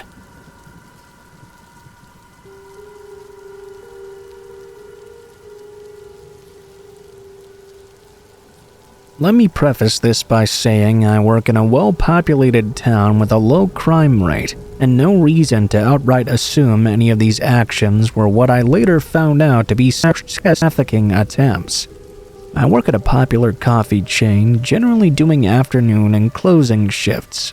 This night in particular, we had a very young crew for closing, which happens at 10:30 p.m. For reference, our shift head was 19. We'll call her Sarah. There was myself, 17, my coworker 17, we'll call Mia, and another coworker 18, we'll call D. It had been a relatively slow night so far, with only a few loyal regulars dropping by. Both drive-thru and the cafe were empty. Heavy rainfall had started, and no one wanted to be out at this time. I was in the front of the store cleaning, while the rest of my coworkers were in the back. That was when an older man walked in. He wore odd clothing, a bit strange for the humid weather. Full black attire with combat boots, a heavy red jacket, and a beanie on his head obscuring his hair. I brushed it off as protection from the storm and figured he worked outside or something. I went to ask if he had placed an online order as he stood at the mobile counter. Putting on my best customer service voice, I smiled and went through the standard spiel. I was alarmed though when, instead of responding, he placed this bag on the counter and started pulling out DVDs. Once he'd finished pulling out a stack of 10 or so, he stared past me into the back room where my coworkers were obliviously chatting. He then made a lap around the store. He was eyeing me the entire time and not speaking a word. He backed out the front door and walked out to his truck, which I now saw was a large black pickup. Freaked out by his behavior, I stupidly grabbed the stack of DVDs and ran back to my coworkers. They were immediately alarmed by my demeanor and asked me what was wrong. I held the DVDs out and let them inspect them while I explained what happened. Much to my discomfort, Sarah pointed out that all the movies in the stack had synopsises about murders or kidnappings. Slightly pissed off and extremely uncomfortable, we made the decision to call my manager. He picked up and Sarah explained the situation. I comforted Dee and Mia, who were freaked out, probably even more so than me at the time. He told me there was nothing we could do about it but to call back if anything else happened. We hung up and moved back to the front of the store as a group.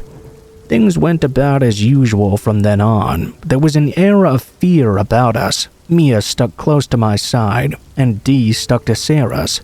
The man's truck had pulled off at that point. But much to my dismay, he had pulled into the now-closed grocery store next door, sitting with a clear view through the drive-thru window. A few cars pulled through the drive-thru, and I even had a few customers ask if I was alright, due to my assumedly terrified face. I've always had a pretty good intuition about things, and this felt more wrong than anything else I had ever felt. As more time passed by, it was now time for Dee to leave. The man was still in the parking lot next door. We decided it would be best to call her boyfriend and have him come pick her up. This wasn't an irregular occurrence, and we didn't want this guy following her home. Mia then pointed out that a van had been sitting in the back of the parking lot for more than an hour at this point. We hadn't noticed this previously. Another gut feeling hit, and I made the decision to quickly lock the door. Daniel told her he was on the way, and I informed my manager that we closed the cafe for peace of mind. He said that was fine since business was slow anyway. Now, Sarah and Dee were in the back, and Mia and I were out front.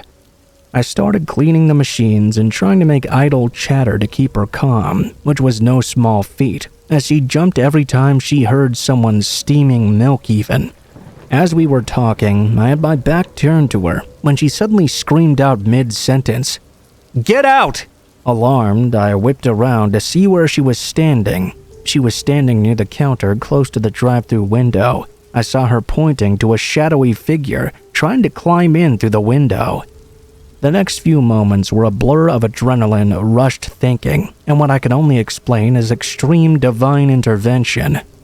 Grabbing her arm, I yanked Mia behind me and grabbed the hot bucket of sanitizer I had been using to scrub the counters around the machines.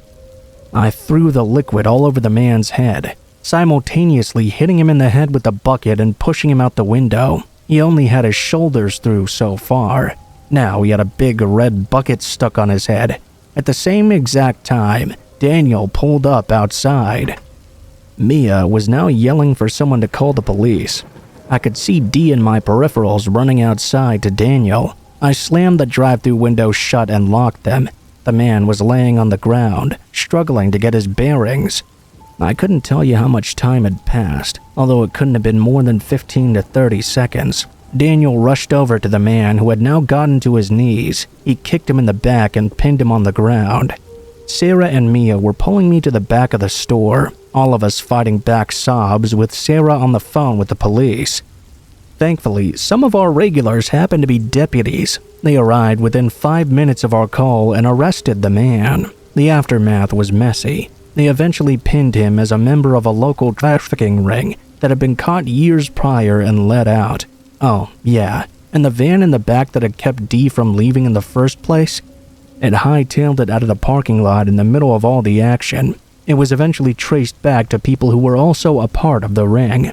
Even though I won't be releasing names or such, as legal proceedings are still happening, I figured I would share my story.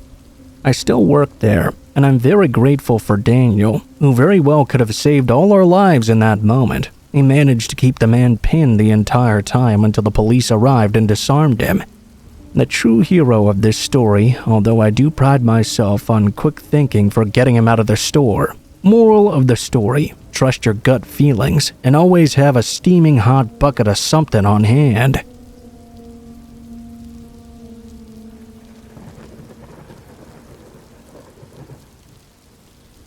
To preface this story, I'm a paramedic, and I have been for about 10 years. Working in emergency medicine, you get to see the weirdest and worst of people.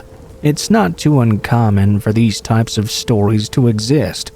However, in my 10 years, I have never experienced pure terror incarnate quite like on this night 6 years ago. I will not be revealing specific or identifying details as it pertains to privacy and HIPAA. It might be a bit long, but I hope it's worth a listen. About 6 years ago, I moved to another city for work. I worked for a 911 ambulance service that responded to calls in the city. We also responded to calls in the county and a few other smaller towns. The city itself was not a large city either, sub 100K people. Working for that service required working 24-hour shifts. It wasn't particularly busy though. Maybe you'd get 5 to 10 calls in 24 hours, and generally you'd get some decent sleep at night. The city was a pretty rough place, as the oil industry had boomed there, which drew all sorts of folk from around the country to work in the oil fields nearby. One night in January, me and my partner, who was an EMT basic, received a call in the next town over.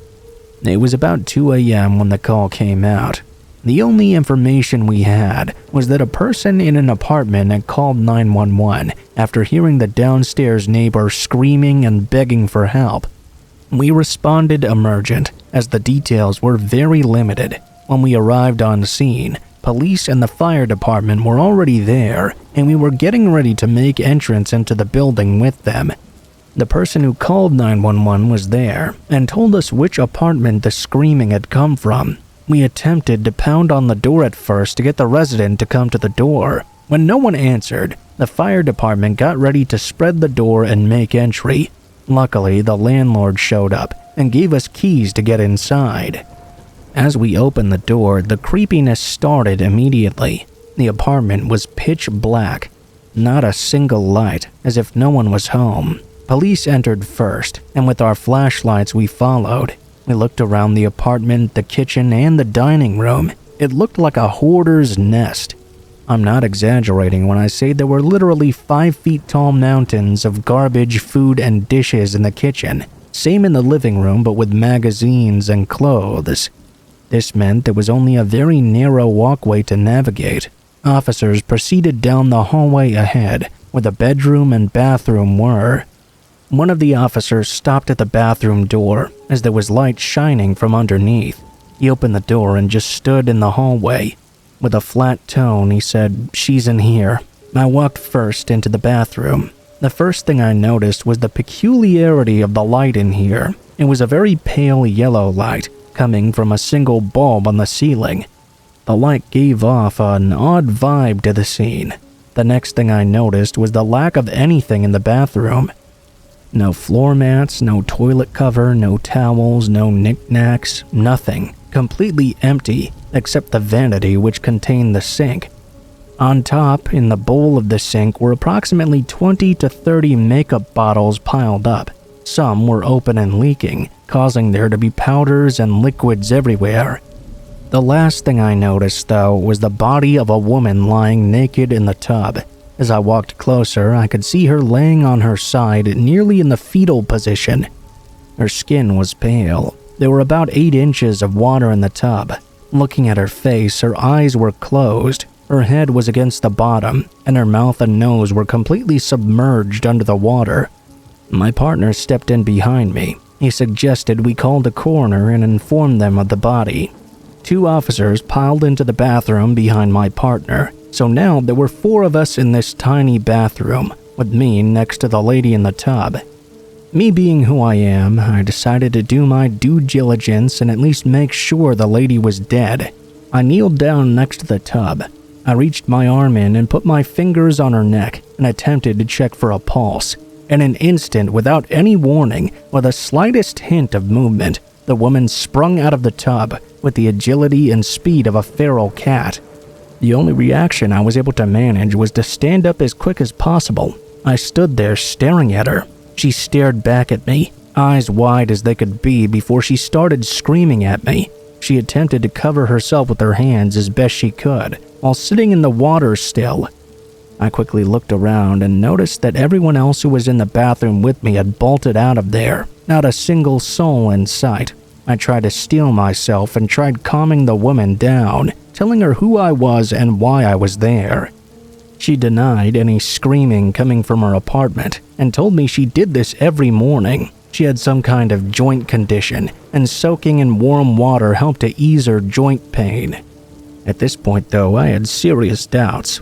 I had to question this woman's sanity. I questioned her regarding self-harm and addressed that this could potentially be interpreted as suicidal behavior. She denied everything. The next step was to determine her mental capacity to ensure she was in the right frame of mind to make reasonable and appropriate decisions. She answered all my other questions appropriately, and at this point, per the law, she was able to refuse any and all care, as she was mentally sound. I asked her if she would at least allow me to check her vitals so I could be sure she was all right, and I could add it to my report. She vehemently refused and told me to get out right now. I acknowledged and had her sign a refusal of service form. As I left the bathroom, my partner, the 2 officers that were in there with me, and 2 other officers and the firefighters that had been waiting in the apartment were just staring at me with wide eyes and gaping mouths. I didn't say a word at all as we all left. Once we all got outside the complex, I had the most uneasy, uncontrolled fit of laughter. My partner and the officer started laughing too. I thought I might have shit myself. I wish I could say I never saw this lady again, but that wouldn't quite be true.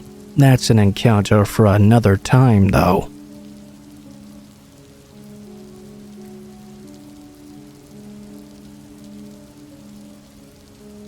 I was eating in my car. It was late, almost midnight, and the dining room had already been closed up at McDonald's. The town I live in has a lot of poverty, so the occasional beggar isn't really a big deal. Out of the corner of my eye, I noticed a figure peeking in at my window, and I heard a knock as well. I instantly made sure my doors were locked, but cracked the window a bit to speak with her. She was obviously disheveled, layered up in coats, and toting a big purse in each hand. She calmly asked me if she could get a ride to the pharmacy. I told her that I was sorry. I was about to head home, and I couldn't spare the time. Immediately, she went into some crocodile tears. I looked over behind her as I was sitting there. There was a Walgreens literally a block down the street, and a CVS a block down from that. She told me she had gone to both, and they were already closed, then suggesting a specific street on which there was an open pharmacy. So, remember how I said I live here? Yeah, I knew that Walgreens was obviously never closed. I immediately rolled up my window and went back to finishing my burger. She started knocking and pounding on my window quite loudly. The good thing is, the bass in my car was turned all the way up, and the sound leaked a lot, so I just cranked up my music until she finally left. The creepiest part was I could still see her skulking around the parking lot looking at my car for a while. It was extremely weird. I could tell that everything she was telling me was a lie.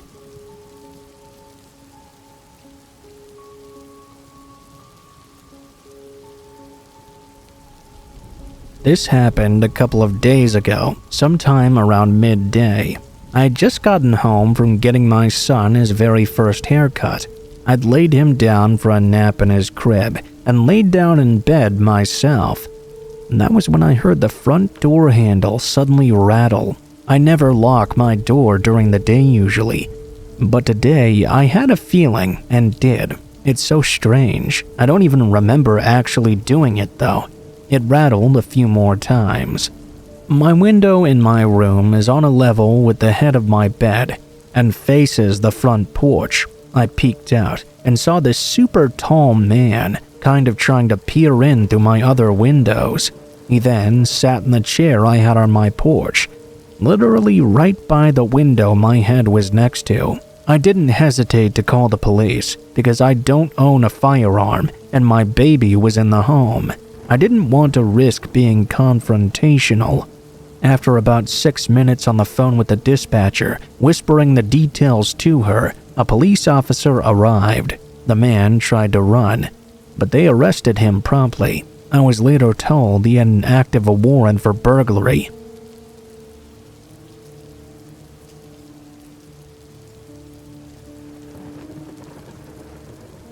My dad and I were out fishing off the Florida Keys. We had our anchor out and had been fishing for about an hour or so.